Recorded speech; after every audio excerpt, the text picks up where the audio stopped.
Hi everyone, my name is Rutuja and welcome back to Data to Crunch. In this video, we are going to work on one data engineering project in which we will try to create one ETL pipeline using some of the Azure services such as ADLS Gen2. Then we will utilize Azure Databricks. In Azure Databricks, we are going to work on Unity Catalog and Data Lake.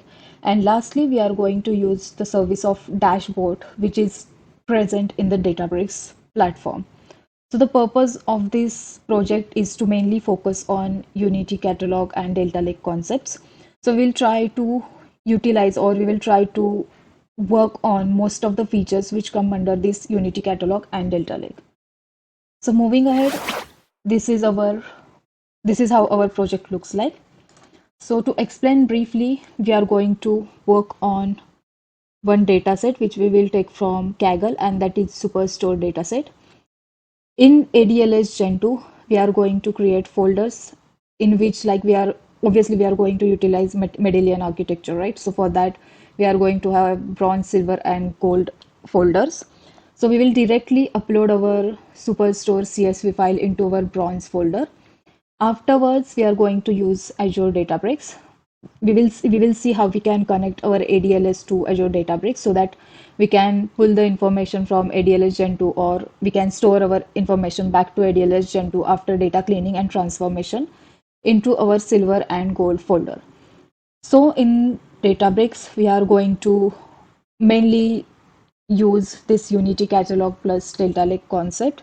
So you obviously know that this Unity Catalog we use mainly to define our structure, security, and management layer of our data. While Delta Lake, we know that this Delta Lake will obviously power the actual storage, versioning, and optimization of our data across the stages of our ETL pipeline. So these stages, I mean, this data cleaning and data transformation. So for these stages, we are going to use this Delta Lake along with the Unity catalog. And afterwards, once we are done with our data cleaning and transformation, obviously we are going to create Delta Lake tables here into Databricks. Along with that, we are going to save these files back to our silver and gold layer or folder, which we have created in ADLS Gen2. And along with that, when we are creating these Delta Lake tables, right? So let's say we have created bronze, silver, and gold Delta Lake tables here. We are going to fetch the information, or we are going to fetch these tables or utilize these tables into our dashboard creation. So obviously in the previous project we have utilized externally Power BI for the data visualization, but in this project we will try to utilize and we will try to see how this dashboard service works, which is already present into our Databricks system. Okay, this Databricks service. So this is how our project looks like. So now let's move ahead, and first let's start with our data understanding and let's see how our data is going to look like. We are going to work on this Superstore dataset, which is available on the Kaggle website. And it's one of the most popular datasets, which basically gets used for the data analysis and visualization purpose. So in this project, or this dataset basically simulates a real world retail business scenario, and it contains detailed sales data from one of the fictional superstore. So if we'll take a look at metadata, it contains almost around 18 to 19 columns, which basically has one unique ID, then order ID, along with that order date, ship date, shipping mode. With that, we have customer ID along with the customer names, segment, country of that customer, city, state, postal code, basically the address of that customer. Then the product which they have. So for that product, we have product ID, category, subcategory, what's the name of that product. Then we have sales of that respective product. Then along with sales, we have quantity, discount, profit of that respective product. So this is how our data set looks like. So it almost contains 10,000 around entries in this CSV file. So if we come down, we can see this is how our data set is going to look like. And then these are the columns, and For each column entry or each column, we will get the information of that respective column, what it contains, if it contains null values or not. So all that information you will get under this column section. So what we will do, we will first try to download this dataset into our local PC. Okay. So we have downloaded this dataset and this CSV file we are going to utilize. So now this is how our dataset looks like. Now let's try to see the in-depth project flow of our ETL pipeline, and now let's jump onto that. This is how our in-depth project flow looks like. So we'll go step by step. We will get to know that which features we are going to use under which services. Okay, so let's start with our understanding of the project. So obviously we know that we are going to have ADLS Gen2 and Databricks.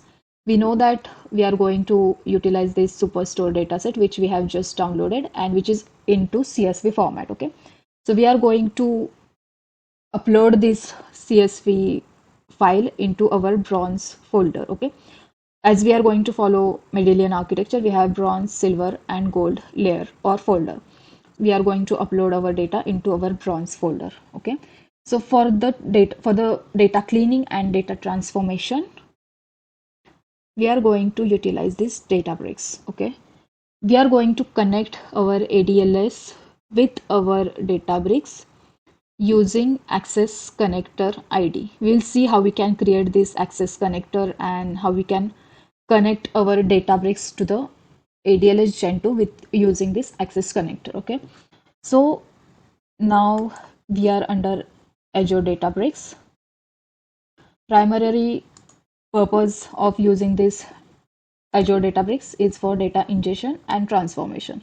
Obviously, we are going to also use it for data visualization, but right now let's consider data cleaning and data transformation. Okay, so in this data cleaning and data transformation, we are mainly going to use Unity Catalog and Delta Lake. So obviously we know that Unity Catalog is Databricks unified governance layer, which obviously manages data assets across all of your workspaces in one place. Okay, so it basically brings centralized access control, auditing, and data lineage of our or to our data lakehouse platform. Okay, so in Unity Catalog, we have object model, which we are going to see after this project flow. So in this object model, we are going to create one metastore. Under that metastore, we are going to create credentials. After credentials, we are going to create 3 external locations, obviously for bronze, silver, and gold.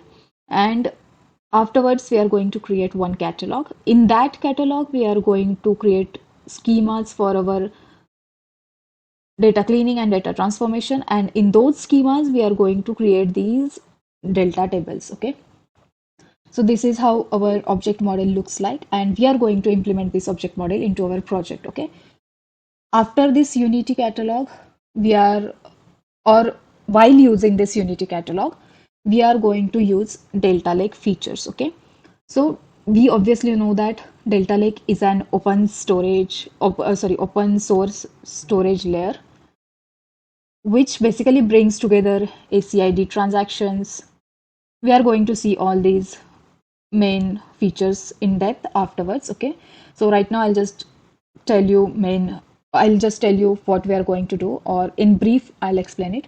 So this Delta Lake is an open source storage layer that brings ACID transactions, versioning, schema enforcements, and powerful features like time travel to our data lake. Okay, so in these features, we are going to see what is external Delta Lake and managed Delta Lake. What are the differences between these two tables? Then the feature vacuum. Then we are going to see DML commands. Then we'll see how we can do data versioning and time traveling. Then we will see what is exactly deep cloning and shallow cloning is. Afterwards, we are going to see what are the optimization techniques that we can use on our data set using this Delta Lake feature. So in these optimization technique, we have if you'll see, like, we have some traditional optimization techniques and some modern optimization techniques. So optimize command, or using this ZORDER by table utility command, which is obviously one of the optimization technique. Then auto optimize, auto compact, caching, data skipping, partitioning. So these are traditional optimization techniques. We are going to utilize all of them or most of them into our project. Then we will see how we can use these modern optimization techniques, which are like liquid clustering, deletion vector, change data feed, and schema evolution.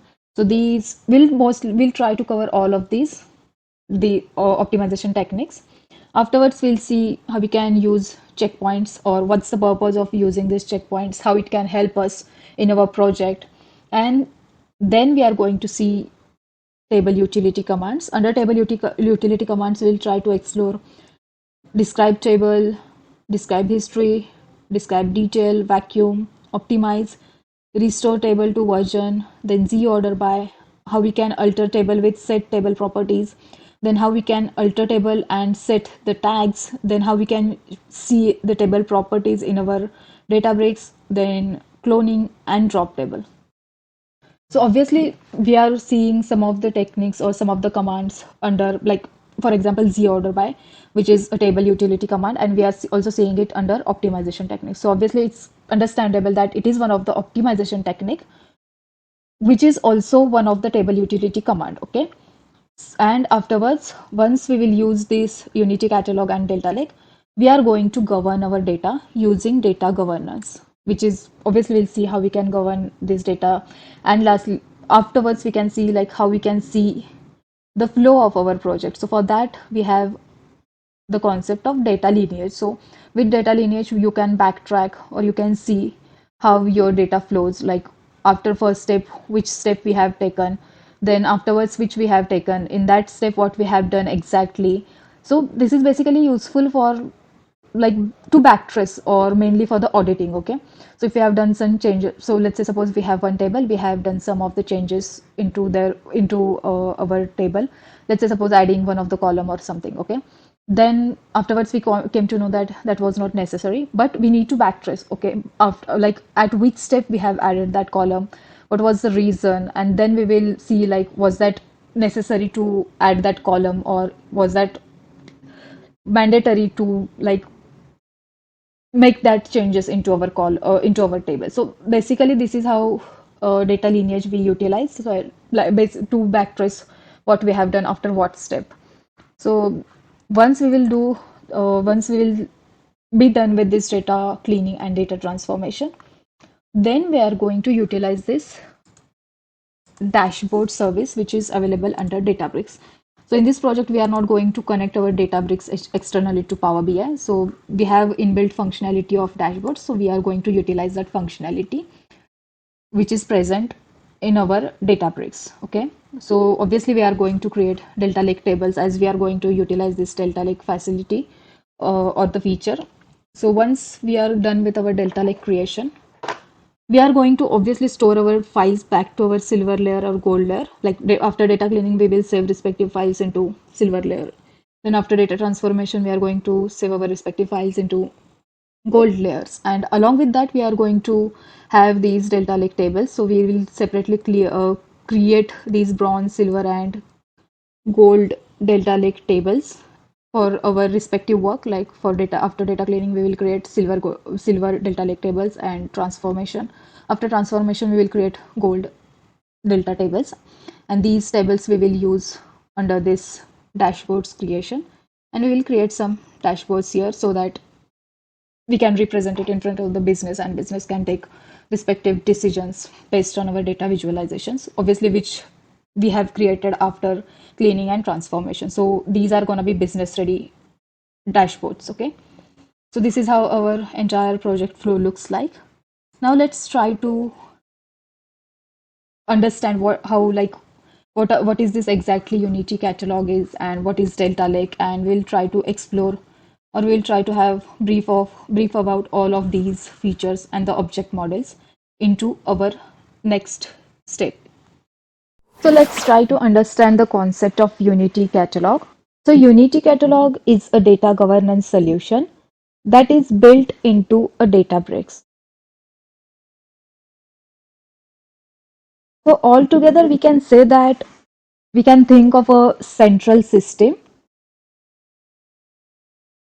and this central system helps us to manage basically who can access the data, then what data they can access, and how the data is organized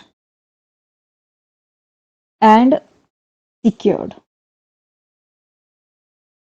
So it brings organization-wide visibility, control, and security to your data in this Databricks Lakehouse platform. Okay. So if you think of a big picture here, so Unity Catalog is all about governing your data better when you are using Databricks into Azure. So we can say that before Unity Catalog, things were more scattered and very harder to manage. So for that, this Unity Catalog has been introduced. So let's break down it visually.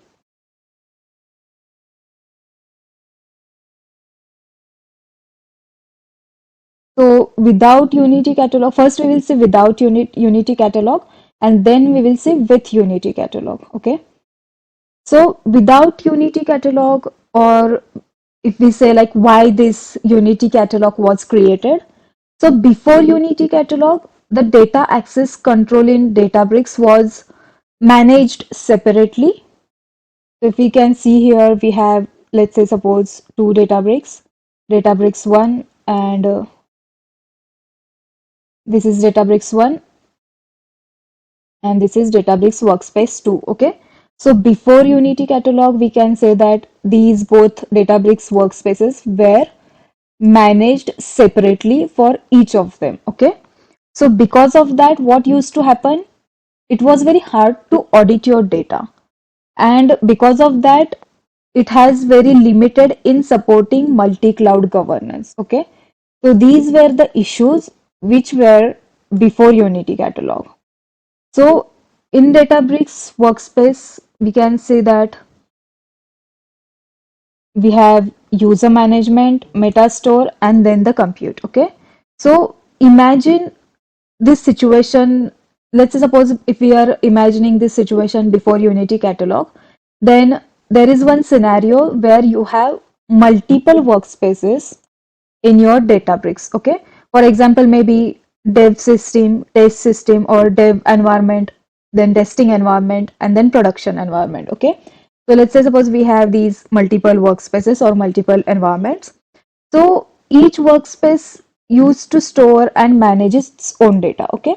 So each workspace used to have user management, separate individual Metastore, and then individual compute. So what is user management? User management is, or we can refer this to how you control who can access what in your Databricks workspace at each level of the object model. So this is nothing but your user management. Okay. Then the second is Metastore. So Metastore is like a warehouse manager. So basically it keeps the track of all your data assets and their permissions. And then we have compute. So compute is the processing engine, like for example SQL warehouse that runs your query, or maybe SQL queries, or in our case those will be our notebooks. Okay. So that's the purpose of compute. So before Unity Catalog, each of these workspaces were managed separately, or we can say that each workspace used to store and manage its own data. So as it is managing their own data, that means that each workspace has its own security rules and own data catalog. Because of that, what used to happen? Data is not shared easily between the workspaces. So it was very difficult to use another workspace's data. Okay, suppose I have my data into this second workspace, so it was very harder for me to fetch that data or to read that data from the first workspace. Okay, so if you, in this case, if you would like to apply data governance or any access policies, you must do it separately in each workspace. That means each workspace has different governance or access policies. So in this case, obviously there is no central data or central view for all of your data. Okay. So in basic scenario, let's say suppose if we'll take the example, so every department in your company has their own filing system. Okay. So as each of the department in your company has their own filing cabinet, but they use the different formats, different logs, and they don't share their files with each other, right? So it's very confusing to not to share the data with each other, right? In even if you are in a same company. So this is the example for this. So let's say suppose this was the scenario before Unity Catalog, and then afterwards this Unity Catalog was introduced. Okay, so let's see what happens with Unity Catalog. Okay, so scenario is the same. We still have multiple workspaces, for example, dev, test, and prod. But in this case, Unity Catalog acts as a central brain that manages all of them. So in this case, what will happen? Now we have here two different workspaces, and in these workspaces they have each of them have different compute. Okay, but the user management and Metastore, which is managed by the Unity Catalog, is same. So it is governed centrally. Okay, so that means that our data is governed centrally for the multiple workspaces. So you need to manage one data metastore across the workspaces. Okay, so you have only one workspace, one metastore that you need to manage, and you can share and manage or access the data across the environments. So in this case, you don't need to worry about, okay, my data is in production or my data is in test environment, how can I access that? So with Unity Catalog, you can access all the environments, you can access all the data, any of the data from all any of the environment.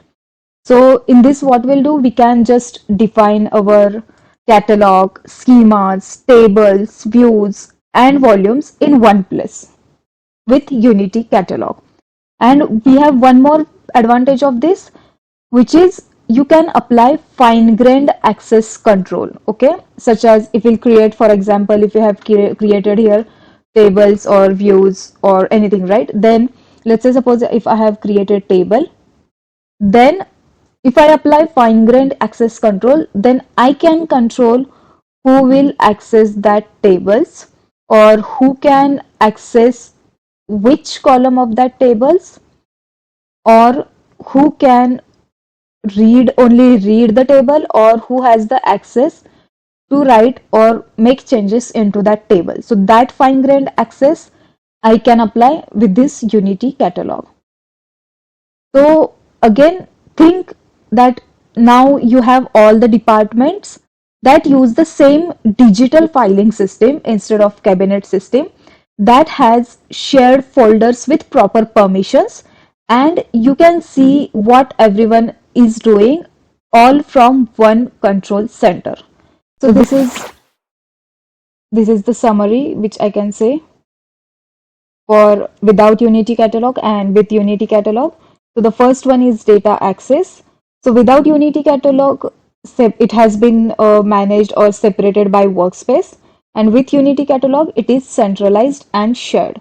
Then if we talk about the governance, it is managed per workspace, and with Unity Catalog, it is managed centrally.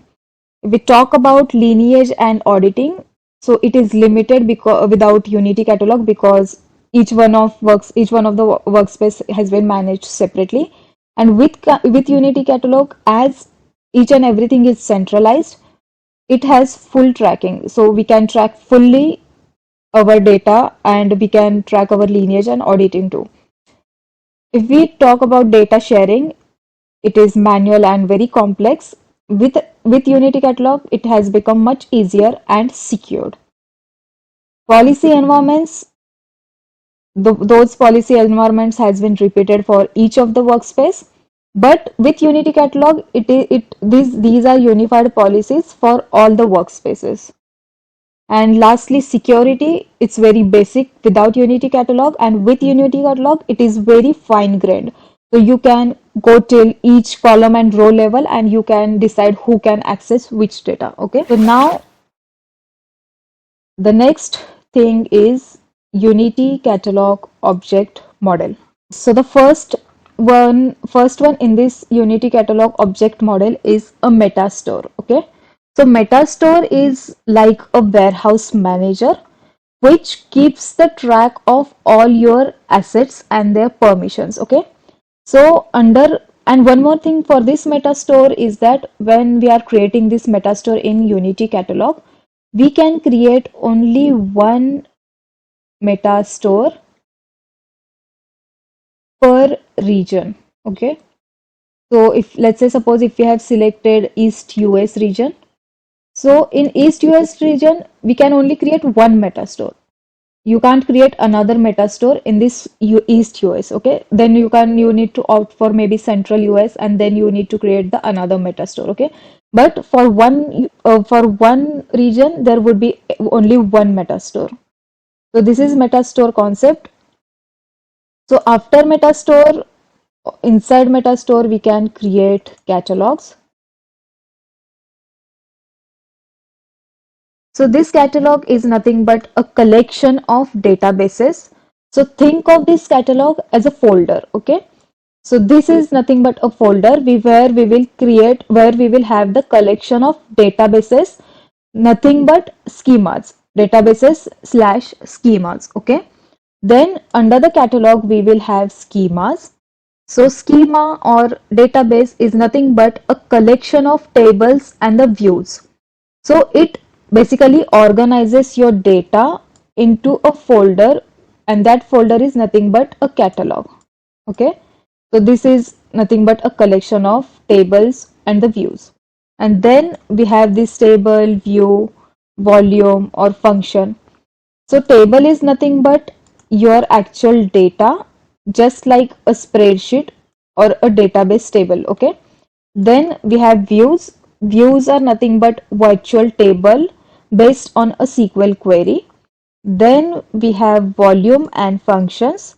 Volume is nothing but a storage for unstructured data, for example, images or the PDFs. Okay. So tables, views, volumes, function, those will be stored under schema.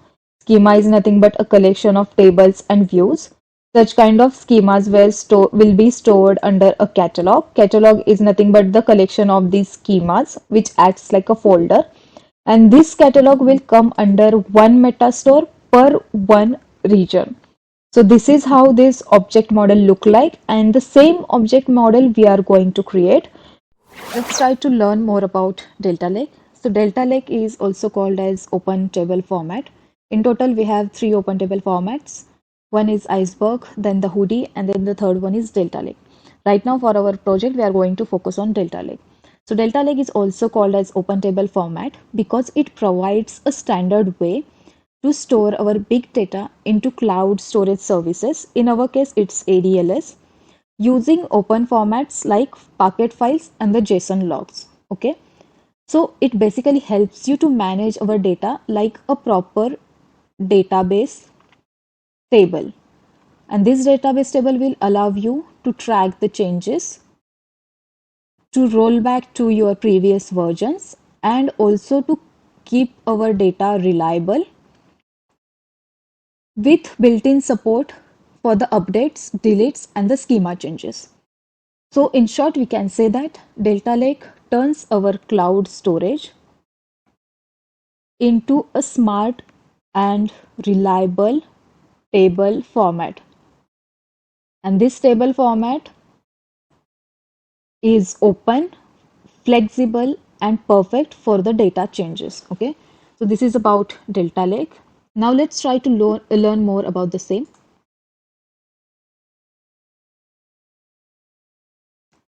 So as we know that this Delta Lake is an open source storage layer that brings reliability, structure, and performance to our data lake.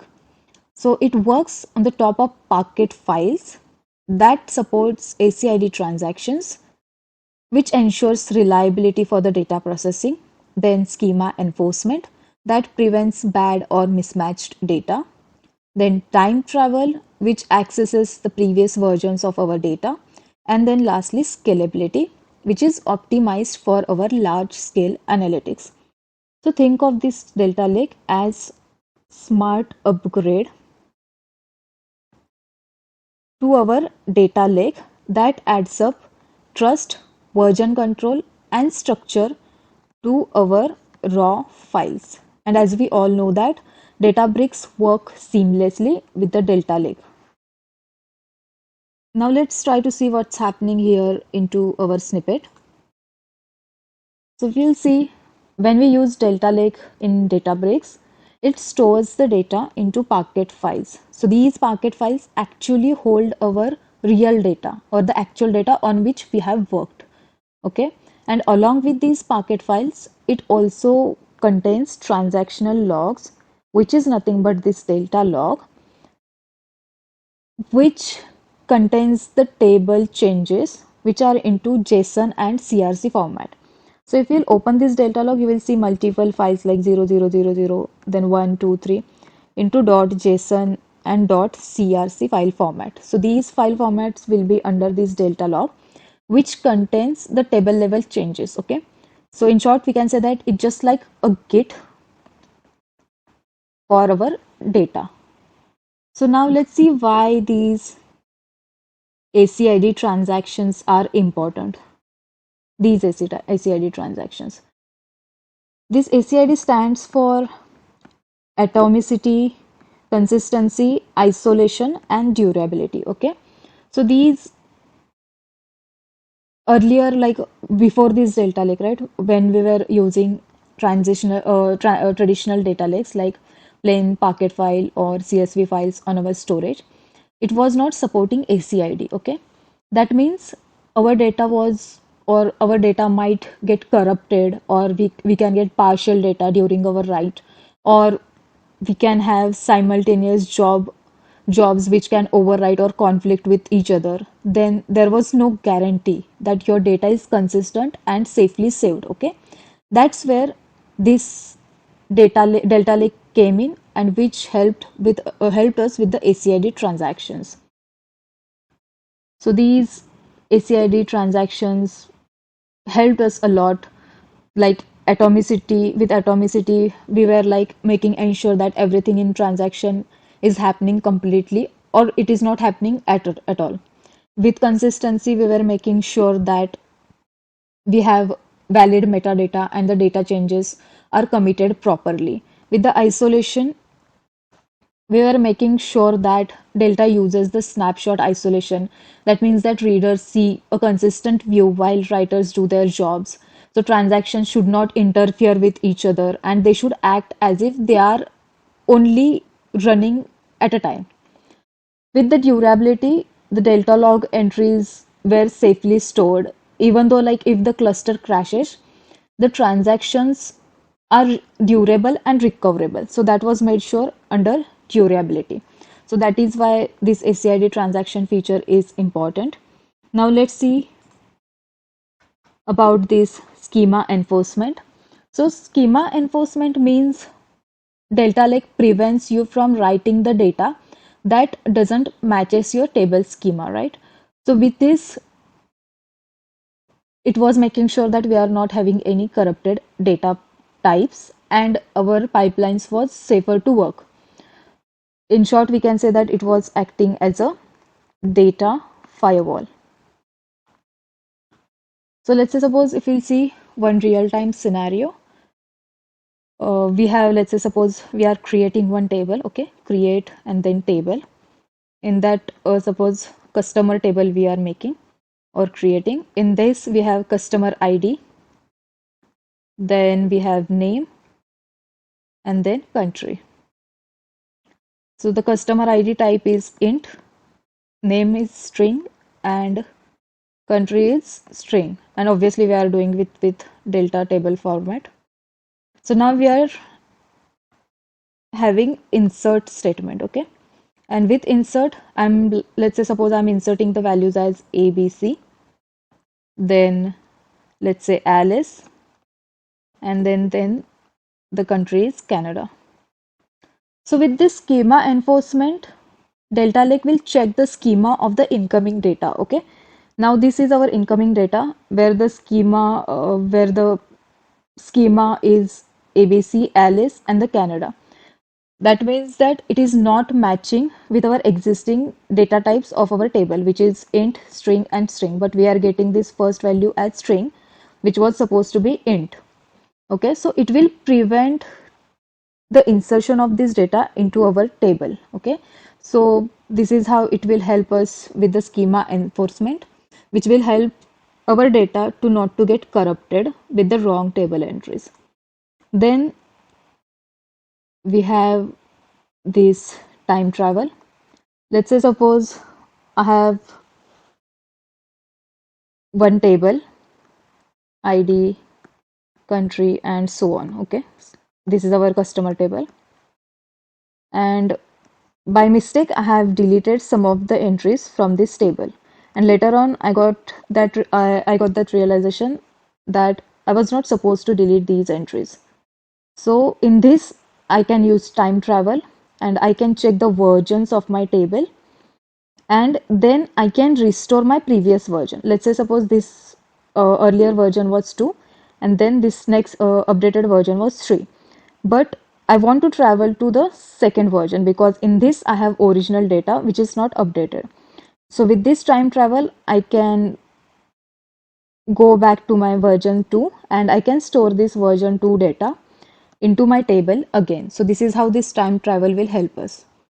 Then the scalability. So the scalability is the ability of our system to handle our increasing workload. So this workload would be about volumes, then users, or maybe queries, anything. So we need to make sure that, or scalability will make sure that we have the ability to store this increasing or to handle this increasing workload by growing without any performance degradation. So this is one of the most important feature, or we need to make sure that our performance is not getting degraded and our system is not getting slower down. So this gets handled under the scalability. So with this scalability, we can ingest billions of records. Then it also supports multiple concurrent users and the queries. Also, it handles the large schema tables and it performs faster reads, writes, and the updates on the massive data sets. Okay? Now let's see Delta Lake features. So first we will see about delta tables. So we have two types of delta tables. One is managed and then the second one is external. Okay. So first let's see how we can create these managed delta tables. So the syntax is very simple. It's create table, and as we all know that if we are using this Unity catalog, right, in our Databricks, we follow 3-level naming convention. So catalog name dot schema name and then the table name which we are going to create. Okay, so the syntax is very simple: create table, and we are going to create this table under demo catalog. In demo catalog we'll have demos gold schema, and in this gold schema we are going to create a table named as sales data managed. In the parenthesis we will give our table names with their respective data types. Sorry, column names with their respective data types. So in our case, order ID int, comma, product string. Then we are going to mention using delta. So even if you don't mention using delta, it will by default take the type as delta, but it's always a good practice that you write using delta. Okay. So this is one of the way to create the delta tables. And let's say suppose you have worked on your data frames, right? In our case, let's say suppose our data frame is df underscore silver, and now we need to save this data frame as a delta table in our Unity catalog. Okay, so for that our syntax would be data frame name dot write dot format. Obviously format would be delta, Then the mode, we have different modes like override, append, error, and ignore. So here we are using override, and dot, we are going to save this data frame as a table. So for that, dot save as table, and our path would be catalog name dot schema name dot table name. So this would be our silver table name, where we are going to save our data frame named as df silver as in the form of table, which is delta table. So this is how we can create managed delta table. And this managed delta table, it gets managed by the Databricks, and Databricks manages both the table metadata and the data files in the default storage location. So this location would be within a catalog or workspace managed location. Okay, so these both files will get managed under this managed delta table by Databricks itself. So in this situation, like if you are dropping the table, let's say suppose we have created this silver table, and now for some reasons I need to drop this table. So if you will drop the table, then both the metadata and these data files, that will get deleted. Okay, so when you handle, or let's say suppose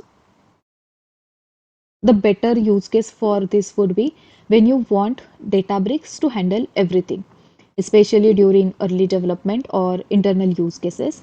Then you can prefer this managed delta table, where Databricks manages both the metadata and data files. Okay, so this is about managed delta table. Then our next table is external delta table. So let's try to see how we can create the external table. The syntax is exactly same. Like if you see, if we'll go back, this syntax is exactly same. It's just that with this here we have used this use delta, right? For that, in the external table, delta table creation is just one additional step, which is after using delta, you need to mention the location. Okay, and this location is of, this is obviously external location, and in my case it is of ADLS Gen2 account, in which I have created one folder, okay, which is gold.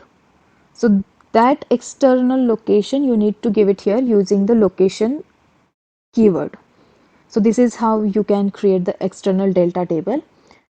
Here if you see, we have created, if not exist, then we are going to again save our data in catalog.schema.table name using delta, then location, and this location is of our ADLS account.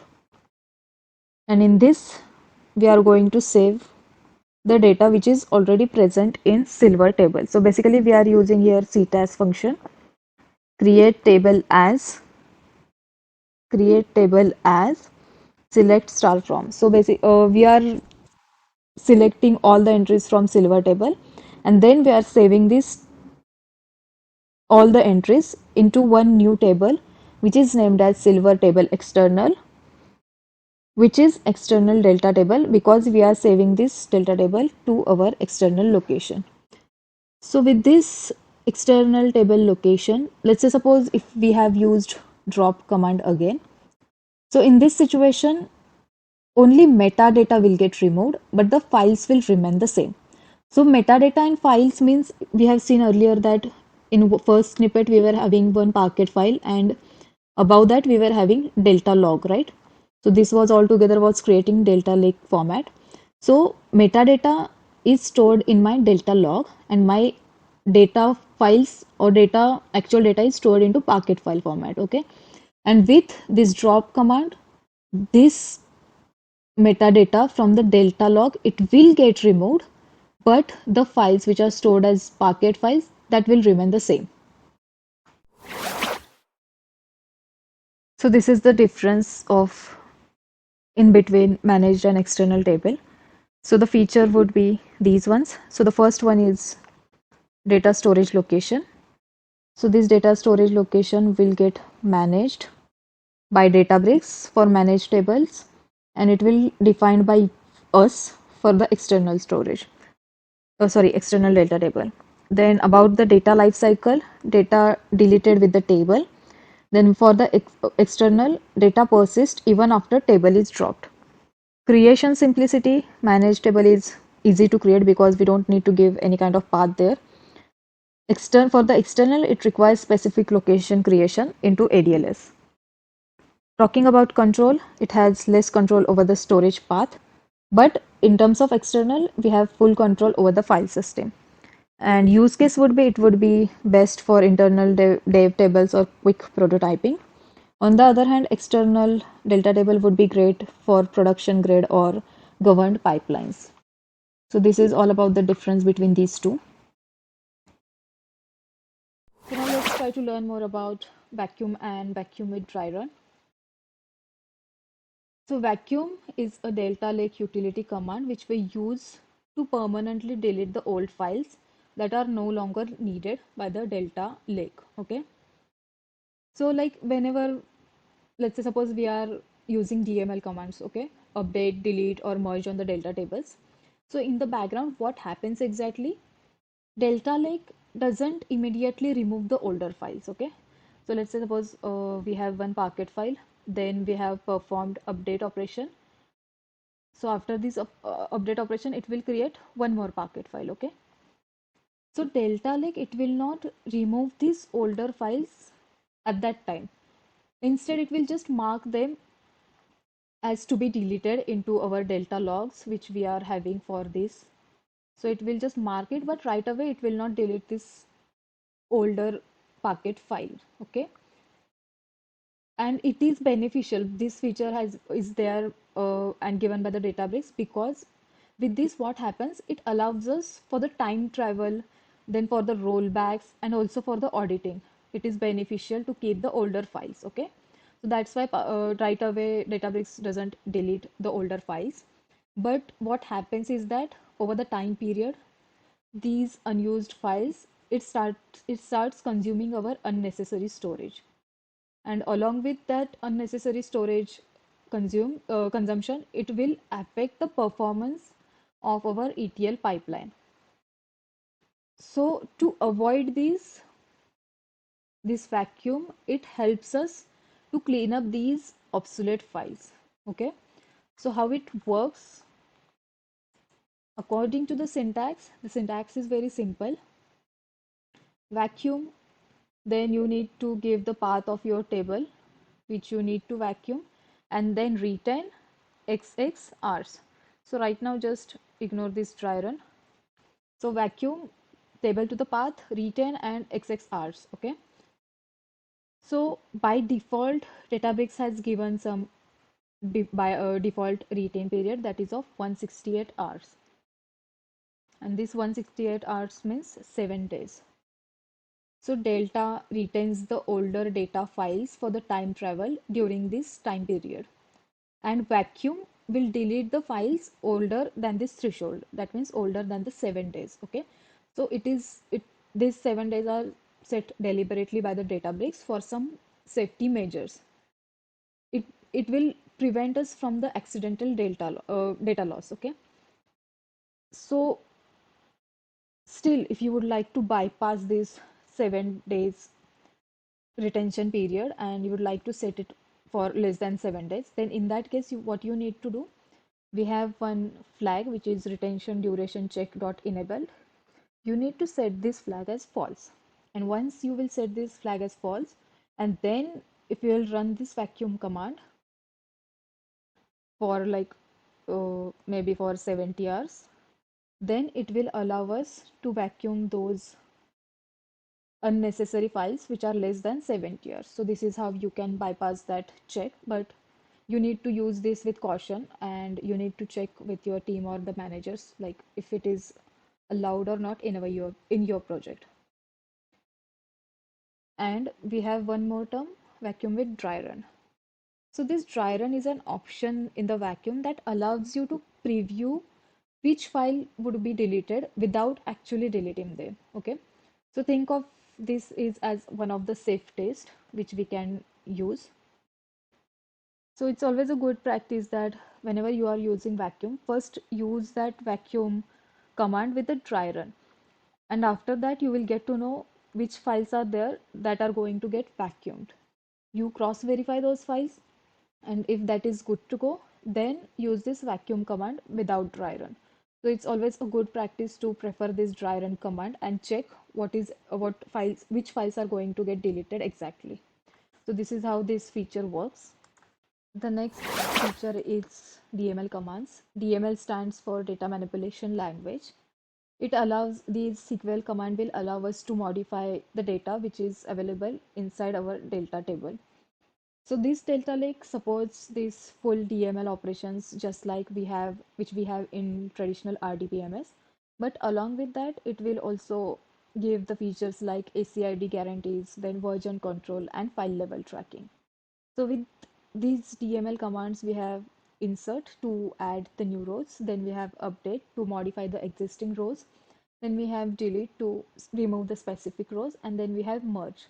So this is nothing but absurd statement. So insert or update based on the condition that will happen under merge.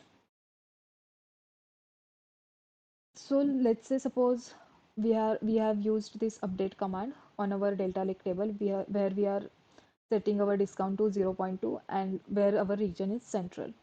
So what will happen at file level? So we have already one Parquet file. Then after this update statement, it will add up another Parquet file.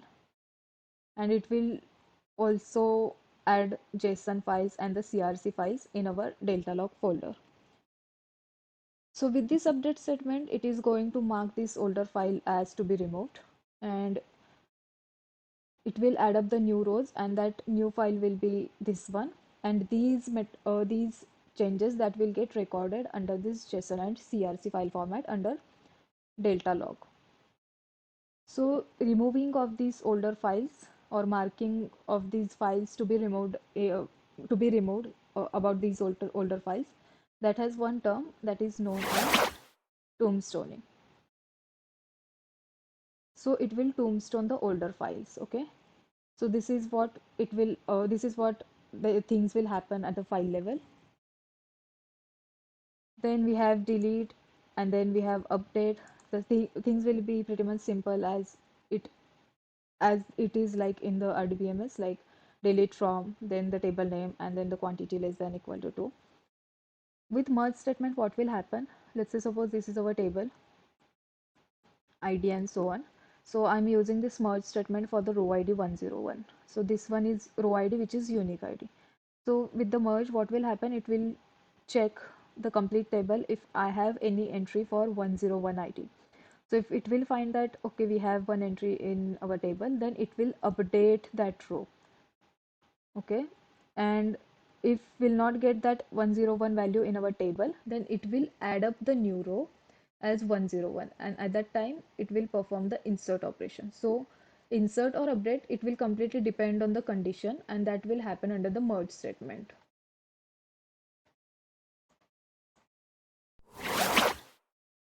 Then the next one is version history and time travel.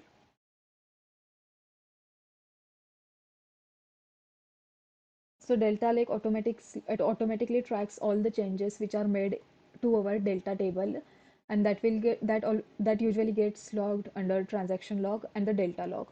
And with that, it enables the versioning feature. Okay, so these are beneficial, or it has some use cases. So it is used for debugging.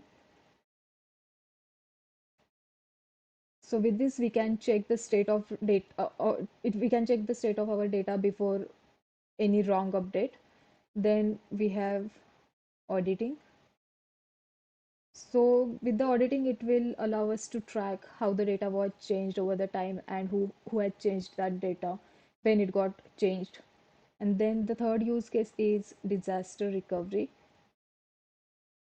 With this, it will help us to restore the data from the specific point from the history. So for that, we use this version history and time travel. So if you see the syntax, it is very simple. First, we will use one table utility command, which is describe history, and we will check the past records of our table. In our case, obviously, silver table external. So with this describe history, we will check all the versions and all the operations which has happened earlier, and then it will give us the result with all the versions and their respective changes. And with checking these operation parameters and the operations, we can decide, okay, I would need to restore my version 0, version 1, depending on the condition. In this case, right now, let's say, suppose I would like to restore my 0 version. Then what I'll give, I'll write a command restore. Then I'll give that table path to version as of 0. So once you will run this command, it will restore the version. Let's say suppose this one was the 5th version. Then with restoring this version to 0, it will store your 0th version, and it will give us the result that okay, this one table size is restored, and the basic data which we it will display like number of files after restore, how many the files are removed, or how many numbers are restored. So such kind of information it will give into the results. So this is how this version history and time travel functions. Then we have cloning. So we have two types of cloning. One is deep clone, and then the next one is shallow clone. Syntax is pretty much simple. We are creating here one table named as cold table deep clone. Again, we are following 3-level naming convention: catalog, schema, and then that table name. And we need to add deep clone and then the path of the table which you would like to clone. So with this, what will happen? Deep clone will create a full snapshot of our delta table, including metadata and the data files. And it is basically ideal for backups and sandbox environments. Okay, so now we have this managed table which we are deep cloning, and we are creating one new table which is gold table deep clone. So with these deep clones, as managed tables must be having packet files which are data files, along with that delta log, right? So both of these files, packet files and delta log, metadata and the data changes, all will get copied under this deep clone. So this is how this deep clone functions. So whatever delta log changes which has happened to managed table, that will get, that entries will we will also get under the deep clone table. So this is the advantage of deep clone. That is why it is we say that it is a full copy of data.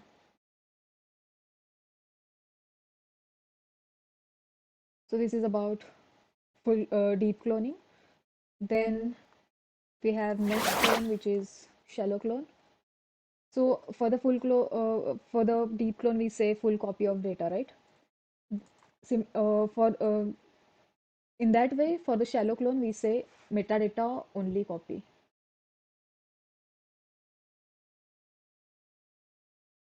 So the syntax is again same. Instead of deep, we just need to use shallow word. So here, what is happening? We have one existing table which is silver table external. We are copying that table. We are shallow cloning that table, and we are creating one new table which is named as gold table shallow clone. So in this situation, again for the existing external table, we are going to have some data files and delta log. So shallow clone, it will only copy the metadata, which is delta log files. So that will get copied under our new table, and these data files that will not get copied. So that is what it will that is what will happen under the shallow clone. And we can say that it is ideal for quick testing and read-only analysis. So if we'll see the difference between these two, data copy, deep clone will copy both data and metadata. Shallow clone will copy only metadata. Storage usage is very high for deep clone because yes, obviously we are also copying the previous history which is present into packet files. And for the shallow clone, it's minimal because it's just the delta log which we are copying. Data independence, this deep clone is fully independent. Shallow clone, it shares the data files with the source. Performance, obviously it is going to be slower because we are copying each and everything into deep clone. However, shallow clone is faster because we are not copying already present packet files or the data files. And the use case would be deep cloning is good for backups and migrations. However, shallow cloning is good for testing or the experimentation. The next one is optimization techniques. So optimization in Databricks, especially with this Delta Lake, it basically refers to the techniques and the configurations that will help us to improve the query performance, then the storage efficiency, and then lastly, processing speed. So earlier, what was happening? So there were some challenges, and without optimization, it was causing very severe impact. So that's where this optimization came into scenario. So these are some challenges. So the first challenge was too many small files. So it has started causing high IO cost, slow queries, and there was overhead of metadata. The next challenge was non-clustered or poorly sorted data.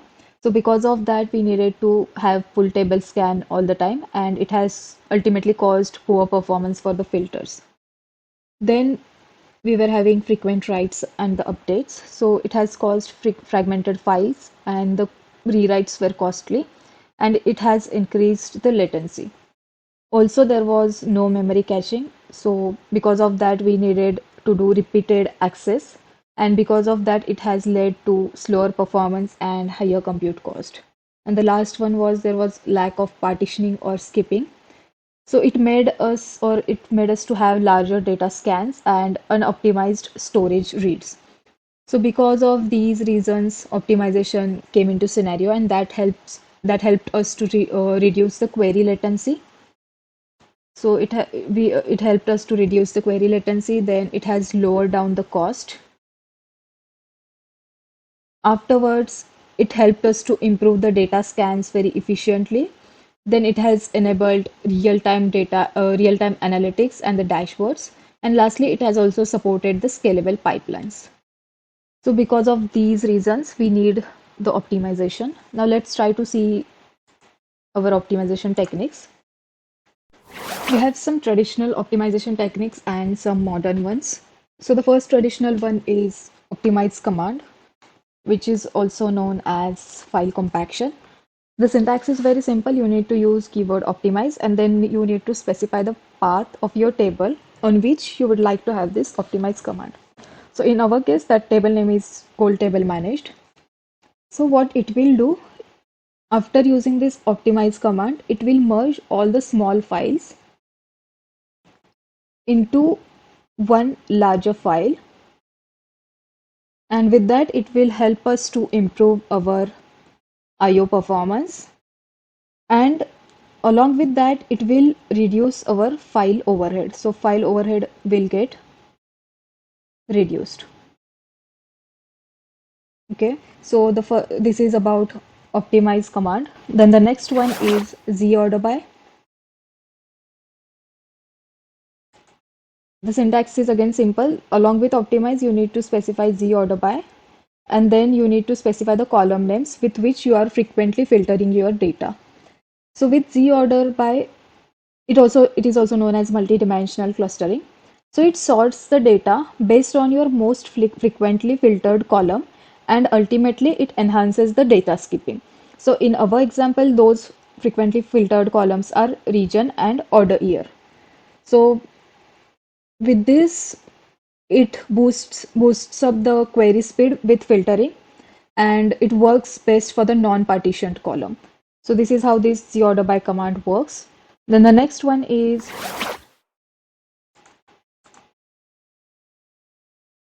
auto optimize and auto compact. So this optimization techniques, it gets automatically applied when you are using compaction and zorder by. Like when we are using optimize or order by command, it get this auto optimize and auto compact, it gets applied automatically when you are using or when you are having write and the updates. Okay, so you don't need to have, or you don't always have to manually use optimize command for the same. So for that, it by default sets these parameters to true. The one is optimize write, and then another one is auto compact. So if in case these are set as false, so you need to alter your table, and you need to set the these table properties to true. So this is how you can enable this auto optimize and auto compact command. So we'll say that why it is important, because it ensures that your table remains compact without any manual intervention, and it is ideal for streaming pipelines. So for in that case, we need to use this auto optimize and auto compact. Okay.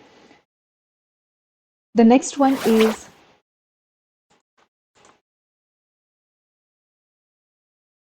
caching. So the purpose of this, or what it does, is it stores your data into RAM memory so that your repeated queries run very fast. Okay.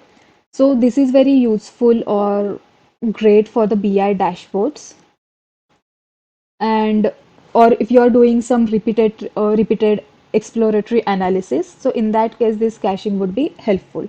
Okay. So if you would like to use it, then the syntax is spark.catalog.cache table, and then you need to specify the path of your table. So with this, it will accelerate our interactive queries. That is why it is important for BI dashboards and EDA analysis.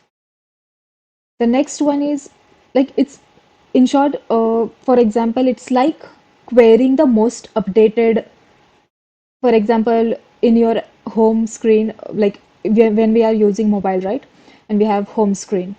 So it's like keeping our most used app on our home screen instead of like going and opening the folders every time and going back to the main screen and then searching for that mostly used app, right? So it's just like keeping that mostly used app onto your home screen. That concept you can apply for this caching.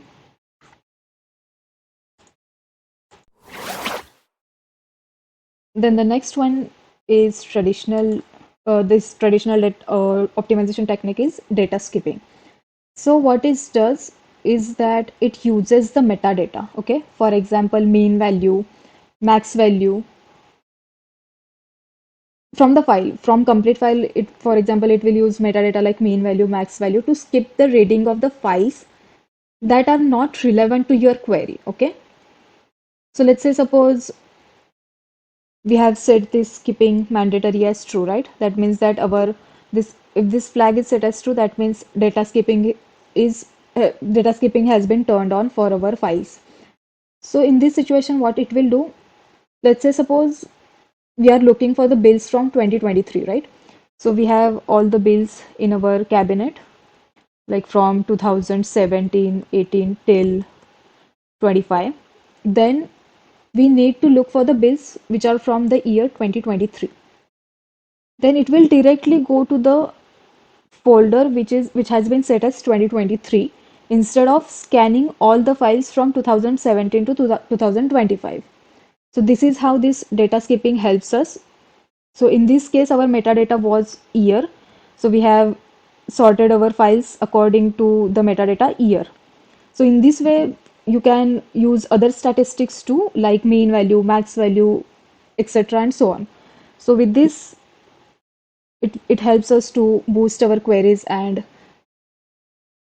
it helps us to skip the unnecessary data, and you can get the necessary data. Okay. So this is how this data skipping functions, and it happens automatically when you are filtering your data with z-ordering or partitioned columns. So we can say that this skipping information is collected automatically when you write data into your Delta table, and Delta Lake on Azure Databricks, it takes the advantage of this information like mean value, max value, total records per file, such kind of information at the query time to provide the faster queries. So this is how this data skipping optimization helps us. Then the next one is partitioning. So what it does, it splits your data physically into the folders based on the column values. Okay. And why do we need it, or why it matters? Because it reads the only relevant folders, which results into faster queries. Okay. So here we are creating one table. Obviously, we have already one available for table, which is goal table managed, and we are pulling all the information from this managed table in the newly created table named as gold table partitioned. But in this, we are partitioning our data based on the country. So it stores the data into directory-like structure based on the column values. In our case, that column value is country. Okay. So it enables, like with this, it enables partition pruning,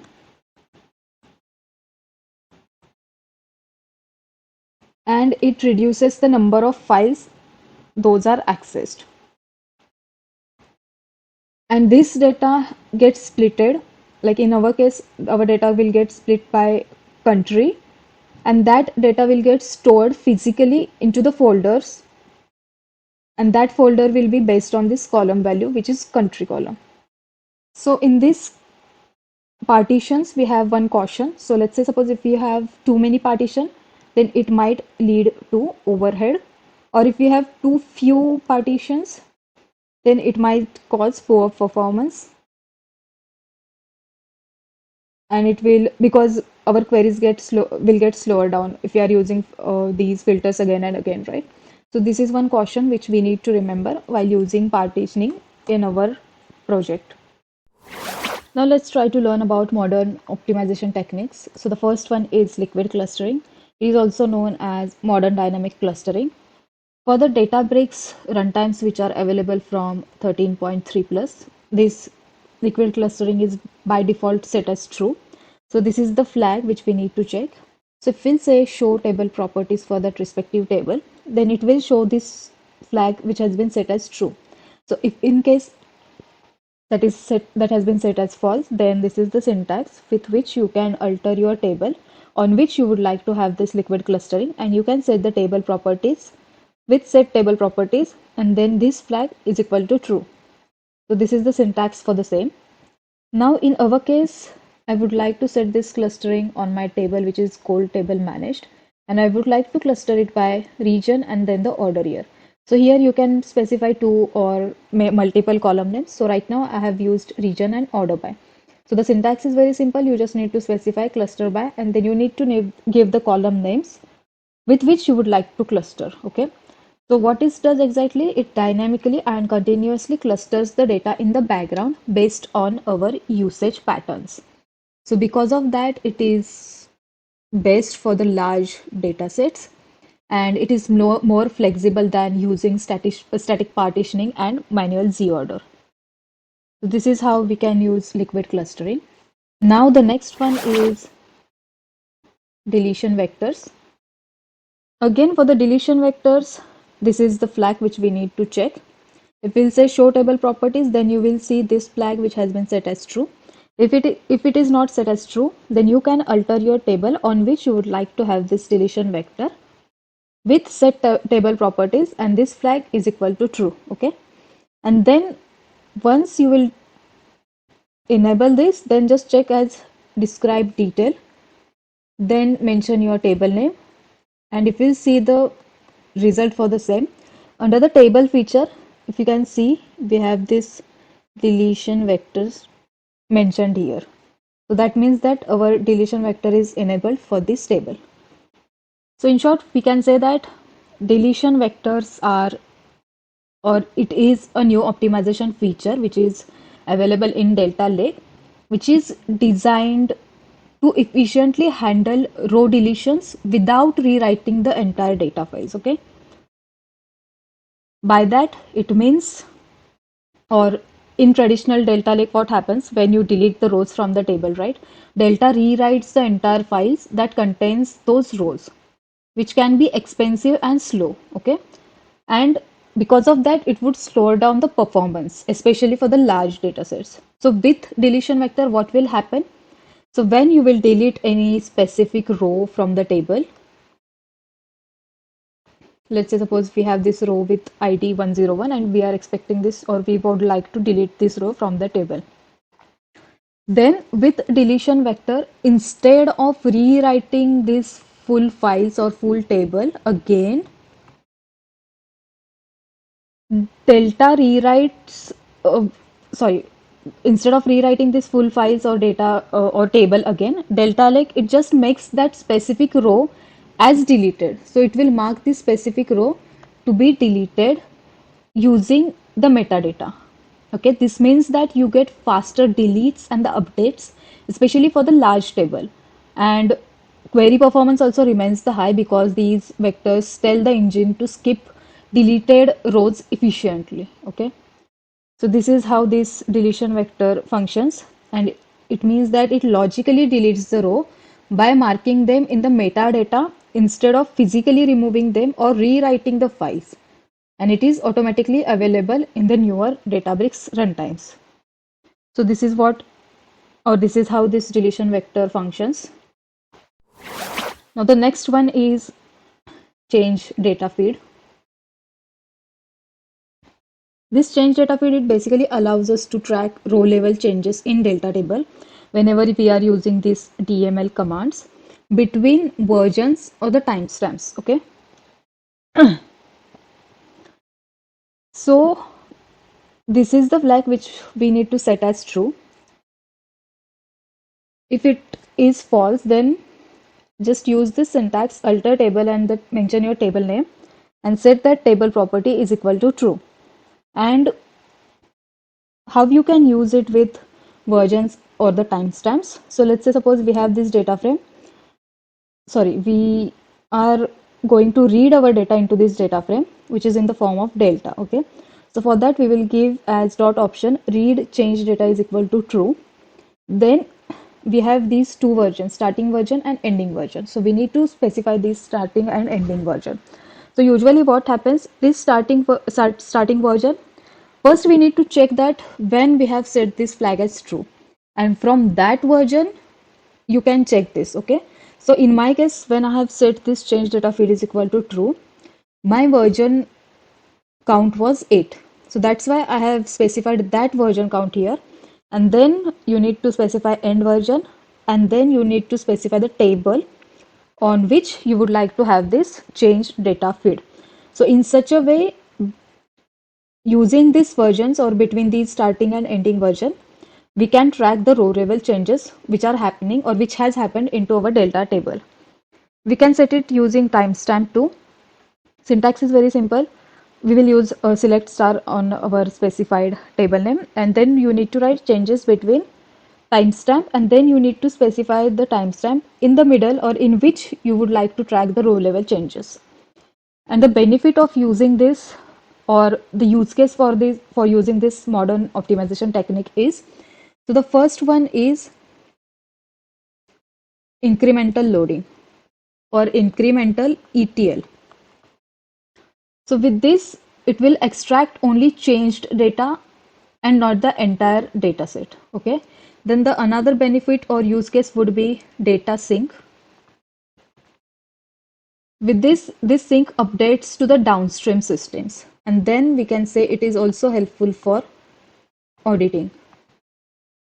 So it basically will help you to track the history of the changes that has been made in your data in between these two versions or in between these two timestamps.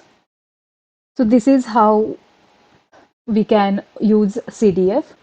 So CDF needs to be enabled explicitly on the delta tables because it works only on Unity Catalog managed tables. Okay, so this supports few operations. So it supports insert operation. Then update to is supported by this CDF.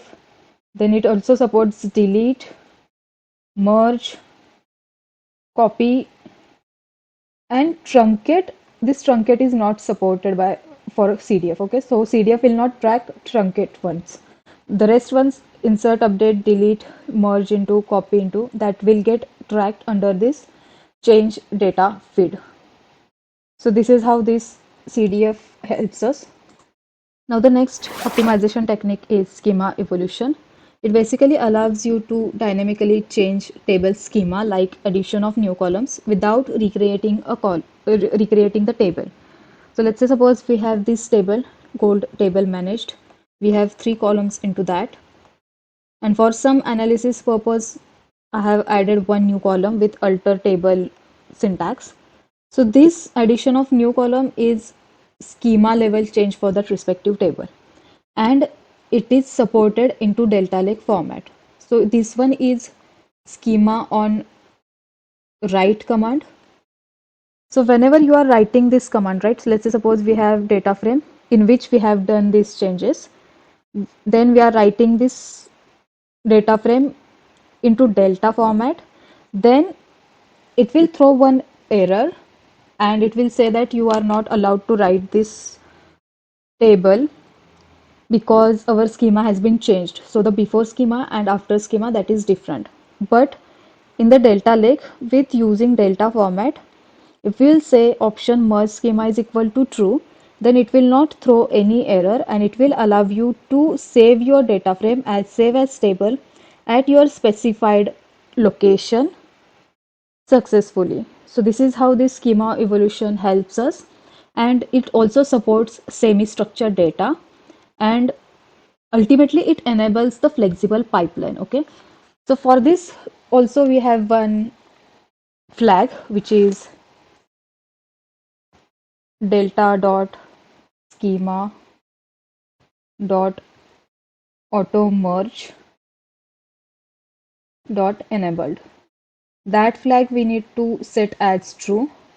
So if it has been not set as true, then set that flag as true, and then you can use option merge schema is equal to true, and we can then save our table with schema level changes. So this is how this schema evolution helps us.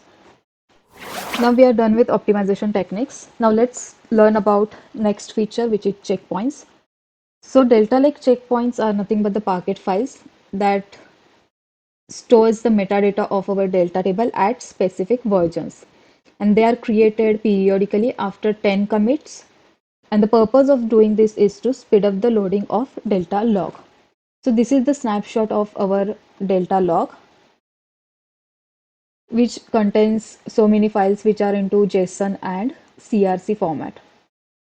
So without checkpoints, what will happen that if we are in delta log, then this delta lake would have to replay every JSON file from the beginning of the table to the latest state, which is quite inefficient as the table grows. Okay, so if you are doing so many changes, or if you are committing so many changes using DML commands and everything, then obviously delta log is going to save all those metadata level changes into delta log, and there will be so many CRC JSON files present in the delta log. And if we don't have this checkpoint enabled, and then if we are using or checking something into this delta log, then it will start replaying every JSON file from the start to the end. So it will go through 1, 2, 3, and so on till we get that expected output. So this will be very inefficient and it will slow down the performance of our ETL pipeline.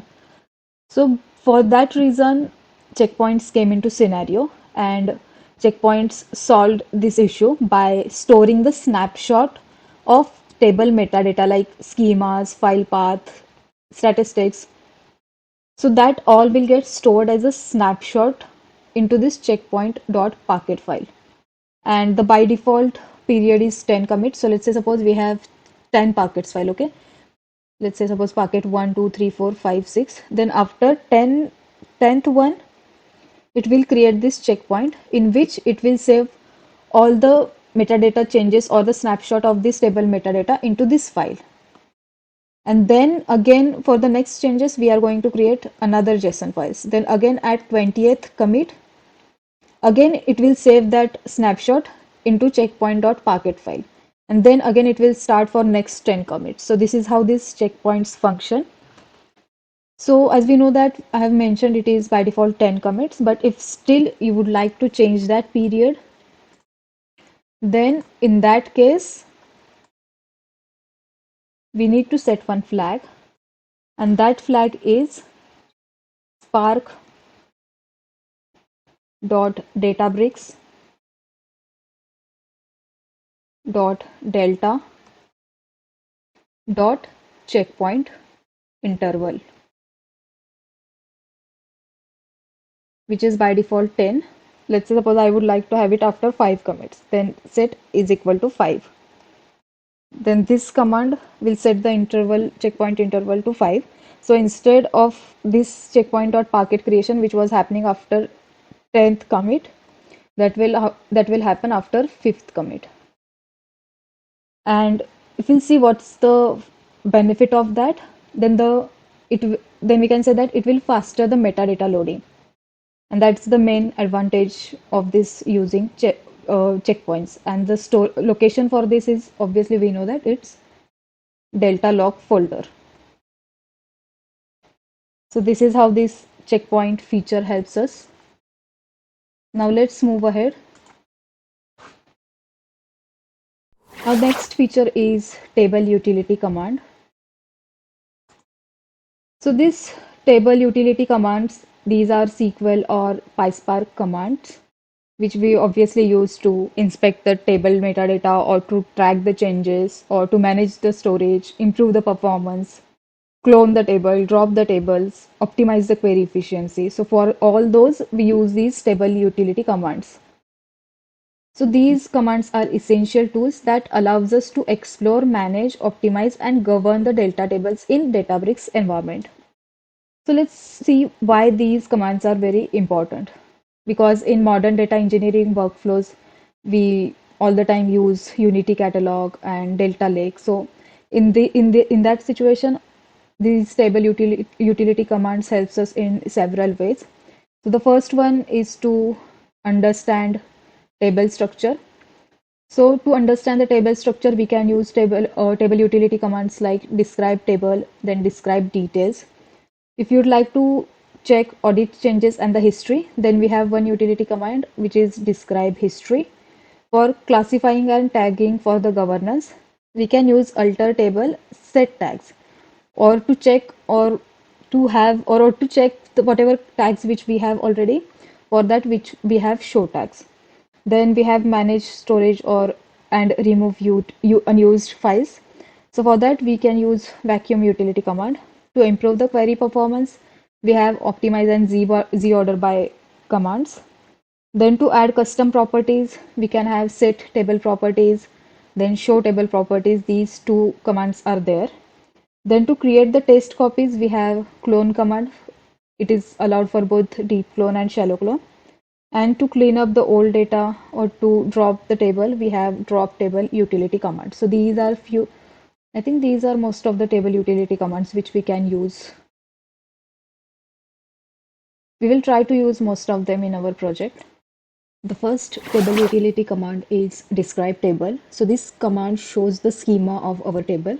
In that it mentions data type, column name, and the comment if we have any. So the syntax for the same is you need to use the keyword describe table, and then you need to mention that table along with that table path.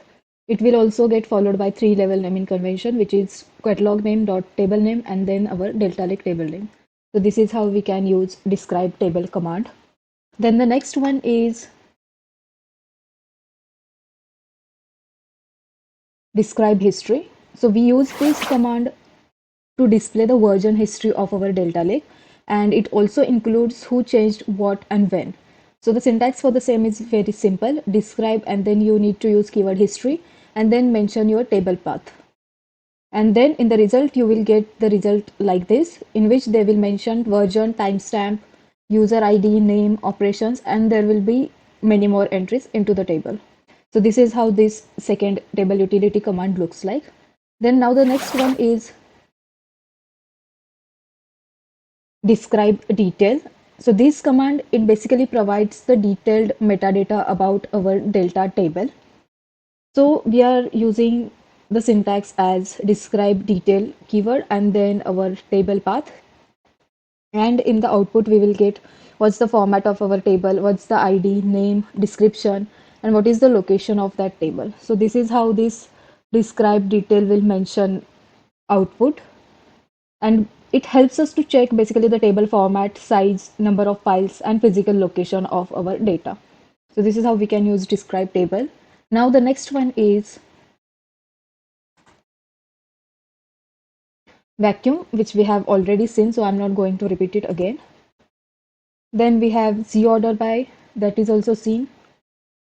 The next command is alter table set table properties. We use this command to set custom metadata properties for our delta table, and this is the syntax.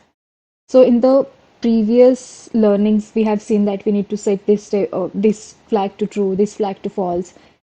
So that thing we can do over here. So for that, we are going to alter our table. So this is the syntax, alter table, then we are going to mention our table path. And then we need to use set table properties, and then we need to mention that respective flag here and equal to whichever we would like to set it as true or false. So this is how we can set our table properties by altering our existing table. So this is how this set alter table set table properties looks like. Then the next one is alter table set tags. So this set tags, it will allow you to assign Unity catalog tags to our table, similar to like adding labels. Okay, so it will help us basically with the data classification. So here we are altering our table and we are setting our tag for the table name, gold table partition, where we are setting our sensitivity as PII. So this is how we can set tags to our table. Now the next command is optimize, which we have already seen. Then show table properties. So this command, it will display the table properties that are already added to our table by using set table properties. So we are checking this show table properties for our table, which is gold table managed.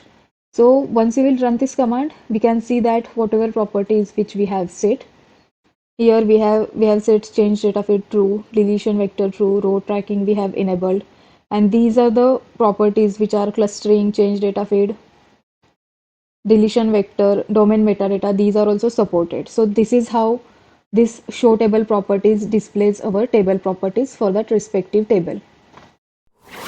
Then the next one is drop table. So this drop table, it permanently deletes our table along with its metadata. Okay, so for managed table, this data gets deleted from the storage, and for the external table, metadata gets dropped, but files which we have, those remains in our ADLS because we have set the path externally for that.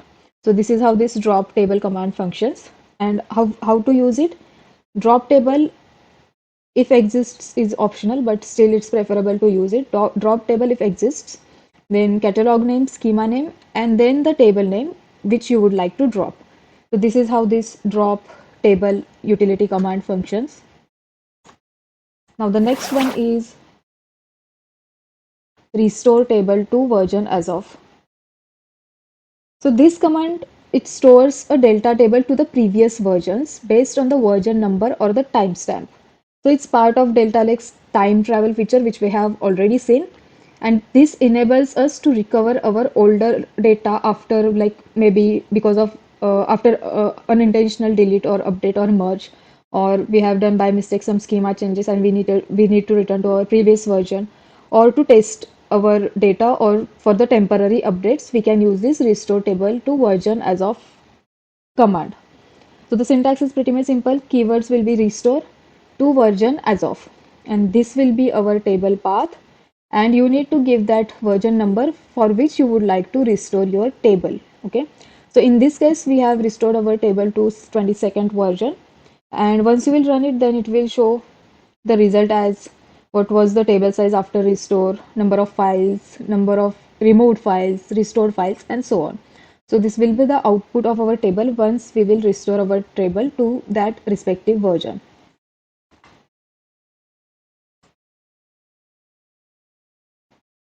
Then there is clone, but we have already seen that, so we are not going to repeat it. Now we will see our next part, which is data governance and data lineage. So first we will look into data governance. So this data governance, right? So this governance, it ensures that your data is secured, compliant, it is of high quality, and mainly it is trusted. Okay. So basically, it will help you to control, monitor, and document your data across its life cycle. And if someone will ask, like, why do we need this data governance? Then we have some reasons we have some goals. For that, we have some benefits, and because of this, we need to have this data governance for our data.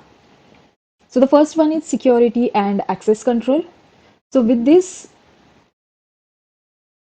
goal, or with this advantage of data governance, or with this feature of data governance, it will prevent the unauthorized access to our sensitive data using rollback access control. So this is the benefit which we will get through security and access control. Then the next feature for data governance or advantage is data quality enforcement. So because of this, it ensures that our data is consistent, clean, and usable through validation and schema checks. Then the next is compliance, under which we have GDPR and HIPAA. Because of this, it aligns with industry and legal data standards. And then we have auditability, with which we can track who has accessed or modified our data and when it happened. And lastly, we have cataloging and discovery. So with this, it will help us to, or it will help the teams to find the data which is faster using metadata tags and documentation. So these are some reasons. Because of this, we need to have data governance for our data. And with these goals, it ensures that our data is secure. Then we have high quality of data. Then we have well managed data, and our data is accessible only to the right people. And along with that, it is compliant with the regulations like GDPR, HIPAA, etc. Okay. So this access control, we can say, this is a major pillar for governance, and this is where our RLS and CLS play one important role. Okay. So data governance has two types. So the first one is row level security, which is RLS, and then the next one is CLS, which is column level security. So this RLS controls which rows of our data a user can access based on the conditions, like what's the role of that user, or where that user is residing, or what's the identity of that user. That means that respective email ID of that user. So on these conditions, RLS controls our rows of our data. Okay, and with this, it will benefit us with the security. So this security, it will prevent unauthorized users from viewing others' data. So let's say suppose I have assigned this view to this email address. Okay, then this person will only be able to access this view, and if another person will try to access this view, that person will not be authorized to look into this view. Okay, so in this way, it will add security feature to that. Then the next feature is compliance. So compliance, it basically enforces the region-based access rule like GDPR or something. In our case, right, in this situation, we have created one view where we have set region property. Okay, so the people who are in that project who are residing in East US region, they only will be able to access this view, and rest of the people who are not into East US zone, they won't be able to access this newly created view. So that's where compliance comes under. Then the next one is this auditability. So with auditability, the benefit is that we can log who has accessed which data, specifically which rows, and why those rows has been accessed. So for these three reasons, RLS would be beneficial under this data governance. Then we have CLS. So CLS is nothing but column level security. So the CLS access, it restricts the access to specific columns in the table, and that is often preferred to protect our data. So let's say suppose if you are working in East US region, and let's say suppose you have one table of customers, and then in that table you have SSN numbers entry or phone numbers entry. So such kind of sensitive data we need to protect. So for that, we need to use column level security where we can hide these kind of important columns. Okay, so in that we can prefer, or we can have personal identification number, or maybe some financial figures or salary of that respective people or health records. So these kind of information is very sensitive and that should not get accessed by every person. So we need to set some kind of security for that. That's where this column level security comes in. So we have created one table, okay?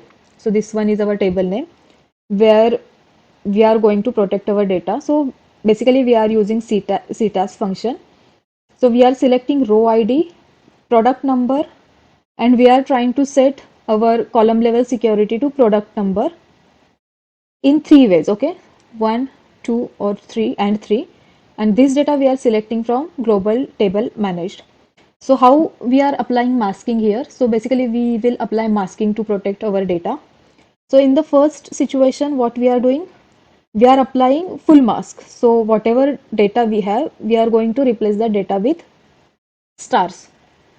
So let's say suppose SSN number we are checking. I have this 1234 SSN number of customer 101.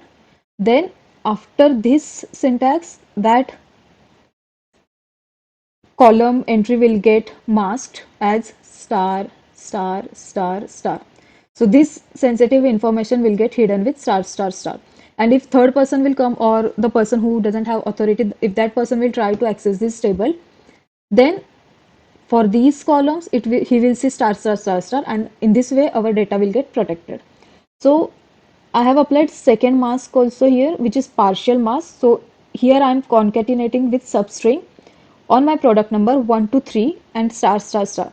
So my first three numbers that will get displayed 1, 2, 3, and then the rest of the numbers that will get marked as star, star, star. So this is how this partial masking works. Then we have used hash masking also. So with this syntax, what will happen? Instead of star, star, star, star, it will get marked as hash, hash, hash, hash for those respective numbers. So this is how this masking, that means protecting our column using this columns level security for our data governance works. Then the next one is data lineage. So this data lineage is nothing but lineage tracking, which is already inbuilt in Unity catalog. So in this, we can track the journey of our data starting from the origin to final dashboards. So we can say that this Databricks, it automatically tracks this lineage for our Unity catalog tables. So once you will see, if we'll go to it shows like what's the source, then what are the transformations, and what was the ultimate or target table that has gotten created. Okay. So it tracks like jobs.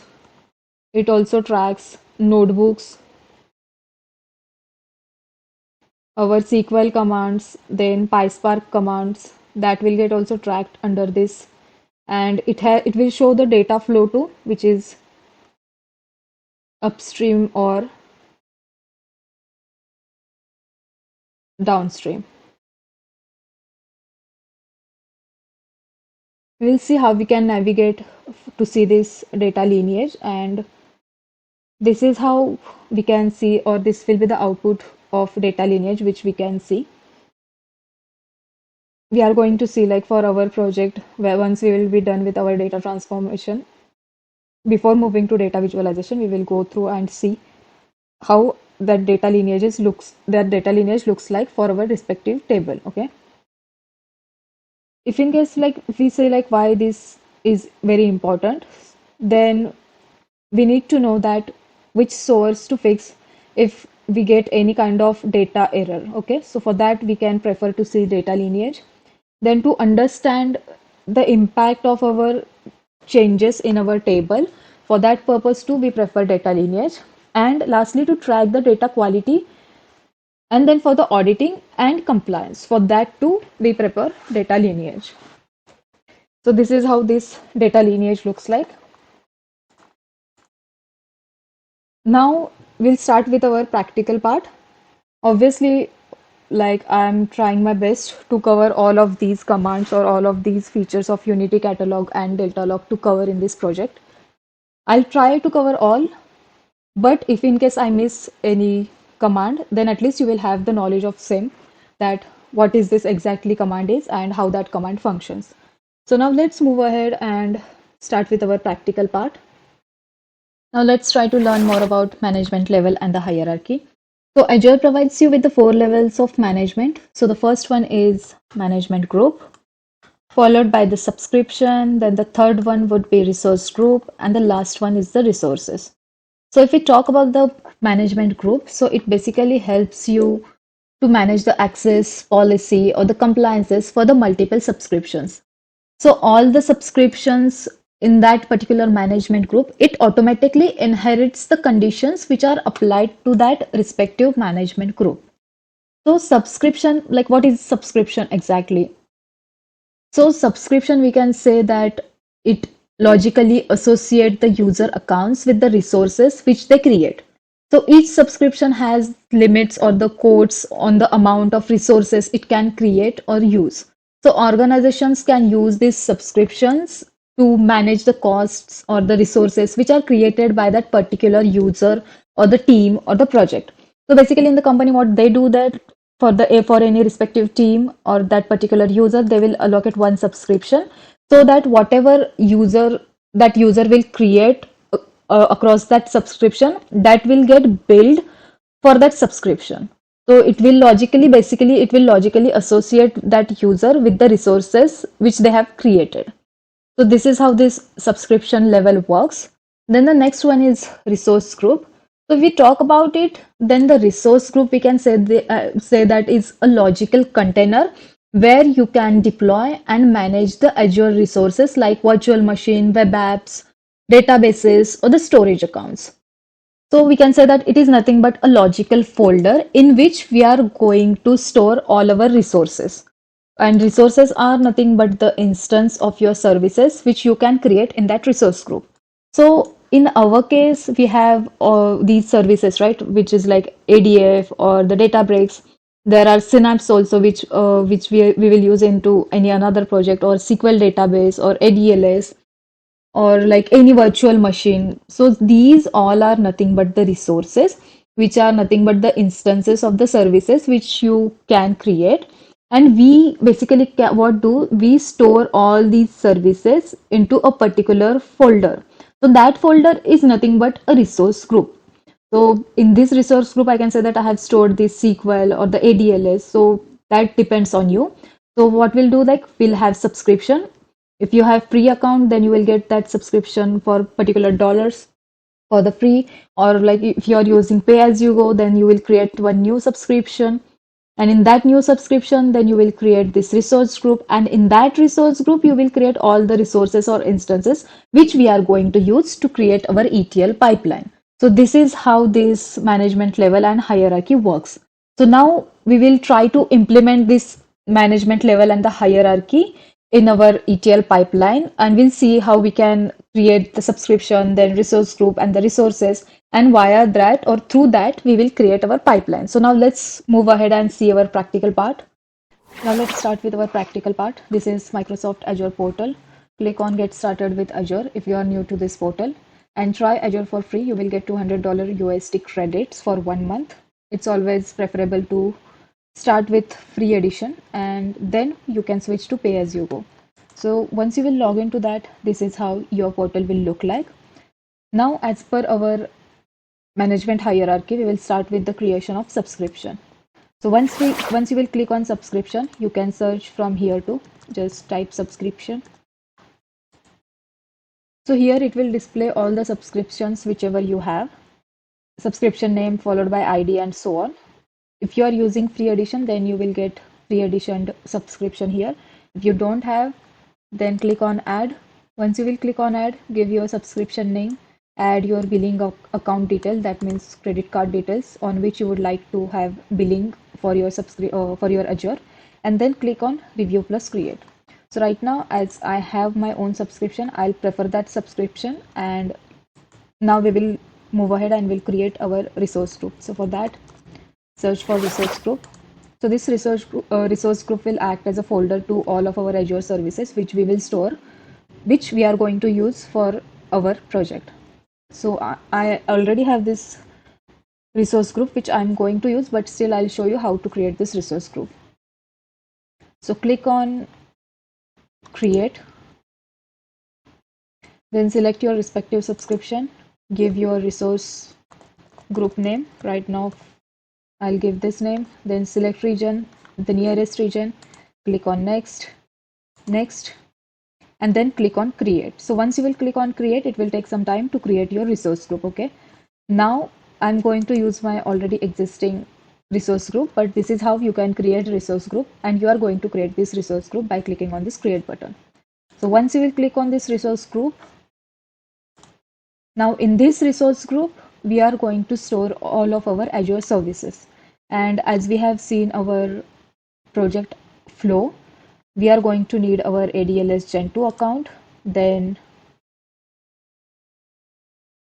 what has happened? Okay, we are going to need Gen2 account, then Databricks, and we are going to need access control also to have that connection between our ADLS account and Databricks. So these three services which we are going to need.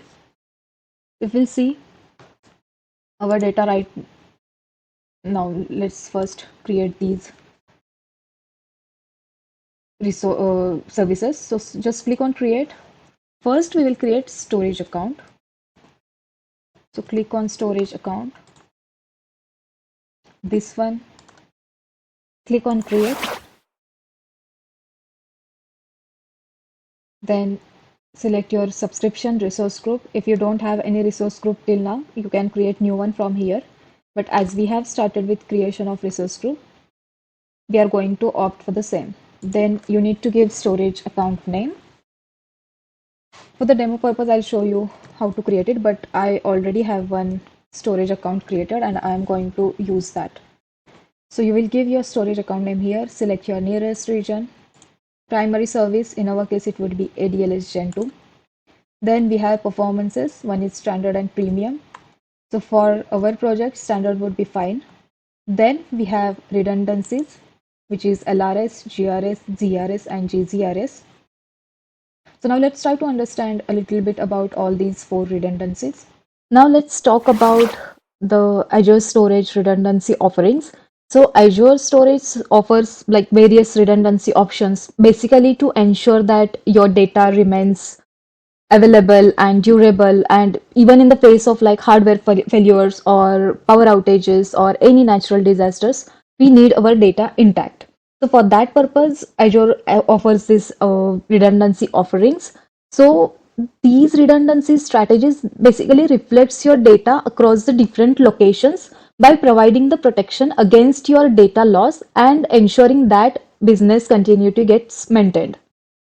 So this is the main purpose of this redundancy offerings. So the key purposes of this storage redundancy would be like first would be data protection, because redundancy safeguards your data from unexpected events such as, for example, hardware malfunctions or the data center outages. So it basically protects you with these such kind of outages, and it maintains the multiple copies across the various locations. So data protection is the main key feature for this, or key purpose for this redundancy offering. Then the next one would be Azure, this high availability. So by replicating this data, this redundancy ensures that your applications can access the data with minimal downtime even during the disruptions. So high availability is the second most important factor. Then the third one we can say is disaster recovery.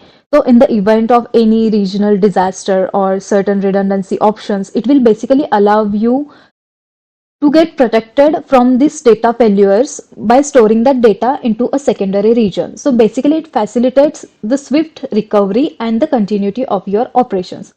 So selecting this appropriate redundancy option, it depends on your organizational specific needs, balancing factors like cost or data availability requirements or the disaster recovery objectives. So there are so many things or the factors. Based on that, you need to select these one of like the redundancy offering which is best for your project. So the first option is locally redundant storage. So what happens in LRS? So LRS basically replicates your data 3 times within a single data center. So we have this primary region. So in our case, we have selected East US, right? So that is our primary region. In that primary region, we have data center. And in that data center, we have 3 copies of our data stored within the same data center. So that is how this LRS functions. So basically, this LRS safeguards your data or the activity against the hardware failures within the same data center. So it's good option, but the limitation for this storage would be like it does not protect against the data center wide disaster, like maybe for example fire or the flood. Then if that in that case, if that complete data center gets disrupts, then it is of no use. But it like rarely happens or will never occur. But there is a possibility of that occurrence. So for that purpose, LRS would be beneficial. And if your project has very minimal costing, then also you can opt for this LRS option. Then the second option is zone redundant storage. So what happens in this zone redundant storage is ZRS, it replicates your data across the 3 availability zones within a region. So we have our East US primary region, and in that region we have 3 different availability zones, and in that we have 3 different data center. So in LRS, our copy of our 3 copies were in like one data center, but in ZRS, our 3 copies would be into different data centers, but in a same primary region. So that is how this ZRS functions. So the next one would be geo-redundant storage, which is GRS. So in GRS, this GRS basically combines the LRS within the primary region and asynchronously replicates the data to a secondary region. So we can say that data is synchronously replicated 3 times within a single storage cluster in the primary region, and then it was asynchronously replicated to a secondary paired region. So this is our primary region. So in our case, it's East US. So in that data center, it has replicated your data 3 times synchronously, and like despite of this, it also replicates your data into a secondary region 3 times within the same data center. This is how this GRS function. So basically, we can say that it will protect or it will provide you disaster recovery capabilities in case of any regional outage. So like what would be the limitation for this GRS? Then we can say that failover to the secondary region, it requires manual intervention. So without that, your data will be intact in your primary region. So the fourth one is geo zone redundant storage, which is GZRS. So in this GZRS, basically this GZRS integrates with ZRS within the primary region and asynchronously replicates the data to a secondary region. So our data in our primary region East US, our data is synchronously replicated 3 times within 3 different data centers. These are synchronously replicated, and apart from that, it asynchronously replicates your data 3 times into your secondary region. So this is how this GZRS function. So we can say that it will offer you the enhanced disaster recovery and high availability.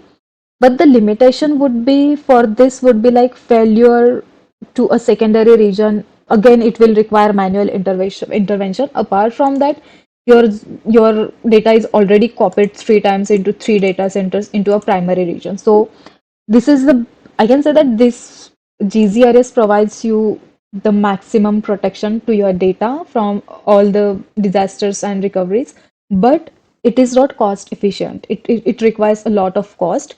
So it completely requires on your project requirement and the budget, which is like available and which is allowed to use. So this is how these or for redundancy storage services functions.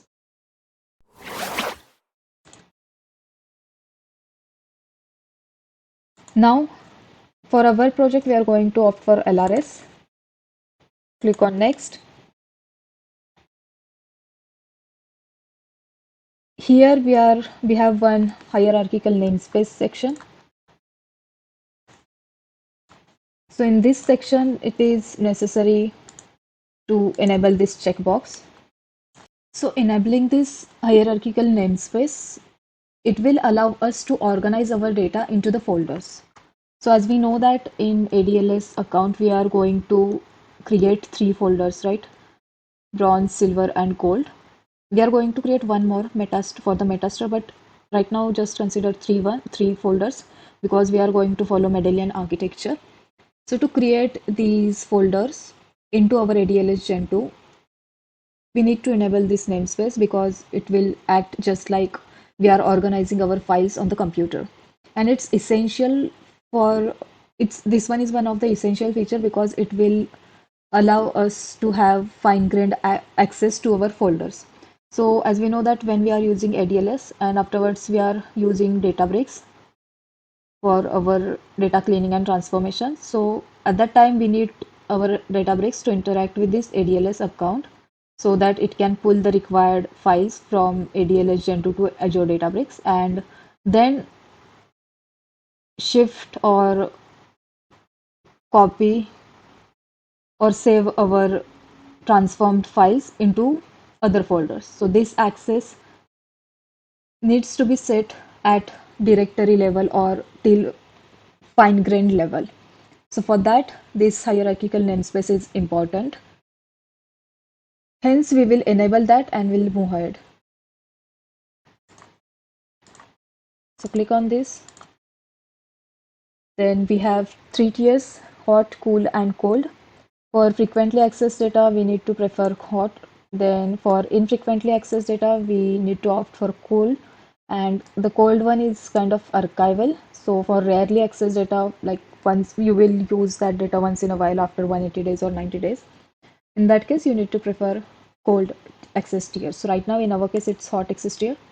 Just click on that and click on next, next, next, next, and lastly, you will click on create. So once you will click on create, it will create your ADLS Gen2 account, which is this one in our case, which is ADLS Project Superstore. Okay. So once you will create it and you will click on that account, it will look like this. Go to data storage, containers.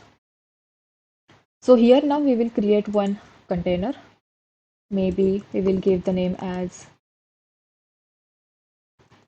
Superstore data. Click on create. In this, we are going to create 4 folders. So we will create 4 directories for those folders. One directory will be for bronze, then one for silver, then one for gold, and we are going to create one more directory here and we will assign that path to our Metastore in Unity catalog so that we will give that folder to the Unity catalog and to Databricks, and Databricks will handle that data or Databricks will handle that folder for the Metastore and managed delta tables. So for that we are going to create one more folder. Let's give the name as maybe Metastore and click on save. Then as we know that we are going to ingest our data or upload our data into bronze folder, click on bronze, upload. At the start, if you remember from the Kaggle website, we have downloaded our data. So browse for that file. Then we have this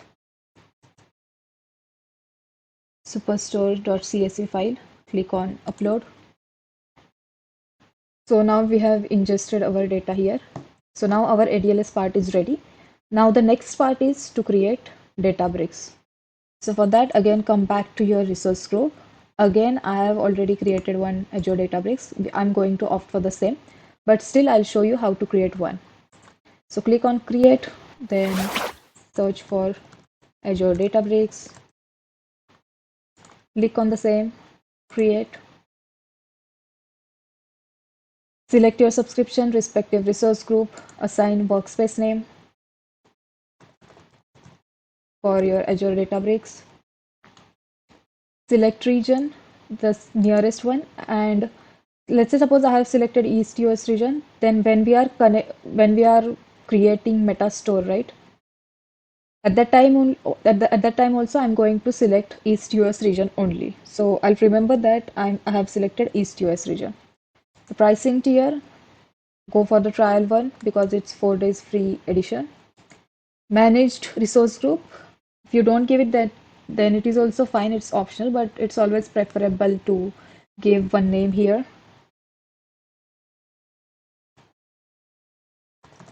Because when we are creating Databricks, right? So this Databricks creation, it will create so many files and folders behind the scenes. So we are giving this name for those all creations which will happen. So if we'll not give this name, then also Databricks is going to give by default name or standard name which Databricks will set. But it's preferable to give your own name so that going forward, if in case needed, then you will be aware that this is my managed resource group. Then next, next. We don't need to make any kind of changes right now. So once you will click on, once you will come on the last page, it will succeed your validation and then click on create. So it will take some time to create your Databricks. And once you will click on this create and once it will get created, then that respective service will come under this resource group which you have created. So click on that Databricks which you will create and then click on launch your workspace. Select your account.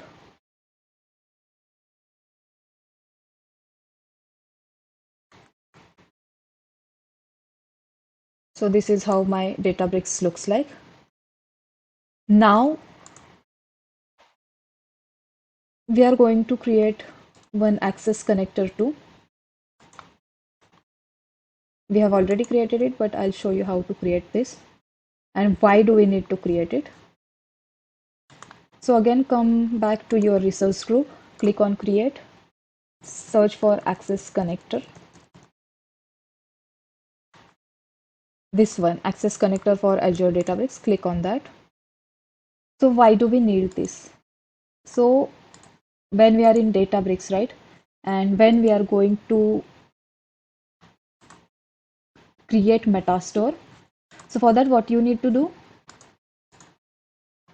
select your Databricks, then come to manage account, then select your account. Then it will open your Databricks account workspace. Come to the catalog. And here we are going to create one Metastore. Okay. So if you have already created Metastore or any previous Metastores for East US region, then remove it. Or if you would like to go ahead with that, you can also proceed with that. But right now, as of now, for this project, I am going to delete whatever Metastore I have. So delete. So now here we are going to create Metastore. Okay. So as we have seen object model of Unity catalog, we need to create Metastore. And then after creation of Metastore, we can create catalogs. Then external locations we can create. Then credentials we can create. And under this catalog, we can create schemas. And under schemas, we can create our delta tables. So as we are going to follow this object model for our project, our first step would be to create this Metastore. And for that sake, we have came under this manage account. And once we have opened this account, came to catalog, we have deleted existing Metastore which I was having for the East US region. Click on create Metastore. So we'll give the name for our Metastore. Maybe in our case it would be Superstore Metastore. Then region. I'll select the region, the nearest one, and which I have assigned to my Azure Databricks account. That one was East US. And now here I need to give one path. So that path would be of this folder which I have created for Metastore, because I'm going to assign this folder to Databricks, and Databricks will manage this folder when we are creating managed delta tables. So for that sake, we need to give this path over here while creating Metastore. Okay. Now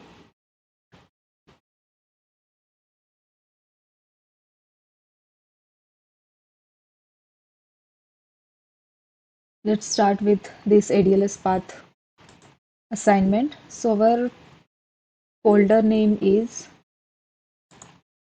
Superstore Data.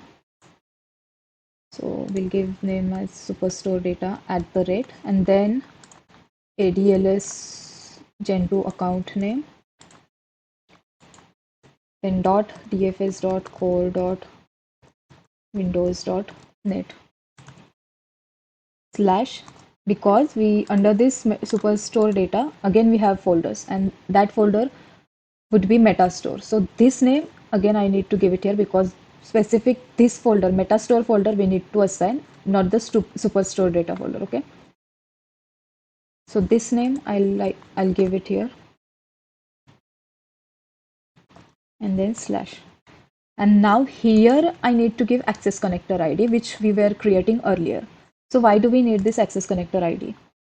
So this is our ADLS Gen2 account, and this is our Databricks where we are creating object model for our Unity catalog. But in general, this Databricks needs to interact with this ADLS account because we have raw data here.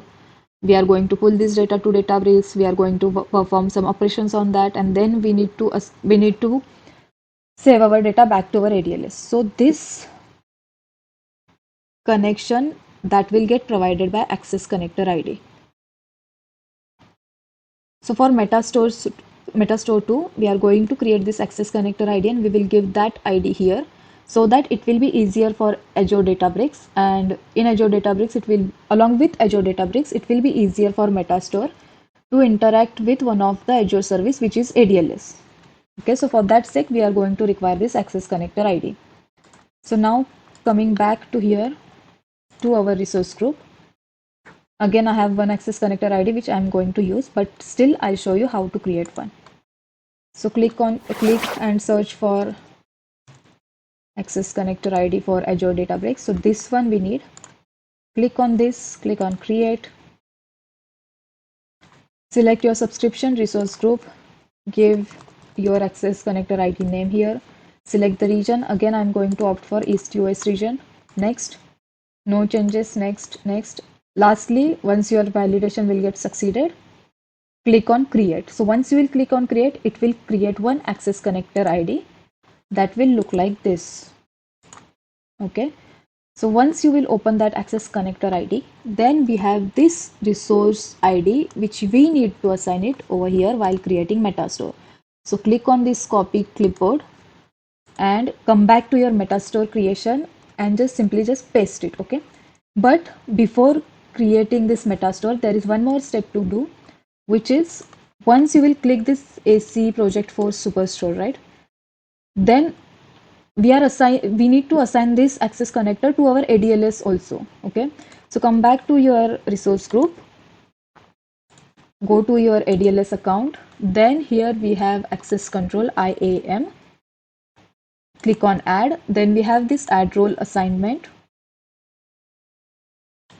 Search for storage log data contributor. Select the same, click on next. Here assign access to, click on managed identity, select members. Under this subscription, our managed identity would be access connector. Then it will display all the access connector which you have right now, and the one which we have created just now, you need to select that access connector ID. You will see that will get displayed under selected members. Click on select. Then it will get displayed here, and then click on review plus assign. So once you will click on review plus assign, just wait for like 5 to 10 minutes so that it will get assigned properly, and then come back to this Metastore creation and click on create. Okay. Okay, now so we can create Metastore now. So click on create.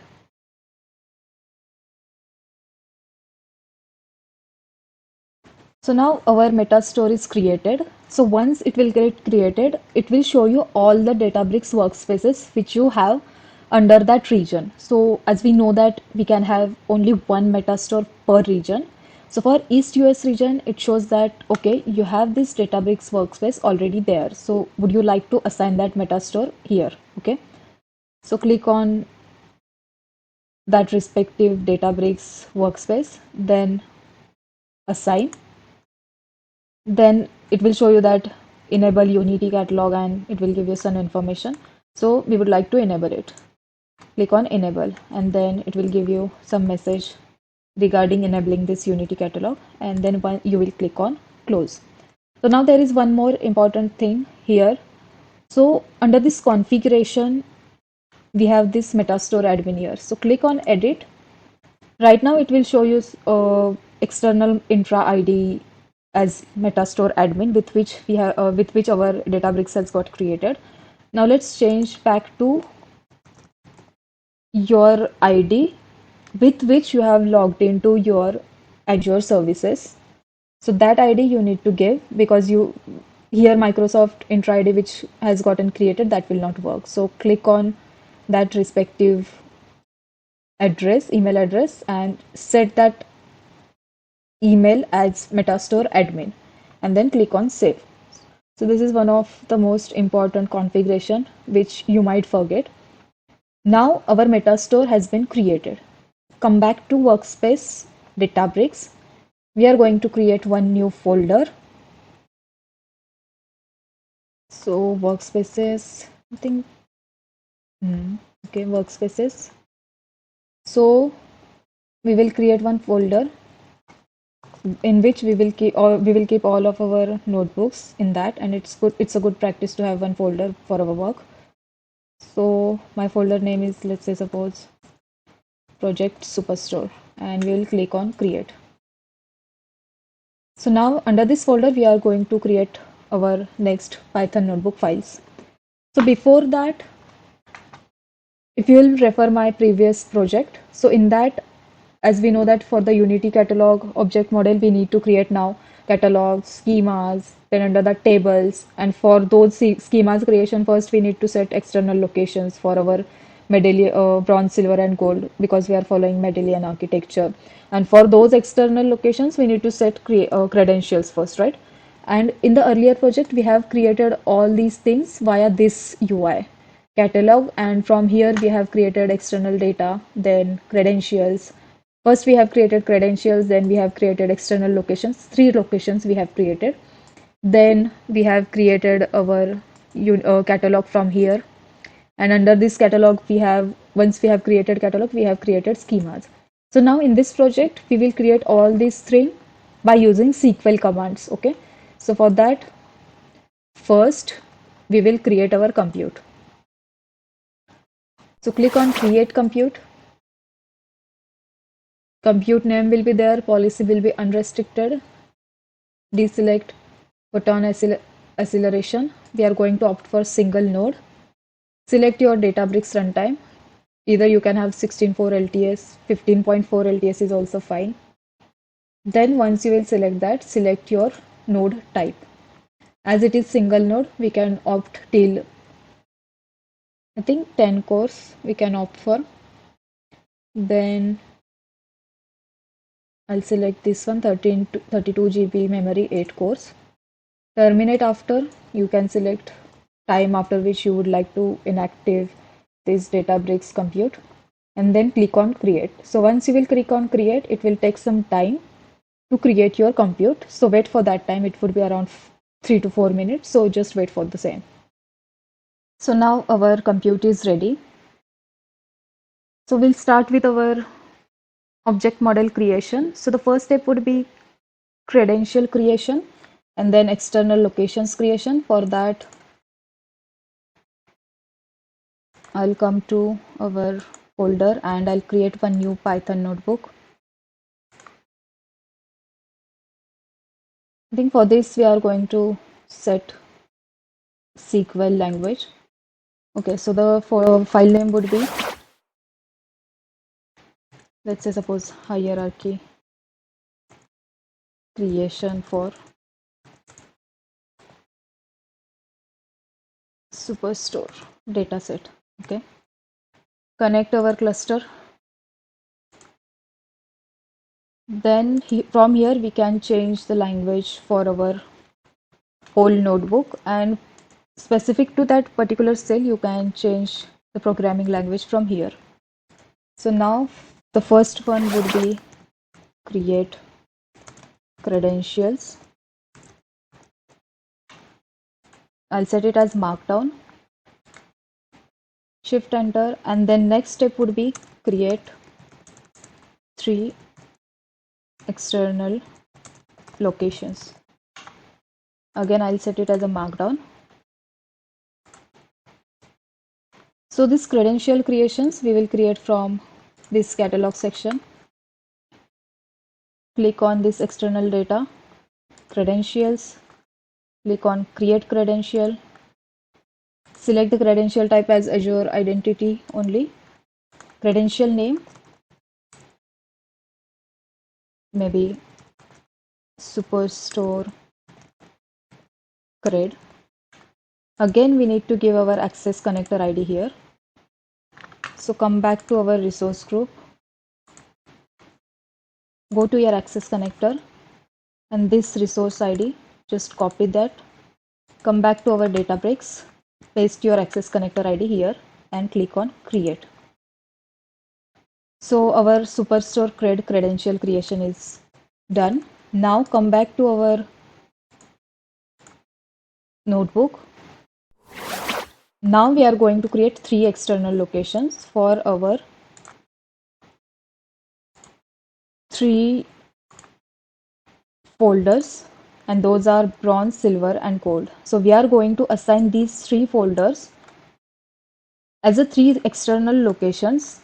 In case we are going to create external delta tables, and when we will create external delta tables, those external delta tables will get stored in these folders. So for that sake we are going to assign these folder paths as external locations. Okay, so the first external location would be, I'll select SQL command, then create external location. If not exists, it is not mandatory, but still it's fine. If not exist, and then we will assign external location name. So let's say suppose our external location name is bronze external location. Then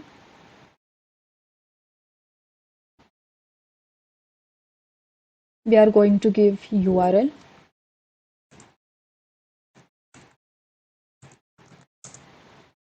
and here we are going to specify our path. So that would be abfss dot // then our folder name would be, our container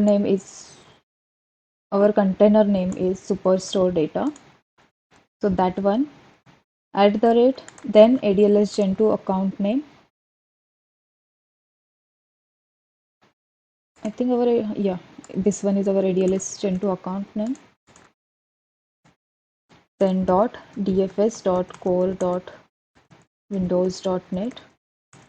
And now in this Superstore data folder, we have this bronze folder, and this specific folder we need to assign it over here.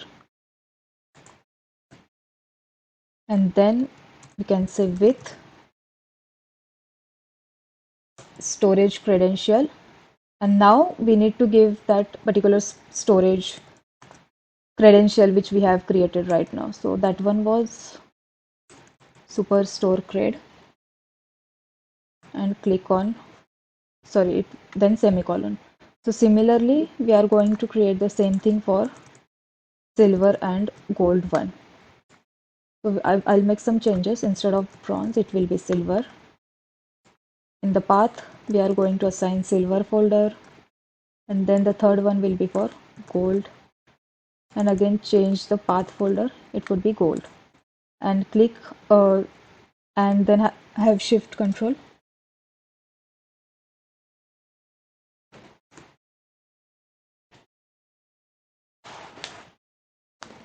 Now external location creation is done. Now our third step would be create catalogs. I'll mark down it. So now our catalog name would be, or the syntax would be, create catalog if not exists.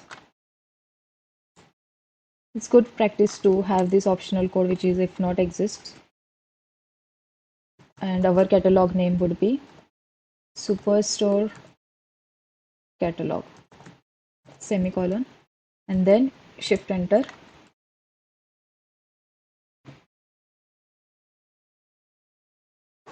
So now our catalog is created. Catalog is created.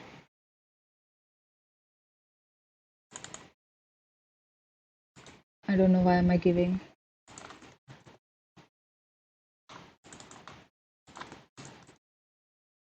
Now if we'll refresh this catalog side, you can see that our Superstore catalog here that has been already created. Now under this catalog we need to create schemas, and we are going to create 3 schemas, okay? One for bronze, silver and gold. So now our next step is create schemas.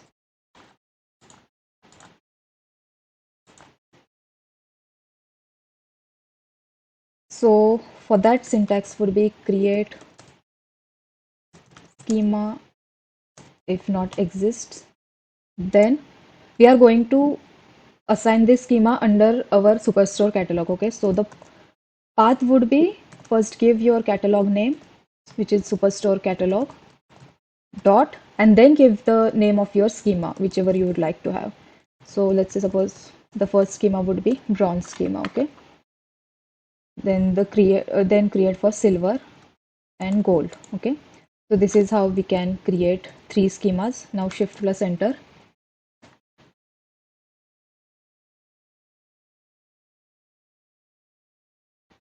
Then refresh this section. Click on Superstore catalog. Then you can see that we have bronze, gold and silver. So now what we will do, so whatever data which we have into our ADLS folder, right, which is into bronze folder, so we will ingest that data to our bronze schema, and then we will save that raw data as delta tables under this bronze schema. And then once we will have that data as delta tables under this bronze schema, then we will use that table in our silver schema. We'll do data cleaning, and then we'll try to save those tables as both managed tables and external tables too for our practice purpose. And then these files also we will save it into our ADLS silver folder too. So with this creation, then we will use these tables, delta tables, again back to our gold schema.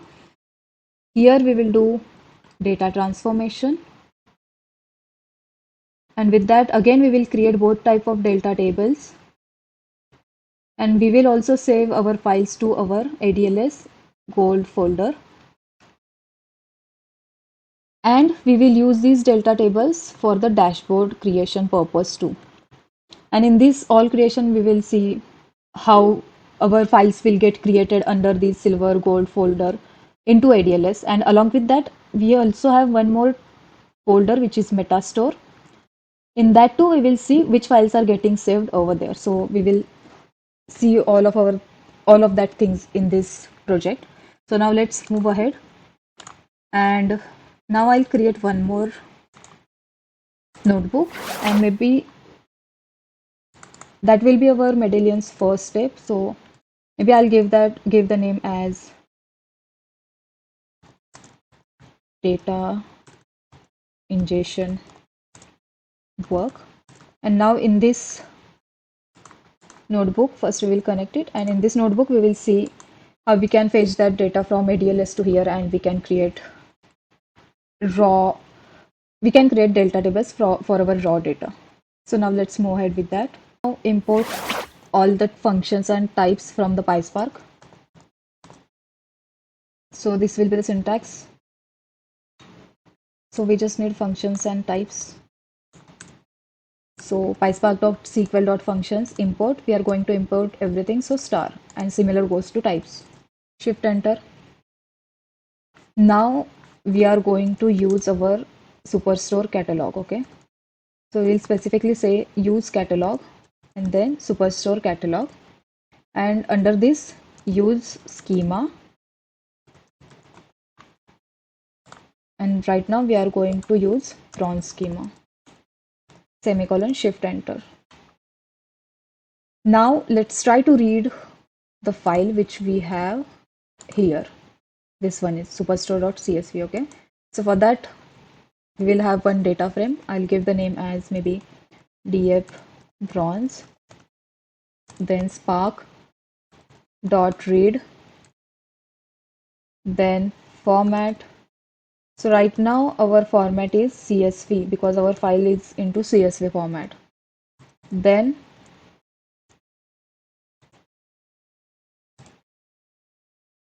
once you will read it with the format, then we have option set our header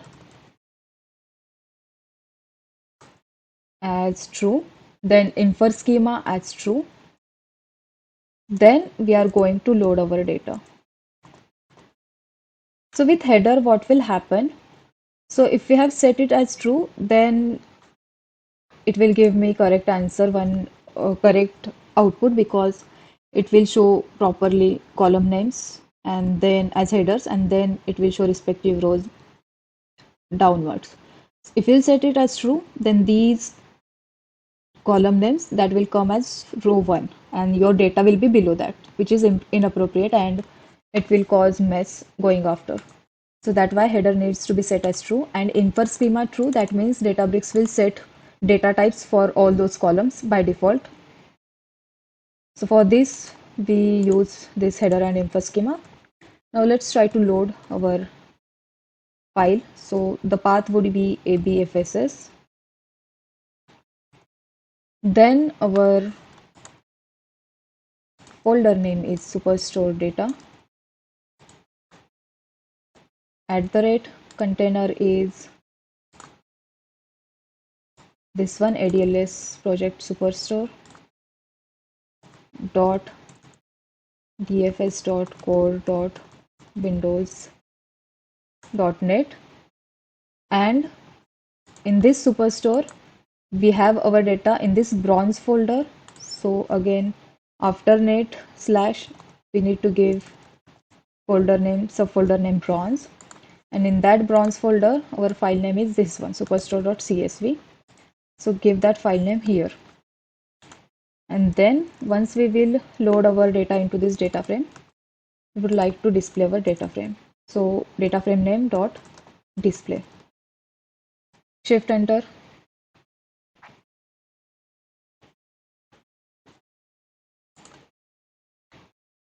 So we have our data now into this df bronze data frame.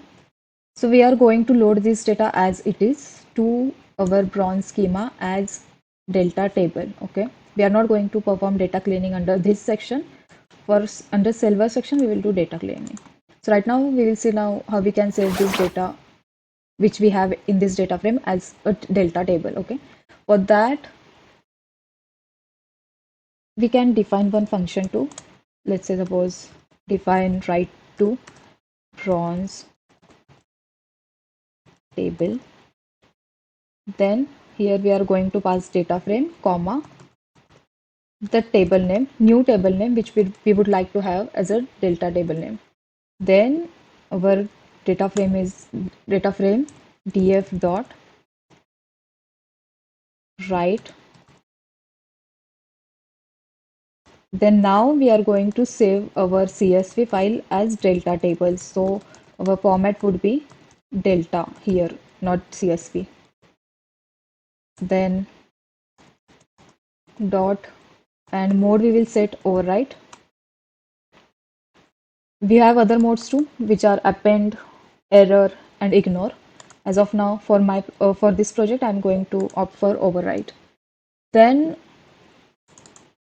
after mode, we will give one more option, dot option, override schema is equal to true. That means that if we will have any kind of schema changes, then it will not throw any kind of error. And then save as table. And then we would like to save our table in that path we need to set here. Okay, so our save as table would be, path would be Superstore catalog. Under the catalog, we have bronze schema. And under this bronze schema, I would like to have my new table. And now this table name will come here.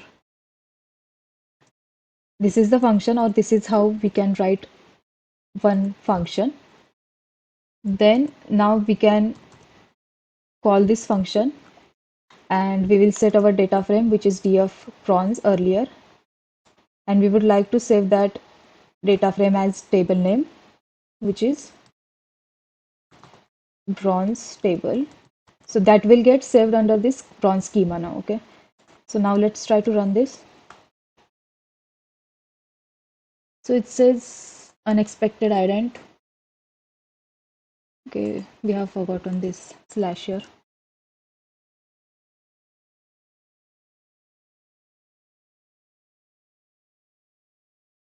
We are getting this error because we have this column row ID, and in that we have some invalid characters. So for that, it is giving us, or it is telling us that please use other characters and try again. Or alternatively, you can enable column mapping to keep using the characters. So let's try to diagnose this error. So we will try to enable this column mapping.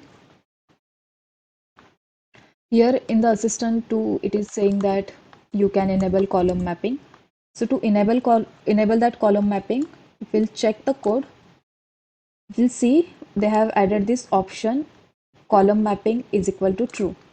So now replace our code with this code. So click on replace active cell content and then again run this cell. Now it states that, okay, so column mapping, we need to change it to, we will use mode as name and then we will try. Okay, so the delta dot column mapping dot mode,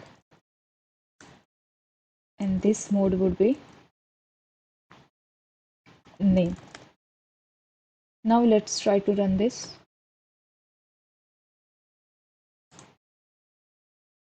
Let's replace this cell. Okay, now let's try to run this.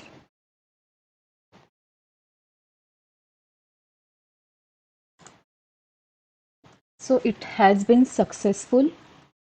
So for this, if you'll see, we have used diagnose assistant, and with that we have added this feature dot option delta column mapping dot mode, and the mode would be name.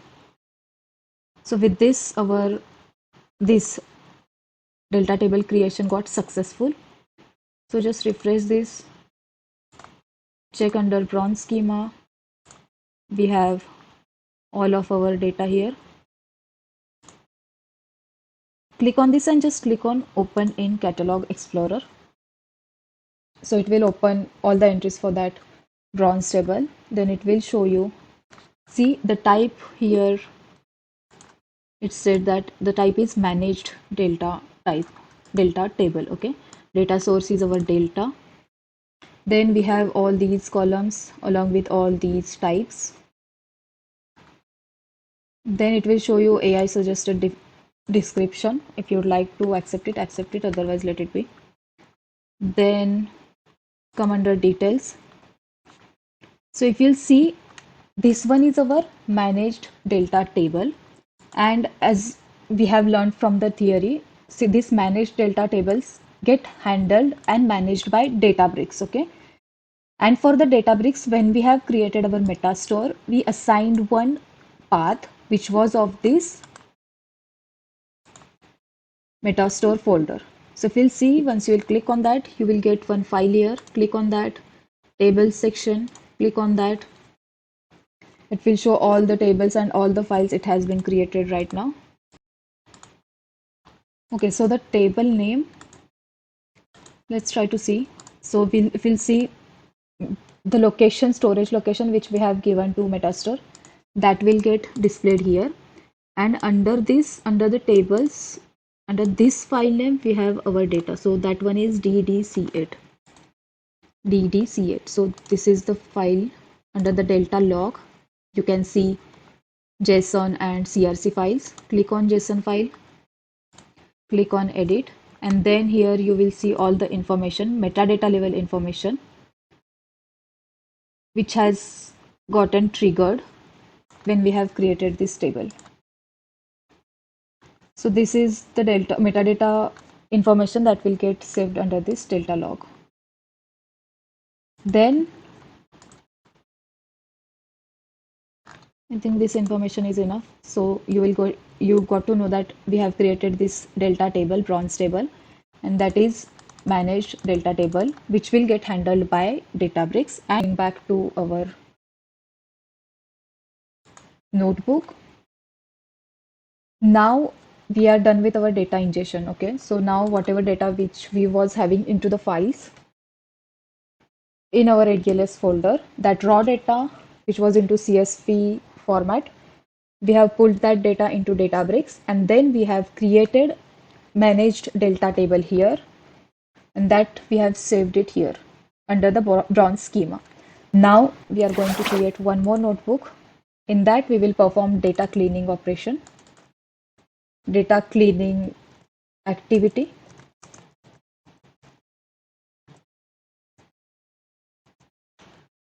We will connect our compute. And now here what we will do, here we will fetch this managed table and then we will work on that managed table. So now let's start working with this silver layer in which we will do data cleaning. First things first, we will pull all the functions and types. PySpark dot SQL dot functions, import everything, then types too. Shift enter. And now we'll see how to read this bronze table into our data frame. Okay, so I'll create one new data frame. I'll give the name as df silver. Then the syntax would be spark dot table, and then into parenthesis I'll give the table path of that respective table. So as we know, it will follow 3-level naming convention, which would be under the inverted commas our first catalog name dot schema name dot table name, and our table is this one, bronze table. So that name we need to give it here, and then we will display this data frame.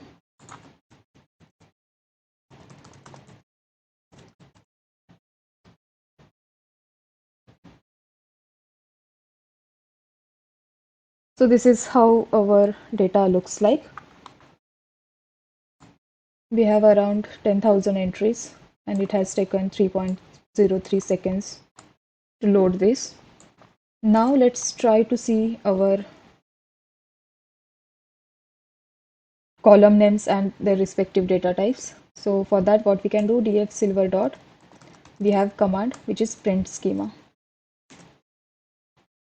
So now in the data cleaning part, let's try to work on this postal code column.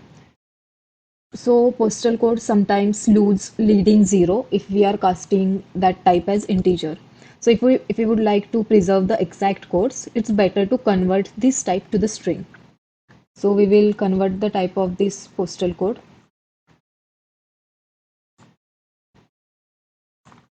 to string. So for that, what we will do, our data frame is df silver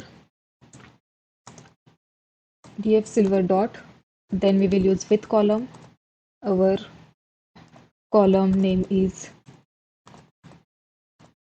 postal code,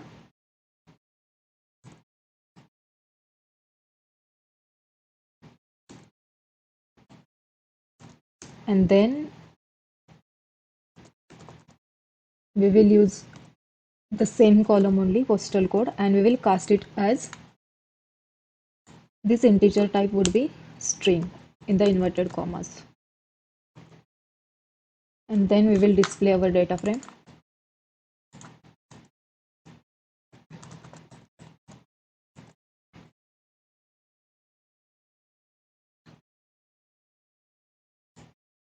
Now if you'll see, the type is string now. Now the next one would be, let's say we will drop duplicate rows, whatever we have. Then to drop the duplicate rows, we have syntax as we will use the same data frame, we will modify the same data frame. df silver dot drop duplicates and parenthesis. And then we will display our data frame.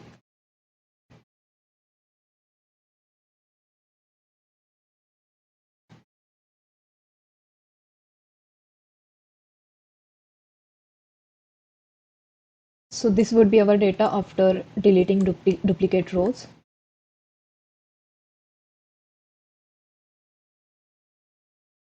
Now let's say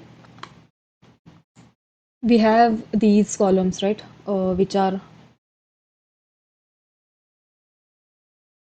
order ID, then we have customer ID, again we have order date and sales, this one. So what we will do, we will drop the rows which has missing values in these four columns. Okay, so for that what we can do, we can use drop NA function. So our data frame would be same, data df silver, and then we will use drop NA function, and in NA function we will define our subset with these four column names. So we will say subset, and as it is string, inverted commas, we will have order ID, comma, then we will have customer ID, again we will have order date, and then we will prefer sales column.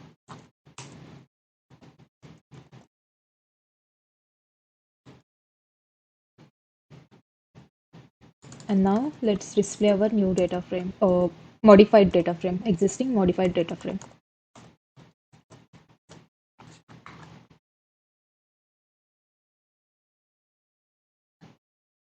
So now this would be our data where all the null values from these four columns will be removed. Now we will handle our nulls and non-numeric values for the sales, quantity, discount, and profit. So we'll see if we'll sort these tables. Then you can see that we have some unexpected values too in these columns. So in this situation, what we will do, first we will remove all these non-numeric values from these four columns. Then we will cast these column types to proper and appropriate numeric types, and afterwards we will filter out the negative values. Okay, so for that what we can do, so the step one would be to keep the rows where we have all the numeric values, so that that can be casted properly, and unwanted values which has string or characters present, those values we will remove it. So for that what we can do, again we will modify the same data frame, dot, we will use filter function. In filter function,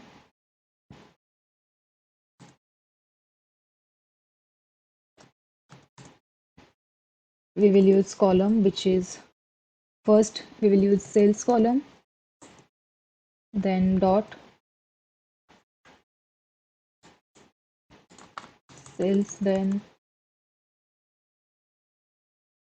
dot we need to cast it to double,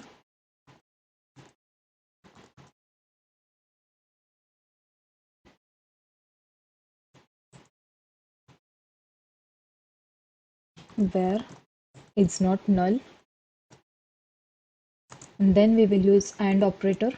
Again we will use second column, which is quantity is not null, and then discount, and again the profit.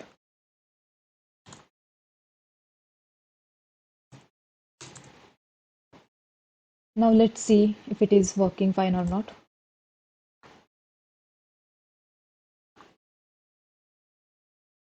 So now let's try to again sort these values and see.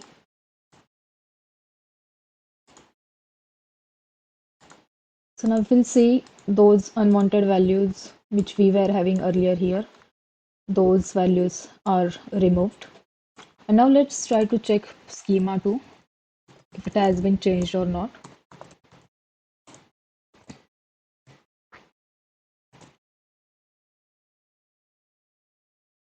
Okay, so the sales is still string, quantity is string, discount string, profit is still double. Now, so now let's cast these columns to the correct numeric values or numeric types. So for that we will have our existing data frame df silver. We will use fifth column function.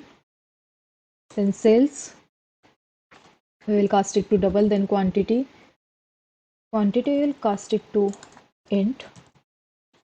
Then discount, again we will cast it to double, and profit we will cast it to double. And then we will see our schema.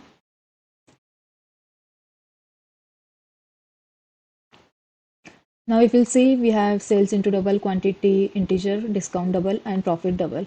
And now we will remove all the negative values from these four columns. So for that, what we can do, we will do operation as filter on our data frame. Again, we will use filter function. Then we will declare our column. Which column? First one would be sales. Then it needs to be in parenthesis. Okay. Then the condition would be greater than equal to 0. And then we will use AND function again for the quantity and then for the profit. And then let's first see negative values here. For the profit, let's try to sort it. See, we have negative values. Now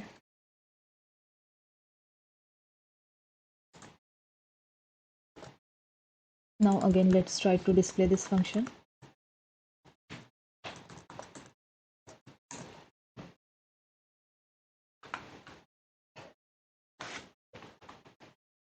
And then let's see if those values has been removed or not.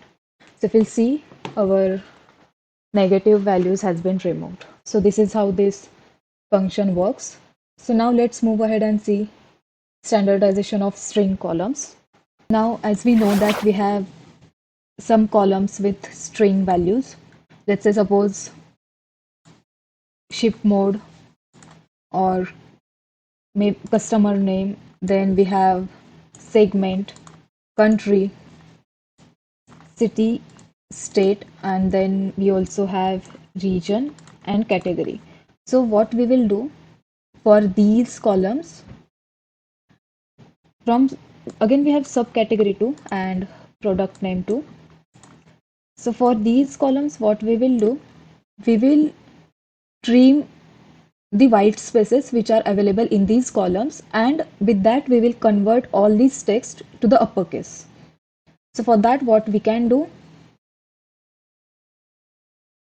First, we will use our all the column values as string.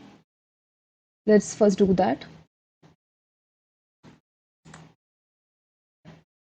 Maybe the name will be string column cols, and then we will define all of our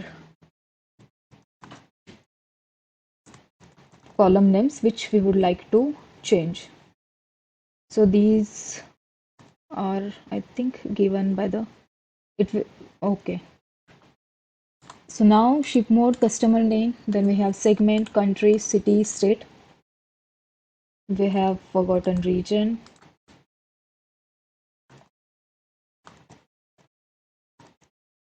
Then we have this postal code. Okay, we have this region here. Okay, fine. Postal code. Then we need category. Product ID is not required. After category, subcategory, and then the product name. So these would be the columns. Then we will use for loop for variable name string. Let's say suppose in our case it's C. In string columns, enter df silver, and then we are going to trim to uppercase. So for that,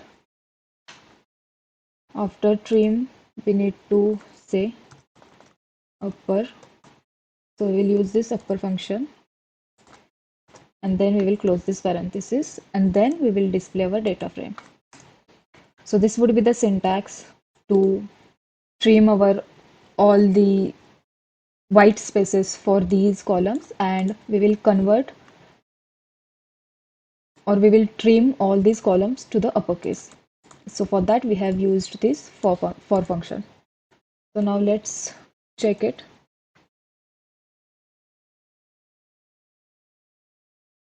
See, now if you see here, it is working as expected. So now let's try to have another data cleaning where we will filter out the invalid dates. Okay, so if you'll see, we have ship date and order date.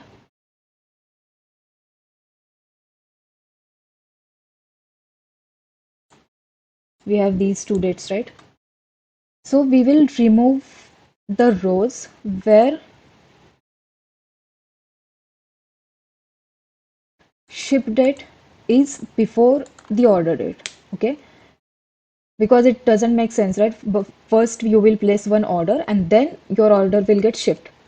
So the entries whichever we have where ship date is greater than order date, those entries we are going to filter out. Okay, so for this we will use filter function. Let's see how we can do that. We have this data frame where we will use filter function on the columns where ship date is greater than equal to order date.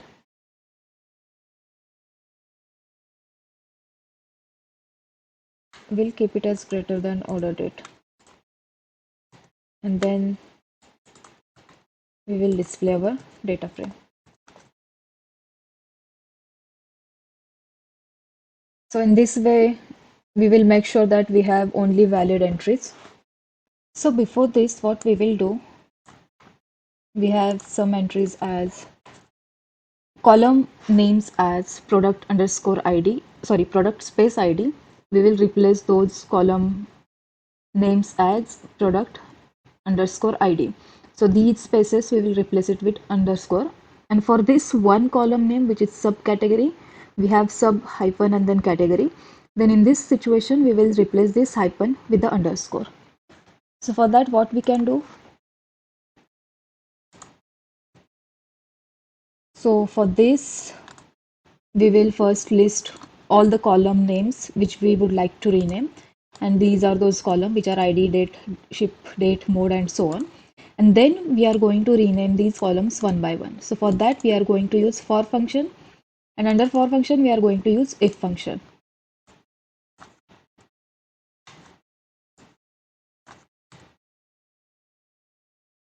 Then, so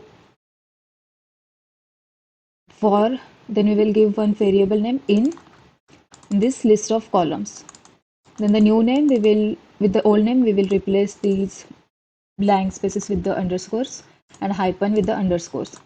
And again, we will check with if function if old name is already present as a column value in df silver data frame, then we will replace new value with the old name or new name with the old name. So now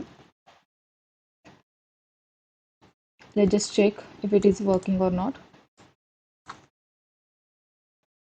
Now our query has been ran successfully, and if we'll see, these column names are changed as expected. Now let's just check for subcategory. Yes, subcategory that hyphen is also replaced by the underscore. Okay, so now after this, coming back to our extraction of metadata which we were doing, where we have discussed earlier that for the order ID we are going to make 3 more columns with country code, order year, and order number. Okay, so for that our syntax would be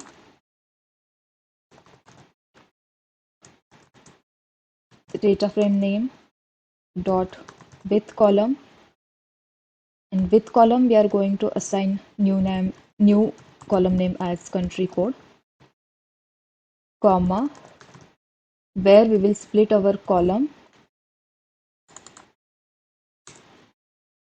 order underscore ID, and we will split our column at hyphen, and we will get the first item for our first column, which will be country code. Then again we will again use dot with column. Our new column name would be order year, comma, again split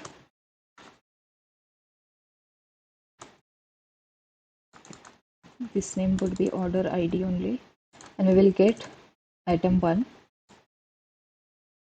And then I'll just copy this one.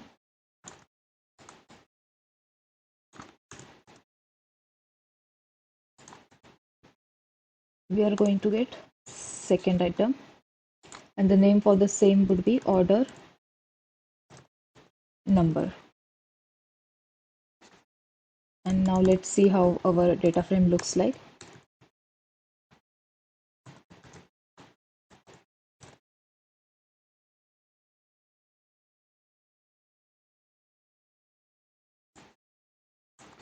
Now let's see, and if we'll see, we have these 3 more columns with country code, order year, and order number.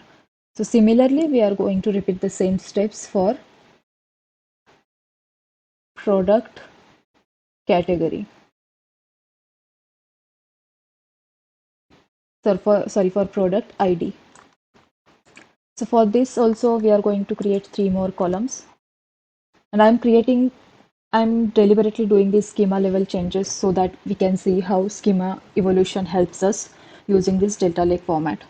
So here our first entry, we would assign it as product category. Then the second one, we will assign it as product subcategory. And the last entry, we will assign it as product number. So in this way, we will create these 3 new columns from this product ID column. So now let's quickly do that. df silver, we will use command with column. Our first new column name would be product category, comma, split column. We are going to split column product ID,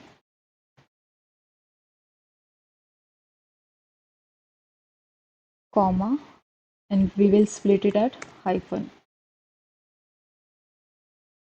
dot get item 0.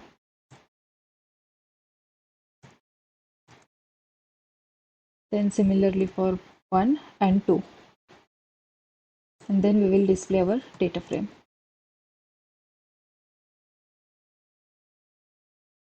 So now let's see if we have,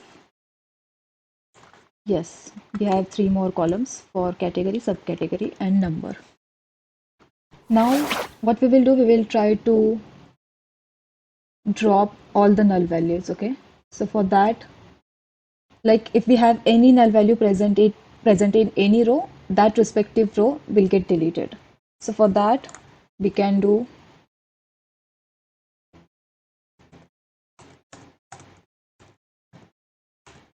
dot na dot drop, and we would like to apply it for complete table or data frame, and then display.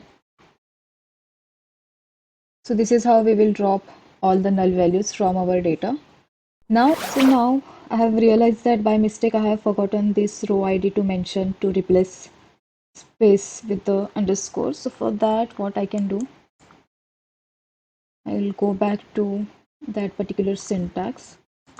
In this, I'll add my new column value, which is row underscore ID, comma, and then this one. And let's try to rerun it again.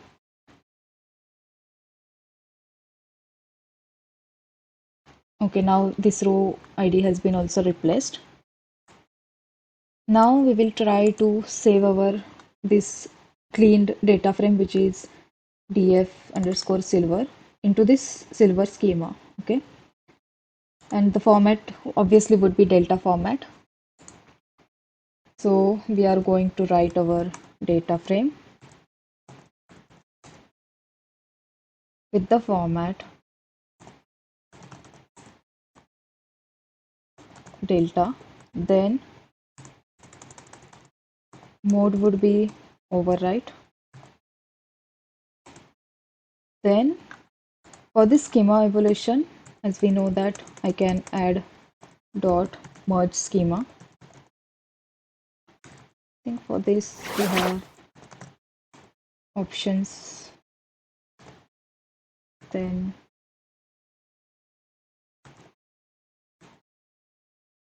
merge schema set as true, save as table, and here I need to give my path, which is catalog name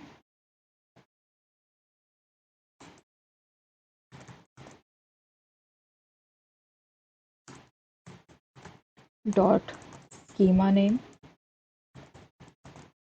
dot the name of my table, delta table, which I would like to have.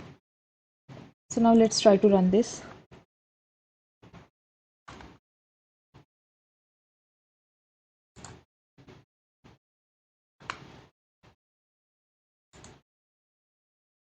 I think I need to give it as option maybe. No, this one would be comma.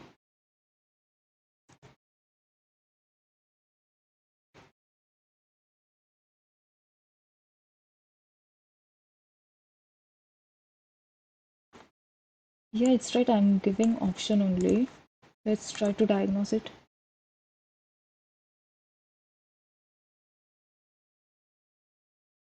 I think I need to remove this, but let's see.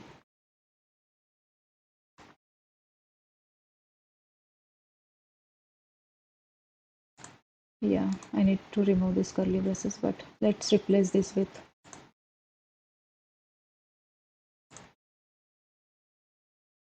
we will replace this cell with our given code. I hope it will work now. So now let's refresh this catalog section. Superstore silver schema. Under that I have silver table.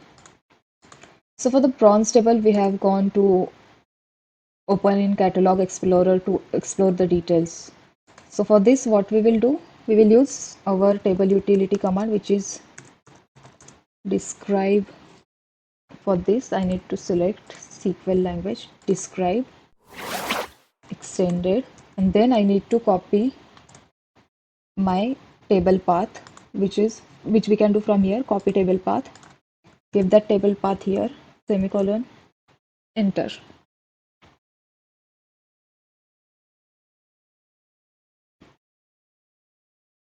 It will give all the columns with those respective data types.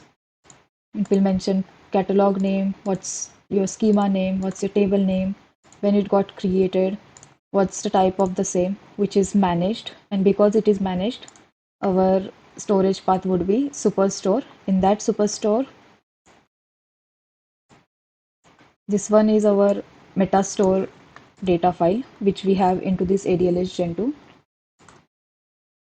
which is this superstore data in this Metastore 7F tables. I think recent one is this one 6488, but let's see. Yeah, 86488. So this is my file. In this I have my data into this Parquet file format, and along with that I have this delta log in which I have CRC and JSON files.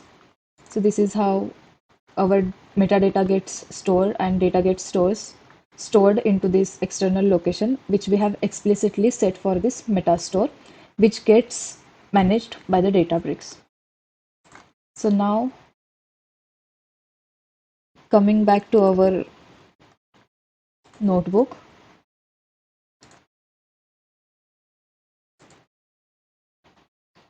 now let's try to save this data frame to our external location. Okay, so over here under the silver folder, we'll create one more folder, and in that we would like to save this file. Okay, so for that, what we can do, df silver, again we will use the same, write format would be delta, mode overwrite, merge schema, then here we will declare our path as dot option path, comma, and here we need to give our path, which is abfss.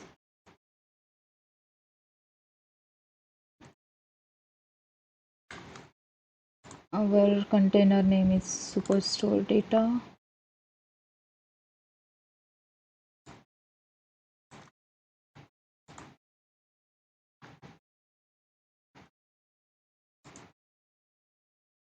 @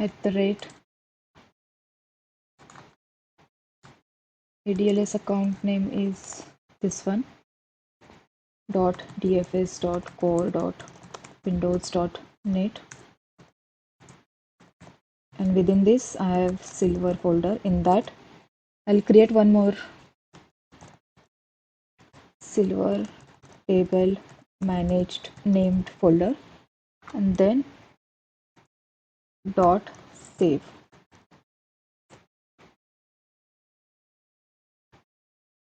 Okay, backslash.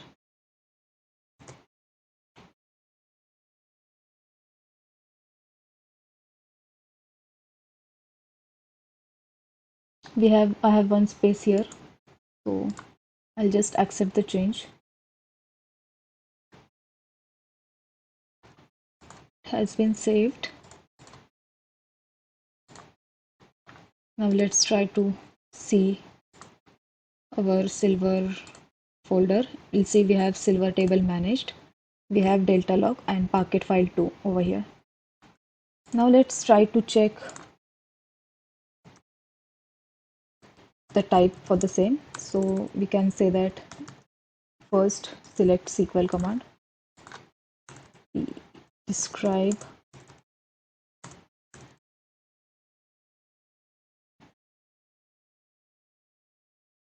First we will do only describe and then we will use extended function. So in this case, what we will do, describe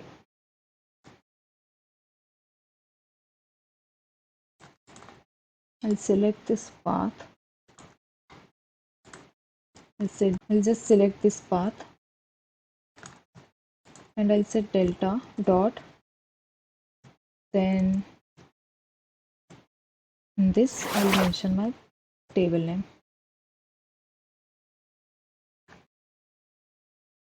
So if you'll see with describe, it has given only column name and respective data types. So now I'll add describe extended. Now it will give us the additional information. So this is our extended, so this is the information of our table which we have saved under the silver folder. So the type for the same is also managed. Now if you see, enable deletion vector has been set as true, so these features has been set as true. So we have seen how we can save our managed delta table under the external location which we have set for our silver layer. Okay, so that one is silver folder. So now let's say suppose we would like to create external table. Okay, so these were managed tables. So let's try to create external table. So for that, what I can say, create table if not exists. So here we are going to use CTAS function. CTAS is CTAS is create table as select. Okay, CTAS create table if not exist, and our table name would be silver table external. Using delta, and then here we are going to specify our external location. So I'll save this external table under the silver folder only, and in that I'll create silver table external. So we have this managed one, we will create one more, and that would be silver table external, and as select star from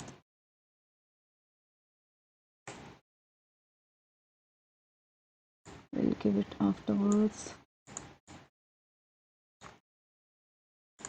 Okay, now let's try to run this.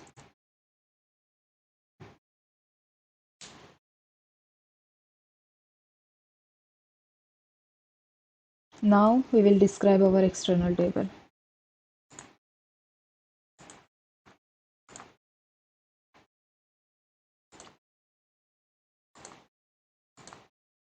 We'll see we have this table created here too. Now let's try to run this command.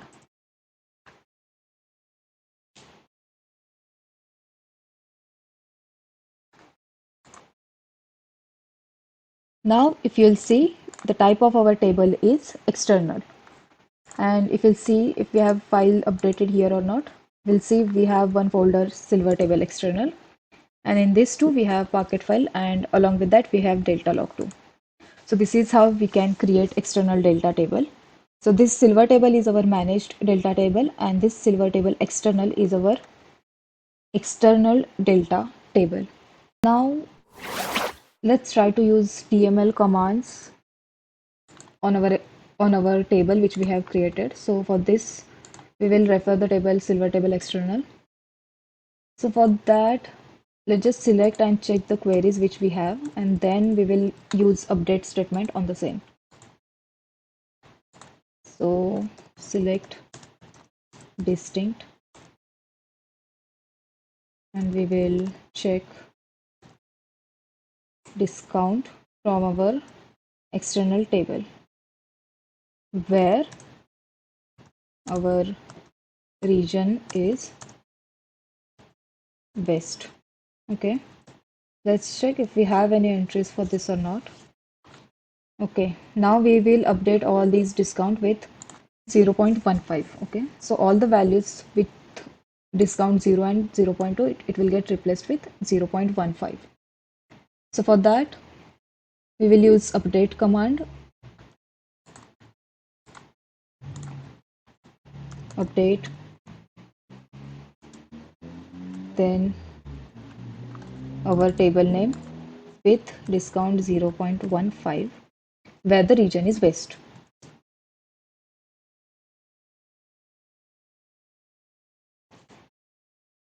Okay, now again we will try to run this distinct command. Now we'll see we have all the entries with discount 0.15. Now let's just first check our, select start from, and then we will check external table.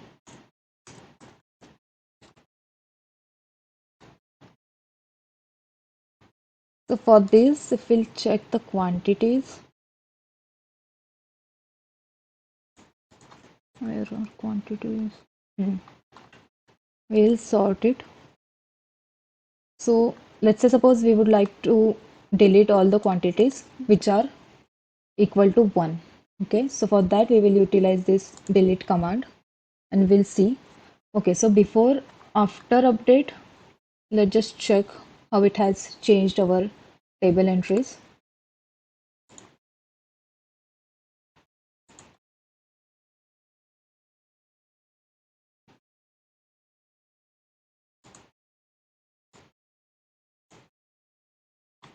So this one is the packet file that has got created after that deletion. Sorry, after that update. Then this one is our JSON file. So now we will try to use delete command.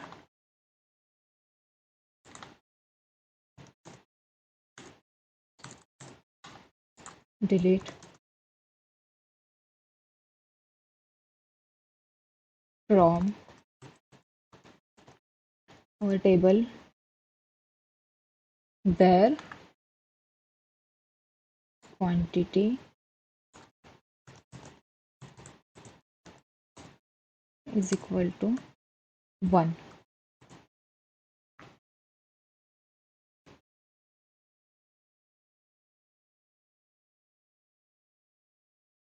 So now let's try to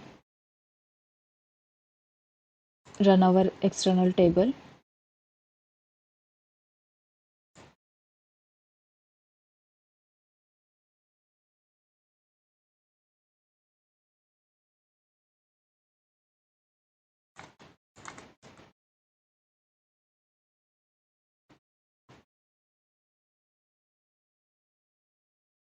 Quantity.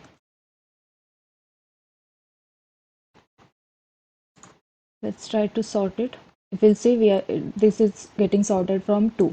So that means all the quantities which were having value is equal to 1, those got deleted. Now let's see how this merge function will behave. Now let's see how we can use merge command. So for that, we are going to create one new table named as silver table merge, and that table's column names and their respective data types would be same as silver table external. So our goal is to merge this table, which is silver table merge, which we are going to create, into silver table external. Okay, so for this, first we will create this table.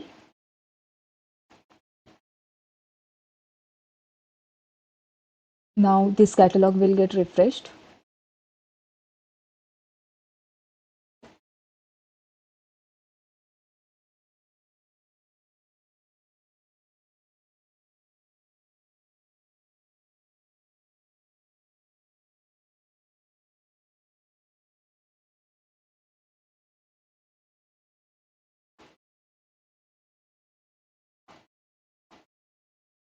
Now we will insert 2 entries into our silver table merge. Okay, then run this command.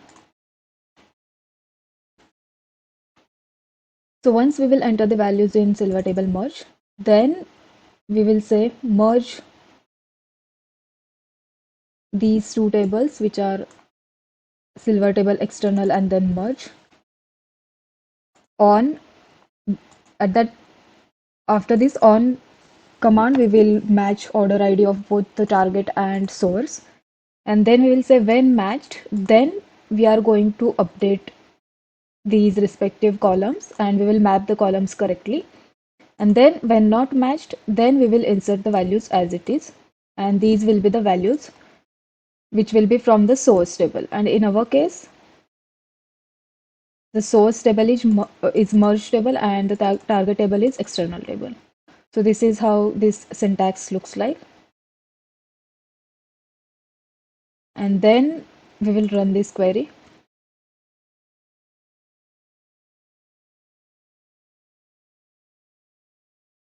Once we will run this query, then we will check if those entries are inserted into our table or not. So if you'll see in our external table, we are getting the values which we have inserted for the row ID 9997 and 98, where our order ID is this one for both the entries. So this is how we can use merge command. Now let's see how we can check our version history and how we can do time travel.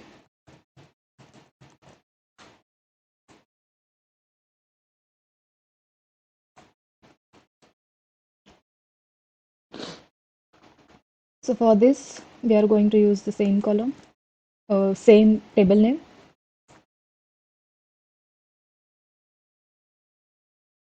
First, we will describe the history for the same so that we will get to know which version which we need to restore.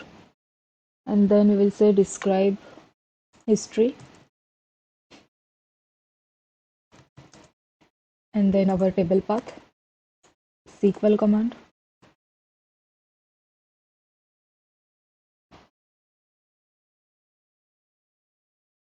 So these many are the versions of our table on which we have performed different kinds of operations. So let's say suppose I would like to return to my version 0. That means like before before DML commands. So we will update or we will restore our table to version 0. So for that, what we can do, we will use restore command. So for this, we will select SQL language, restore then our table name to version as of 0. Then run this command.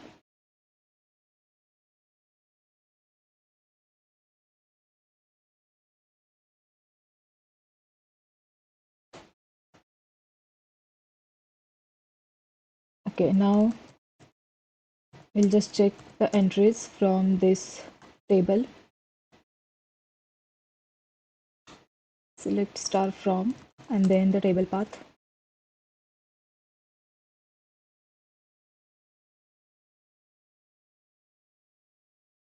So this is how our data looks like. So this is about data cleaning part. And then now we will start with our data transformation part, where we will fetch the table from silver schema. We will work on that and then we will store that table or store those tables into this gold schema. So for that, we will create one new notebook.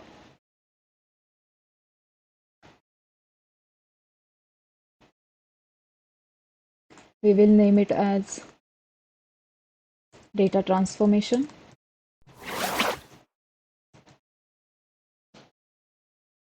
We will connect the cluster.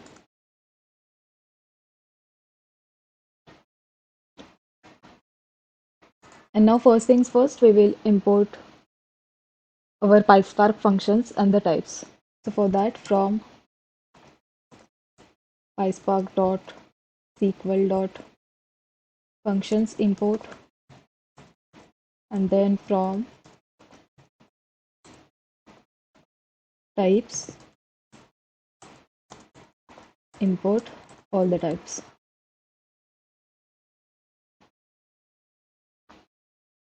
Then we are going to use our catalog, which is Superstore. Then we will say use catalog, Superstore catalog, and then in that we will say use schema, which is this called schema.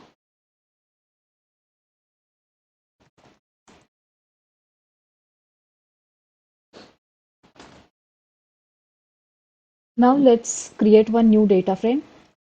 We will name it as DF Gold, where we will fetch our delta table, which is silver table external, which is present under silver schema. So spark dot table, and then here we will display our path. We can click on this and our table name will get inserted. So now run this command. Let's see how our data frame looks like.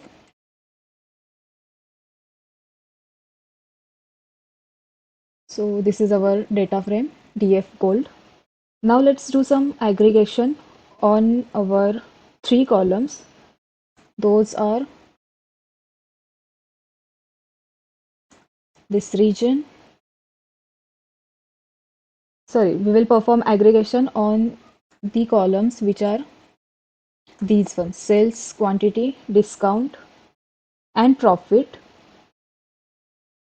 where we will group our results with region, category, and order year. Region, category, and then we have order year too.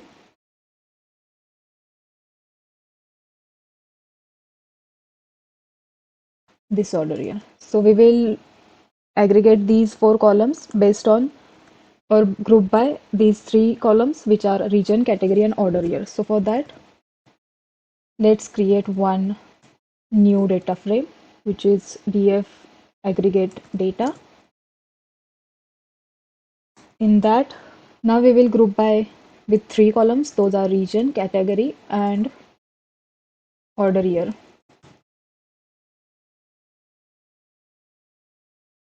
Afterwards, we will do aggregation. So for that, we will have .agg, where we will use expr function, in which we will try to sum up our sales first as total sales.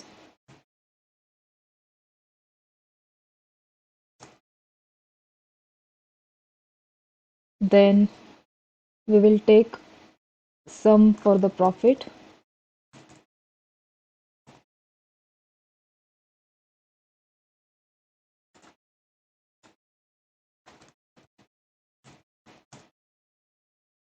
Then we can average our discount. And what was the 4th column? Sales, quantity, discount, and profit. We can use quantity too.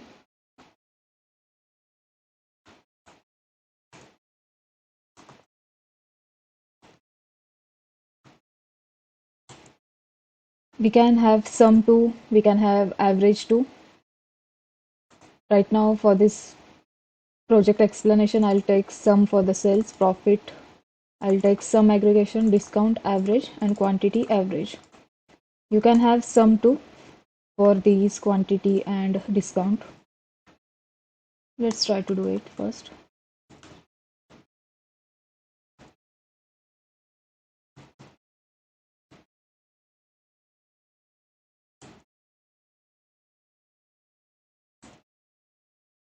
Then lastly it would be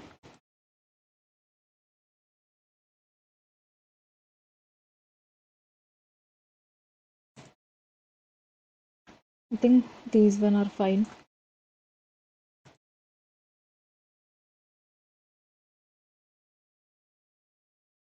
And then we will use order by function too here.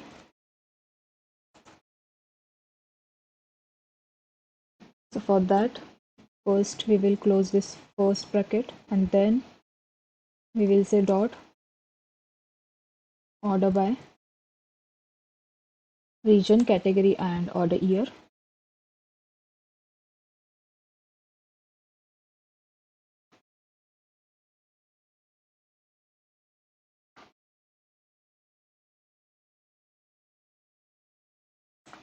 Now let's try to run this command.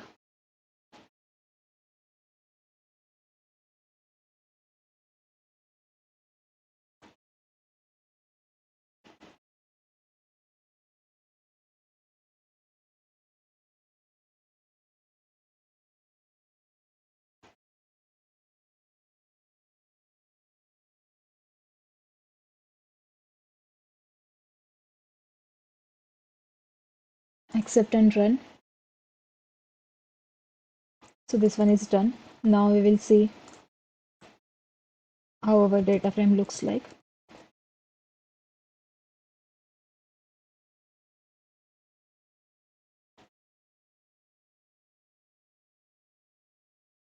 This is how our new aggregated data frame looks like. Now let's try to save this data frame as a delta table under this gold schema. So for that, again, we will use the format which is delta.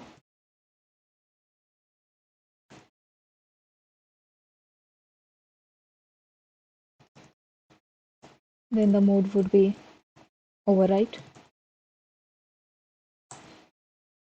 Then option, we will have overwrite schema as true, and we will save it as table. We'll say save as table named as gold aggregation table.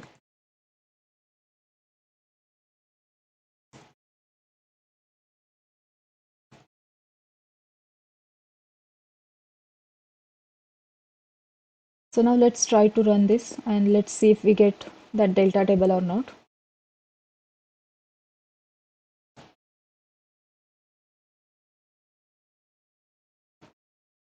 Okay, save as table A needs to be in caps. Now let's refresh our catalog. So we have our table here. Let's check with describe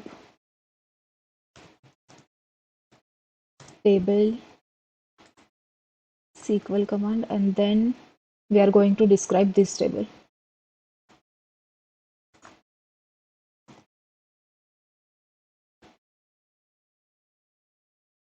So it will display all the column names and data types of the same. Now we will say describe extended.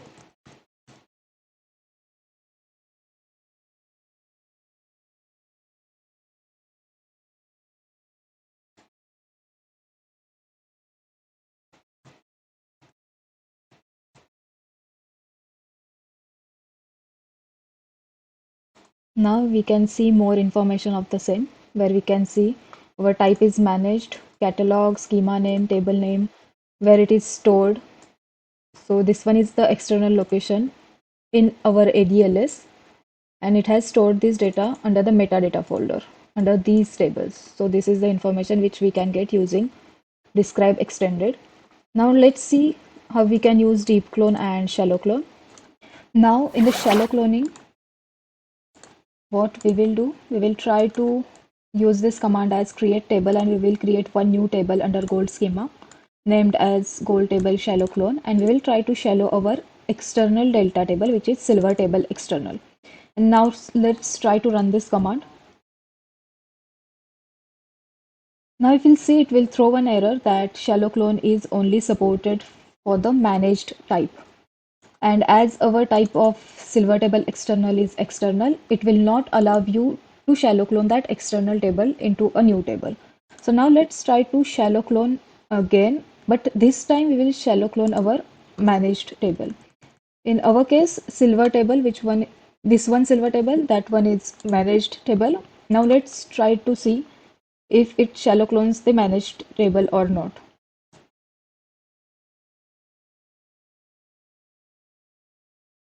So now our shallow cloning has been done successfully. If we'll refresh the catalog, then we can see under gold schema, now we have our shallow clone table, which we have created just now. Now we'll see deep cloning, and again we'll see deep cloning for both managed and external table.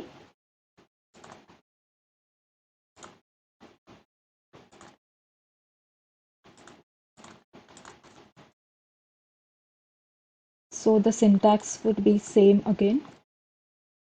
So instead of shallow, we will have deep clone.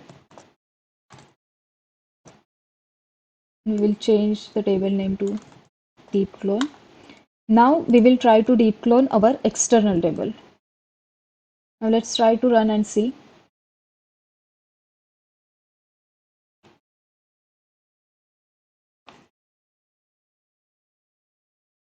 So deep cloning is successful for the external table, and now let's try to see for the managed table.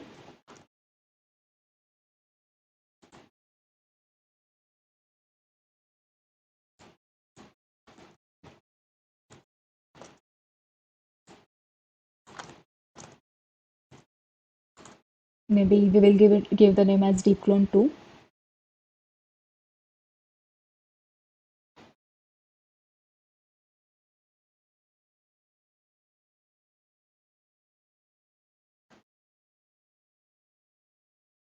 So this deep cloning is successful. Now let's try to refresh our catalog.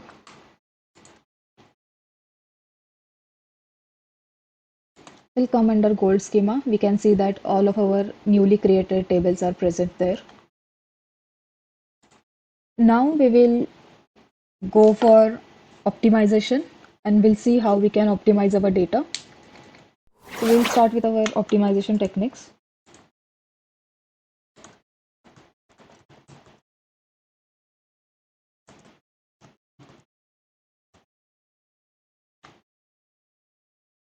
So the first one which we saw was with optimize command. So let's say suppose we would like to optimize our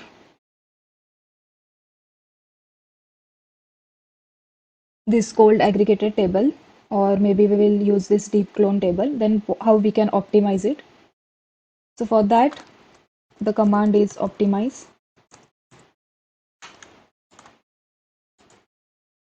and then we will give the path of our table, and then we will run our query.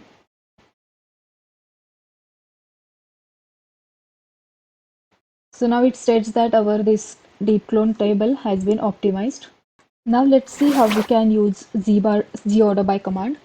So usually we use ZORDER by command on the columns with which we are frequently filtering our data. Okay. So now let's say suppose we are using select start from, and then we will use this table where region is central and maybe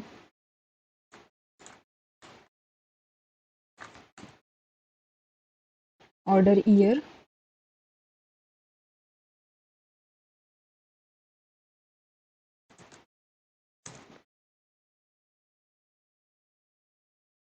is 2017. Okay.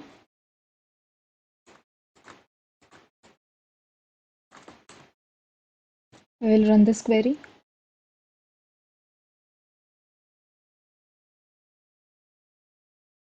Now, okay, we don't have data. Let's try to see with West.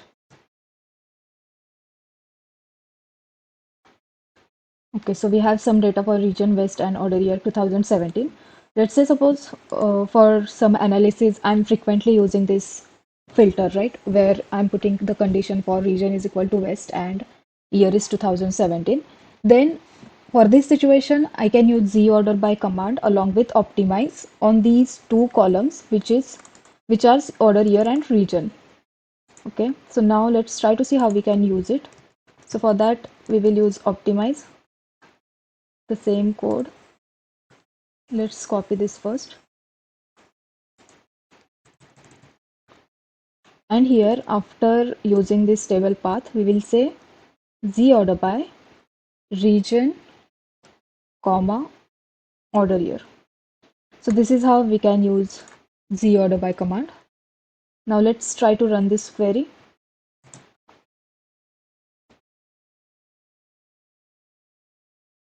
And then now again we will try to run this select star query.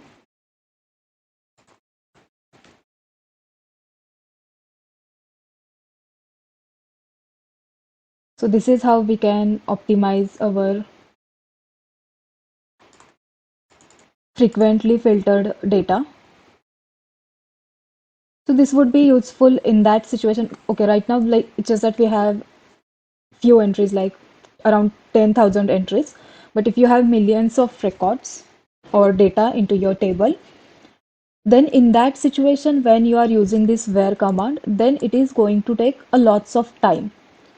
So in that situation, this ZORDER by optimization technique will come into scenario, and it will be beneficial to run these queries very fastly. Okay, so right now it just will see it. Earlier it has taken 1.36 seconds, and now it has taken 1.25 second after optimizing it. But right now our data is very small, that's why we are not able to see that difference of time that much. But when you are when you are having lots of data, then this order will give you benefits of this optimization technique. Now, next optimization technique was, it was about auto optimize and auto compact, right? So for that, it actually automatically gets applied when we use compaction plus z order by, but still we can enable it by setting two properties. Okay, so first we will see if we have those properties set or not. So for that, we will say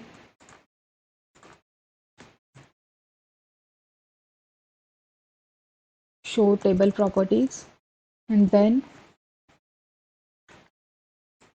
we will give table name.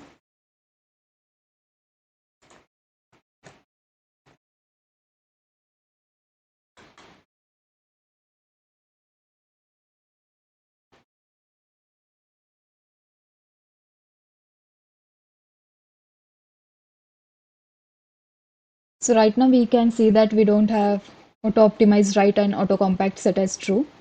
Now the next optimization technique is auto compact and auto optimize.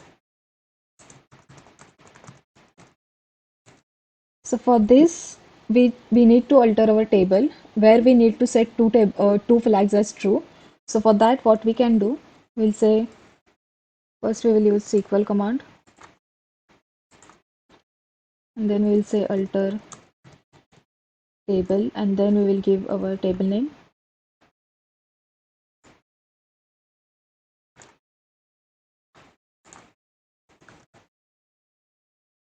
Then we'll say set table properties, and in this we are going to set delta dot auto optimize right is equal to true and auto compact is equal to true. So now let's alter our table with these two flags, and now we will say show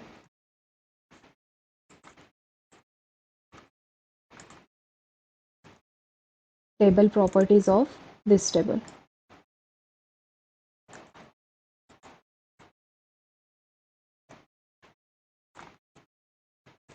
Now let's try to run this command. Now you will see these flags has been set as true. So earlier, if you would have run this show table properties before altering this table, then if you'll see that you don't have these these two entries, that means that those flags are not set to true. Okay, so in this situation, you will not get these two entries, when you will run this show table properties, but after when you will alter this table and when you will set these flag to true, and then when you will run this show table properties, then you will be able to see those two flags with the values as true. Now for the liquid clustering, we will use sit-as function and we will create one more new table. So for this, what we can do, let's say create table, our catalog name, and our table name would be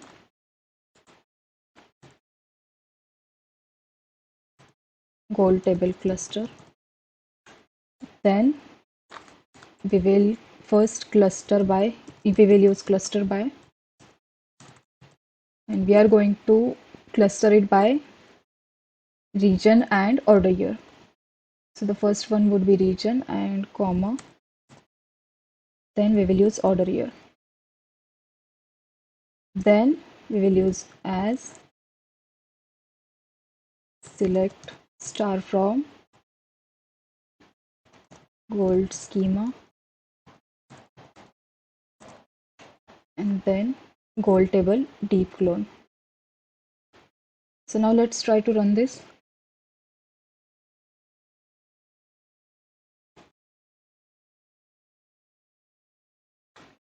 Let's see if we got the table or not.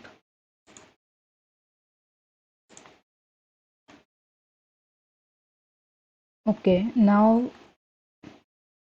we'll say describe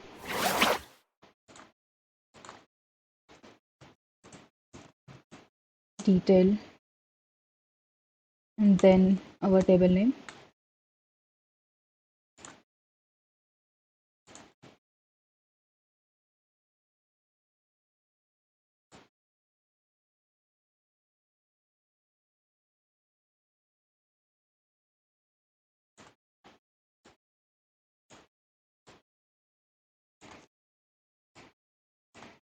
So if you'll see here in the features, the format is delta. Then it will give us the location. After location, it will show that we are clustering our table on the values or columns, region and order year. And if you'll come to the properties, it will say that our deletion vector is true. And then as we are focusing on clustering, if we'll see into table features, we can see that our clustering is on. Along with that, we have deletion vector append only, but that's not necessary right now. So it states that we have enabled our liquid clustering on our table, gold table cluster, where we are using cluster by command with cluster by, where we are using cluster by on region and order year. So this is how we can enable our liquid clustering. Then now we can see how we can enable caching.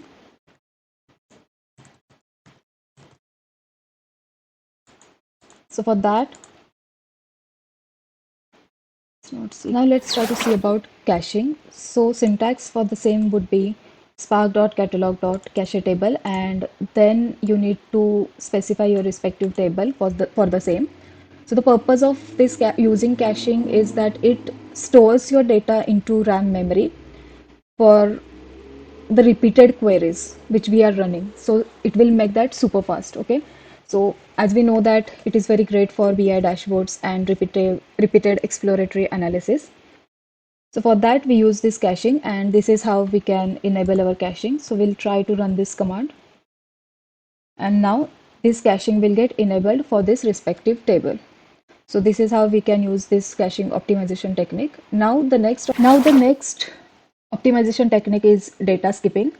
And as we know that this data skipping basically uses the metadata to skip the reading files that are not relevant when you are querying something. And because of that, what happens? It speeds up our filtering. And as we scan the list data, our performance gets improved for our respective query. So if you'll see it, this data skipping happens automatically when you use any filtering command like where clause or zordered clause, partitioning or cluster by. So when you will do that, This Databricks will start storing metadata information. That means that data skipping has been turned on. Okay. So as we know that in the earlier part, we have used cluster by command, right?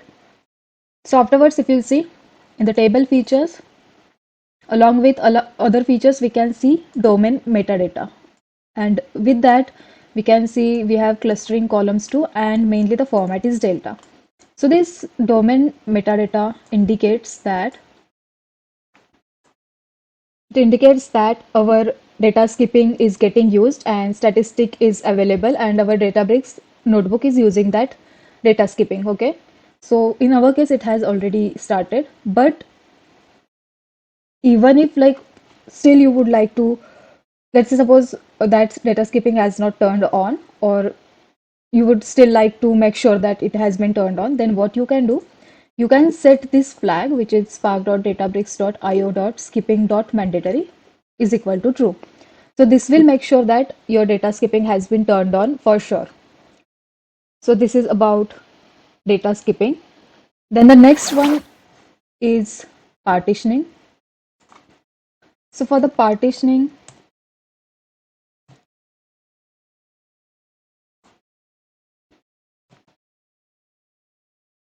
let's try to create one new table.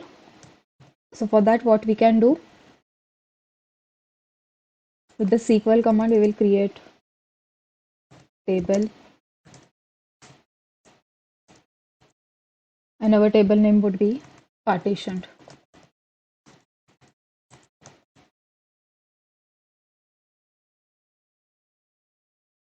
And then we are going to use partition by. Again, we will use region and order here as partition. And then as select star from,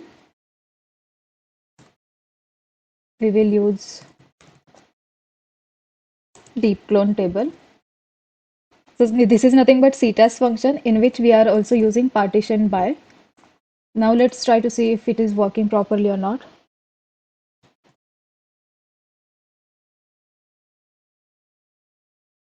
So this query means that we are splitting our data. We are creating our table, goal table partition, and in that we are splitting our data into the folders based on the column values, and those column values in our case are region and order year. That is why we have partitioned it by region and order year, and that is ultimately going to benefit us, because when we will apply any query, it will read that relevant folders in which we are saving this data using partition by, and ultimately it will result into faster queries. So for example is that, let's say suppose you are filling your documents by the year and you're looking for 2017 year data. Then if you have, so it will create folders like 2017, then as per year it will create the data. And if you are searching, when you are searching for 2017 data, it will directly open the folder which is tagged as 2017. So this is how this partitioning functions. Now this has been ran successfully. Then again we will check the details of our new table.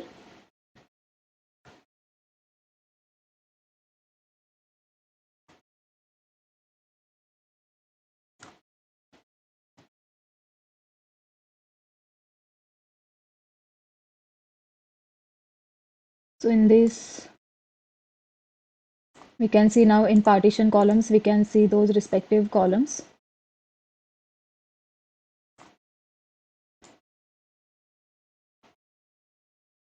In the statistics, we have rows deletion vector.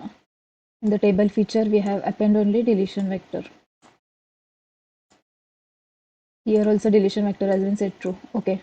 But here our main column is partition columns, where we can see our both column names which we have set earlier using this partition by. So this is how this partitioning optimization technique functions. Now next, we will look into change data feed technique. So this CDF in Delta Lake, it lets you track and read the row level changes, and those could be insert, updates, or deletes. So such kind of changes it will allow us to track that will occur in our Delta table between any two versions or the timestamp. Okay, but for this we need to set this, or we need to enable this change data feed explicitly on our delta table. So for that, what we will do, we will use this table only, and we will alter the properties of this table. So for that, what we can do, we can say alter table, then our table name, set table properties,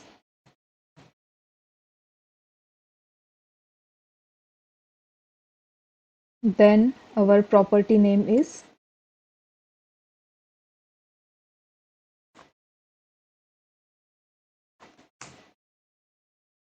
enable change data field is equal to true, and then close the parenthesis,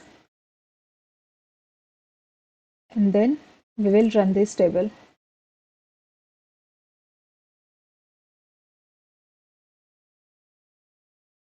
Now we will say describe history, and we will check the history of this table.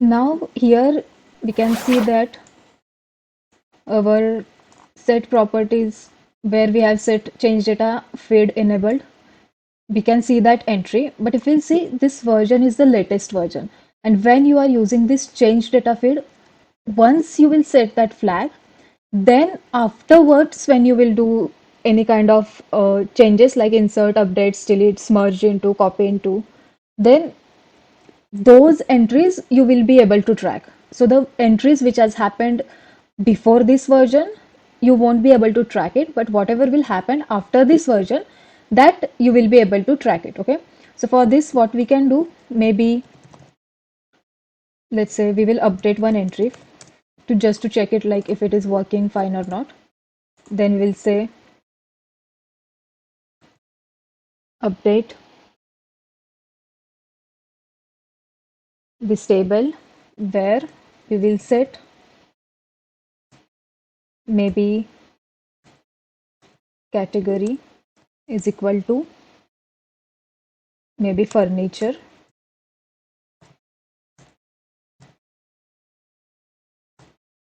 where region is south. Okay, now let's try to run this query.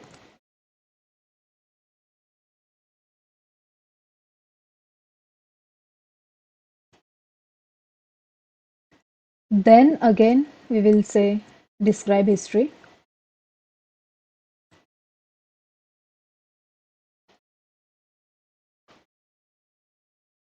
Now we can see that we have second version along with operation update, which is after this change data feed. To track this change which we have done update after this change data feed, let's see how we can track these changes. So the first one is by versioning, and then the second one is by timestamp. So now with the versioning, what we will do, we will set one data frame, and we'll say spark dot read dot format, which is delta, then option, where we need to say read change feed, which we need to set as true, then change feed start offset, or maybe we can say starting version,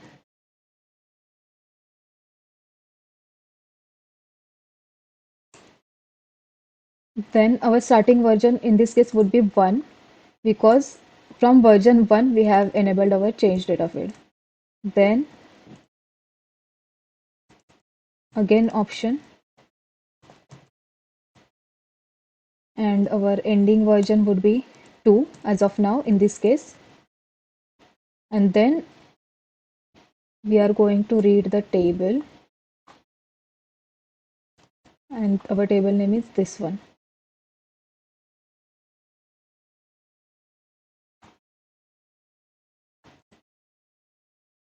and then we will display our data frame.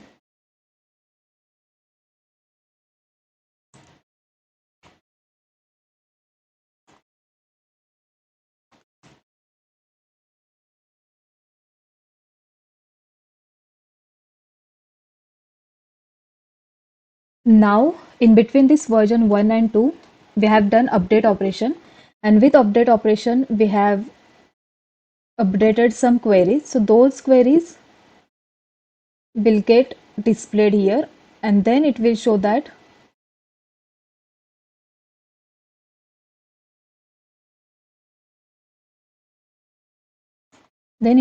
what was the entries earlier, because as we know that we have set this on region south, right? Then we will get the values of all south region, and these are the earlier values before the update values, because afterwards we have set and we have changed the category to furniture. But before that update, these were the entries which were having region south, and this is the information of those entries. So this is how we can track the changes between two versions. Then it will say like how to track the changes between two timestamps. So for that, what we will do, we will use SQL command, and then we'll say select star from, and then we'll say table changes. In table changes,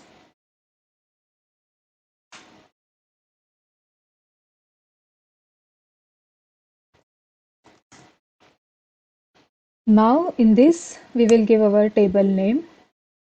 Then we need to specify the timestamp. Okay, so the starting timestamp, like when CDF was enabled, and then afterwards how many, like after what stamp you, in between which stamps you need the information, that stamp. Okay, so basically we need the information between these two timestamps.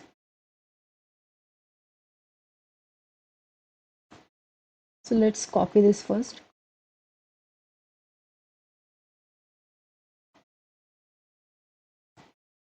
So our timestamps are gonna be this information we will remove, then this one too. This P, it will get removed. And this will be our starting timestamp, and this will be our ending timestamp.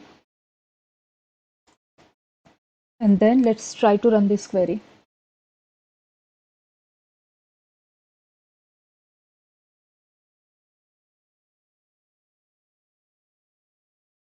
It states that it cannot get converted.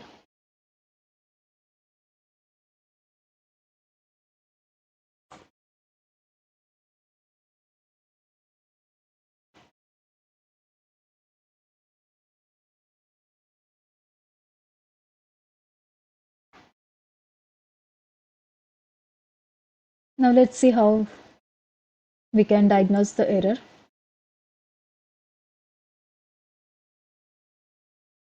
Okay, so we have forgotten comma here. Now we will run the query again.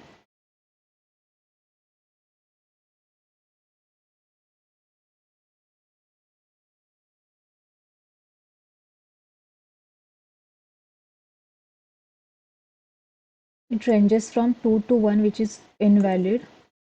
Ending cannot be before start. Okay, so I think this one we need to give here.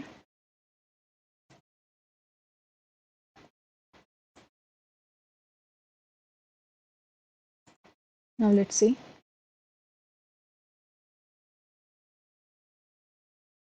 Okay, now it has ran successfully.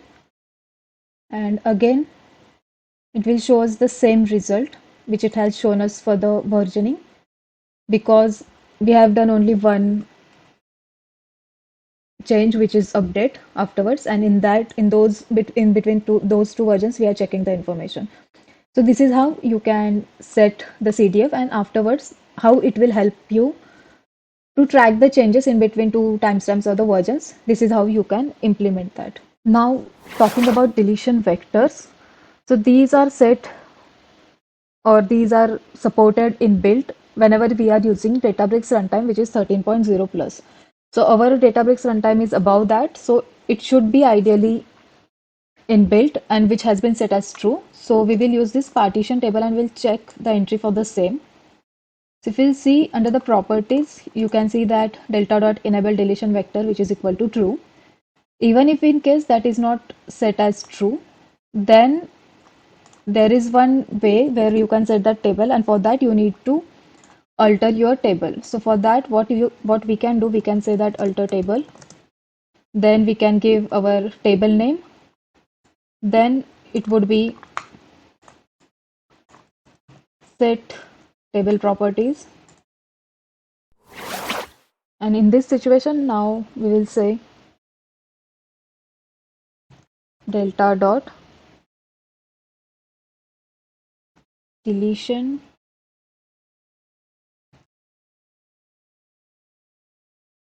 vectors enabled, which is equal to true.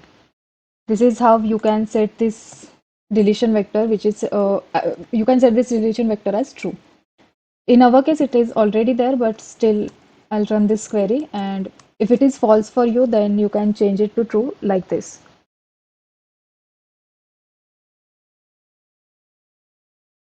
Okay, it's enable deletion vectors. Okay. Now this is all about our optimization techniques.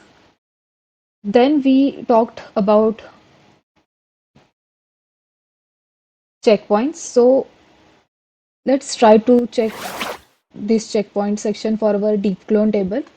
So if we see the storage location for the same, so it is into Metastore data with 2A6B number.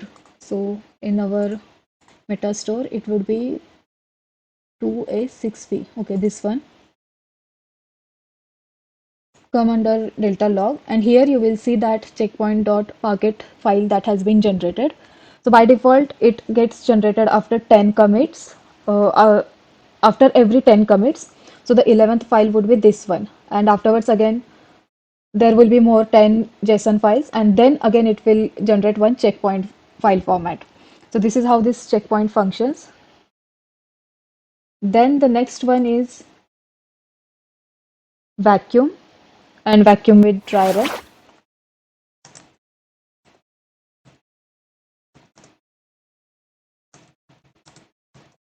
So now let's see how it functions.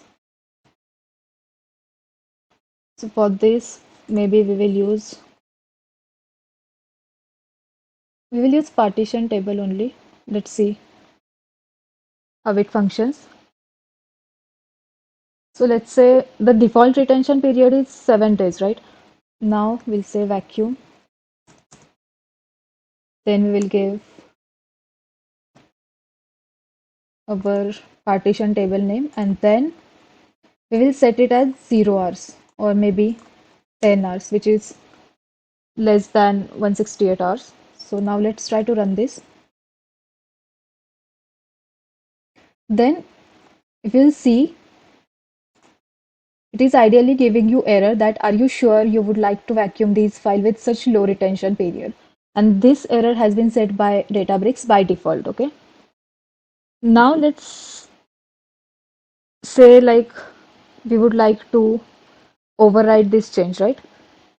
Or override this less than 7 days or 168 or 168 hours retain. Then for that we have one more flag which we need to set, which is set spark dot databricks dot delta dot, it is in SQL,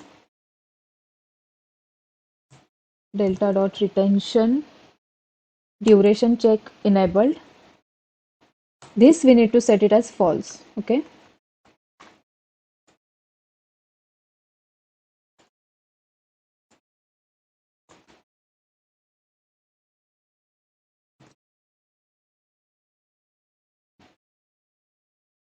Now after this, if you'll run this command, then it should ideally vacuum the entries, but let's try to first use dry run and let's see which files it is going to vacuum.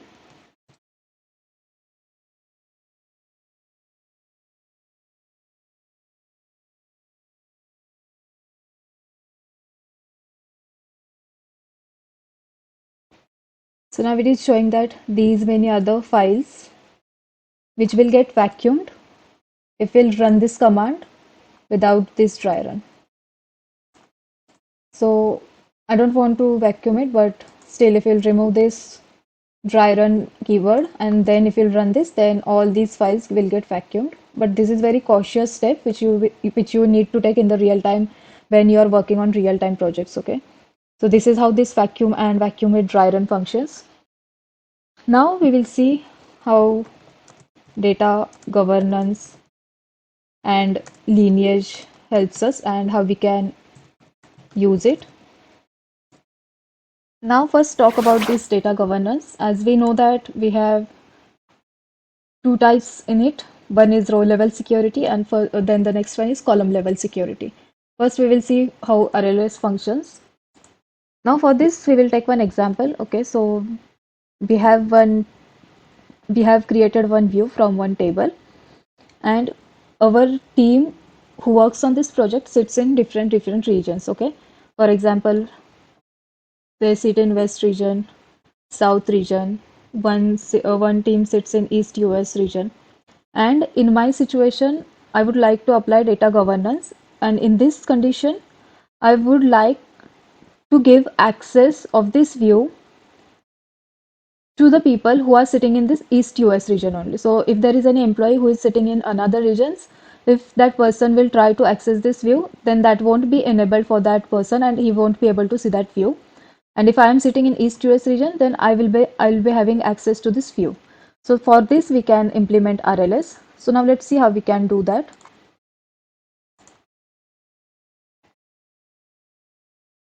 Now we will say create or replace temp view and our view name would be gold table view. Add select star from partitioned and then here we will set one where condition where the region would be east. Now let's try to run this query.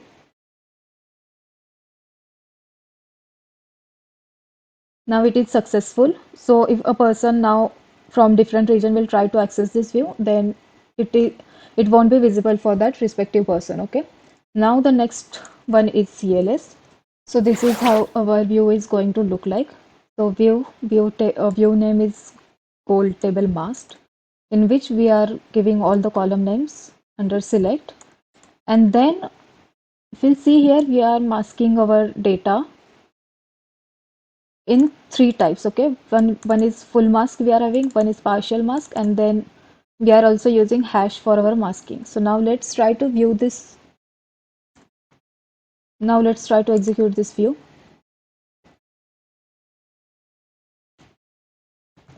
Select star from.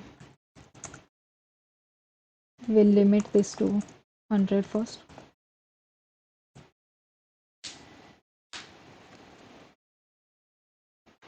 So now let's see.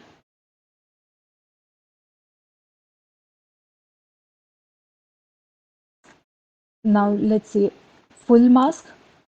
It functions like this, where like every number will get replaced by star. Then we have done partial masking using this syntax. So in that first three numbers will be visible and afterwards all the numbers will be marked as star. And then we are using hash masking also. So in this number will get changed into some hash masking number. So this is how we can hide the sensitive information, and this is how this CLS functions. Now let's see how we can use tags. Now let's try to see how we can set up the tags.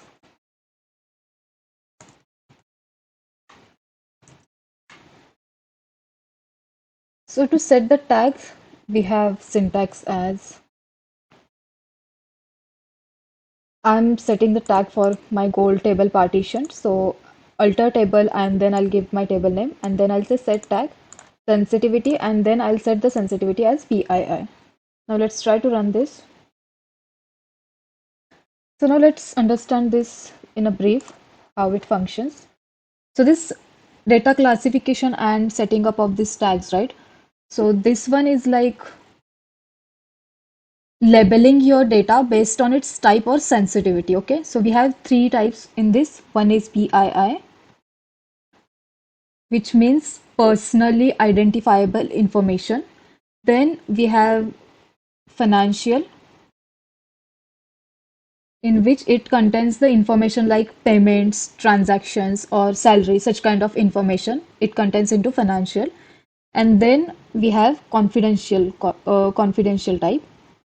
And in this confidential, it means that data that shouldn't be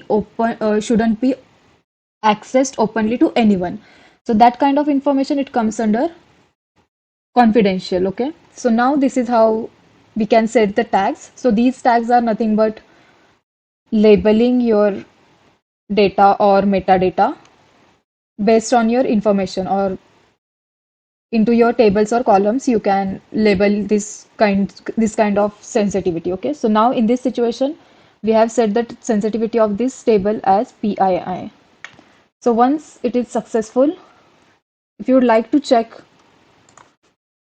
if it has been set or not, then what you can do, we will open the information of that table as open in Catalog Explorer. So once you will open it, you will get all the information related to this table. And now if you'll see, we have one new tab here, which is tags, and sensitivity, it's what PII, which we had set. Okay, it has option to edit it also, and then you can change the type of sensitivity, or you can add one more value from here and set the key. So this is how this tags functions. Now we are going to see about data lineage. So we have seen the theory about this earlier, but if you would like to track the data lineage, so this Databricks, as we know, that automatically tracks this lineage for our Unity catalog, and we can have the visual graphs for this lineage in our Databricks UI. So for that, what we will do, I think we have opened our this goal table partition, right?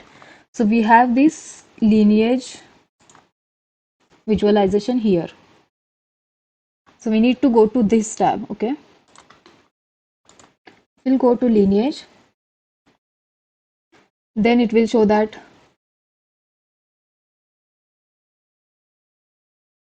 we have downstream and upstream, where we have created views, notebooks, tables, when it got performed. And here we have this C lineage graph. If you see here, it will give you the lineage graph of our table, which we have selected. Then from here you can set the time duration or days duration. Then let's say suppose we'll change the table, maybe deep clone, and then we'll see lineage of the same. Then it will show you that which activity got performed after which activity. Will show that we were earlier having this external table, and from that external table we have cloned this deep clone table, and then we have used this deep clone table to create two more tables, which are gold table partition and then gold table cluster. So this is how this lineage helps us to track the changes, like which changes are done after what step, and it will be basically helping you mainly in the auditing for monitoring and compliance. So this is how this data lineage functions. Now we will see, I think we are done with this data ingestion, data cleaning, and data transformation. And now lastly, we are going to see how we can create the dashboard. So as we already know that we are not going to use Power BI explicitly, we are going to use this dashboard functionality, which is available into Databricks. We have this Genie option too, but we will explore this option into another project. So now let's explore this dashboards option first. Now click on this. We are going to create new dashboard. So click on create dashboard. And now here we are going to create our new dashboard. Now we can set our page name from here. Maybe we'll say Superstore dashboard. Now we need to fetch the data from here. We have three options: create from SQL, add data source, and upload file. So now in our situation, we are going to add this from our source, or like from our tables which we have created after data cleaning and data transformation. So that for that you need to click on this add from data source. Here if you'll click on all, then it will show you all the folders and all the catalogs. It will show you first, then in that catalog all the schemas, then select your respective schemas and it will list all the tables under that schema. So now let's say suppose we will take this aggregation table, then this deep clone table, then partition table. Now whichever tables you would like to have for this dashboard creation, you can select all those tables and then click on confirm. Now it will say that your warehouse is starting.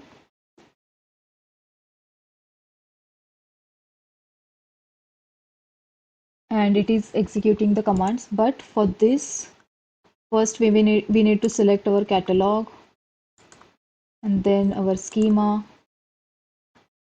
and then run the query. So it will show you the result of this query.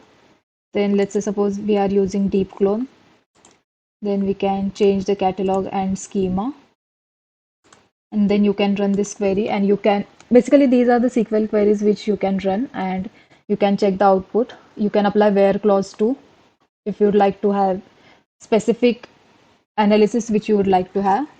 Now we will click on our dashboard. We'll come back to our dashboard. Now it states that this is about move. This is to add visualization, add text box, filter. Okay, so now if you click on move, so if you click on visualization, then let's say suppose maybe first one we would like to have it here. Okay, now here we have assistant too, like you give your query like how you would like to have the query, like let's say suppose I want profit by region or sales by category, then you can type it here and then this dashboard will give you some suggestions, and if those are working out for you then you can opt for that, and if not, we have dataset here. Maybe we will use this deep clone table, and let's say suppose visualization first would be bar chart. On the x-axis maybe we will have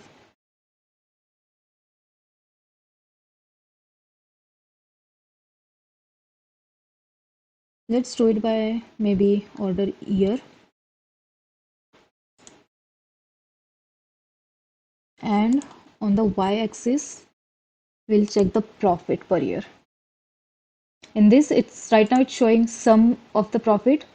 Let's say if you'd like to change to average, then just click on this sum section and it will give you other suggestions like mean, max, standard, average or something. So maybe we'll take average.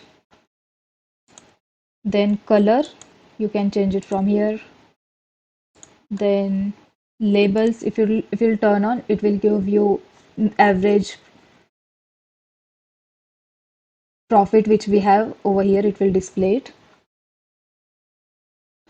If you'll turn on this title and description, then let's say we'll write it here, maybe average profit per year. And in the description, you can give a brief about your graph, maybe like this graph represents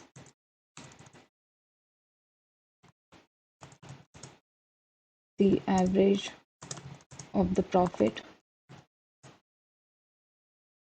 year wise. So this is how you can set your first chart. Now let's say we'll add another one, maybe here. In this, let's use area chart. On the x-axis, we will have maybe country. No, maybe let's say suppose if you have chosen the wrong entry, then you can click on this negative sign, and then again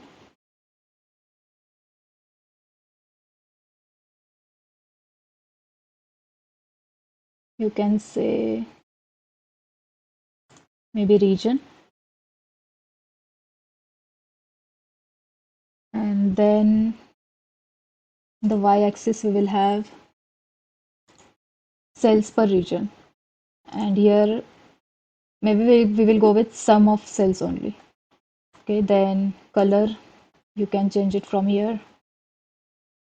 Labels we will turn it on, title and description. This would be sum of cells per region, and then you can give description which you would like to have. Right now I'll not give anything, like I'll type whatever it is. Now I have added two more charts here. So the first chart I have added is of histogram. On this, on x-axis, I have taken all the regions which we have, and on the y-axis, we are taking the count of our quantity. We have changed the color from here. We have enabled the labels and we have enabled the title. Now next, we are using counter visualization where we are displaying the value of sum of cells, and we have enabled the title. So this is how you can do it. Now we have feature here like add filter. You can say that, and maybe we will add the filter here. Then the value would be either you can give multi-select, single select, or whatever is your requirement.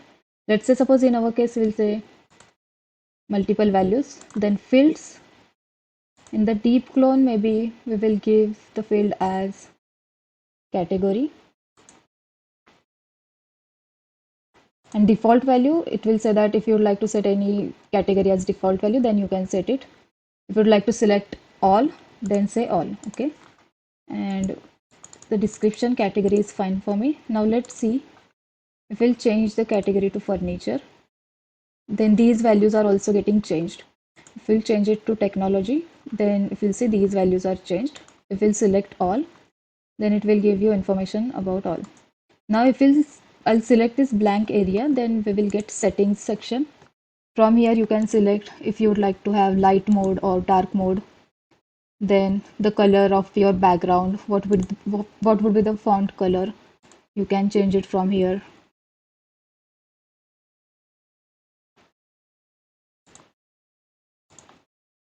We have select something different. Default is black. Would like to change it to, okay, so this is how it will change the values, sorry, change the color.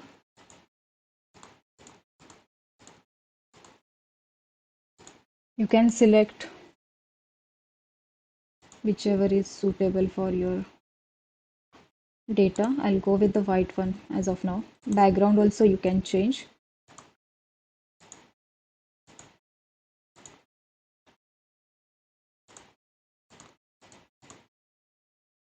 It's up to you how you would like to have your background. Then border, You can change the color of border, visualization palette. If you'd like to change, then you can change it from here too. Background, I'll keep it default only. Now this is how you can create dashboard. You can have work around these dashboards, and you can explore all the remaining features. I have tried to cover most of the features, but still you can explore most of them or by your own. Then click on publish. So shared data permissions, individual, shared is fine. Click on finish. Then it will say that your dashboard is published. Now if you'll click on view published, then it will show you its read-only version, and then you can change the values and you can display those values. And based on this, dashboards business can take the decision whichever is required. So this is how this dashboards function, which is available in Databricks, that functions. And this wraps up our video. In this video, we have tried to implement one project in which we have mainly focused on Azure Databricks. In Azure Databricks, we mainly focused on Unity Catalog and Delta Lake. We have seen how we can implement this object model, and we have implemented that. While doing that, we have seen how we can utilize these features which come under Delta Lake. So all these features we have seen theoretically first, and practically we have tried to cover most of these features. Along with this, we have implemented data governance and lineage too. For this project, we have implemented Medallion architecture. Then we have used bronze, silver and gold layer for data ingestion, cleaning and transformation. And in this process, we have created delta tables too.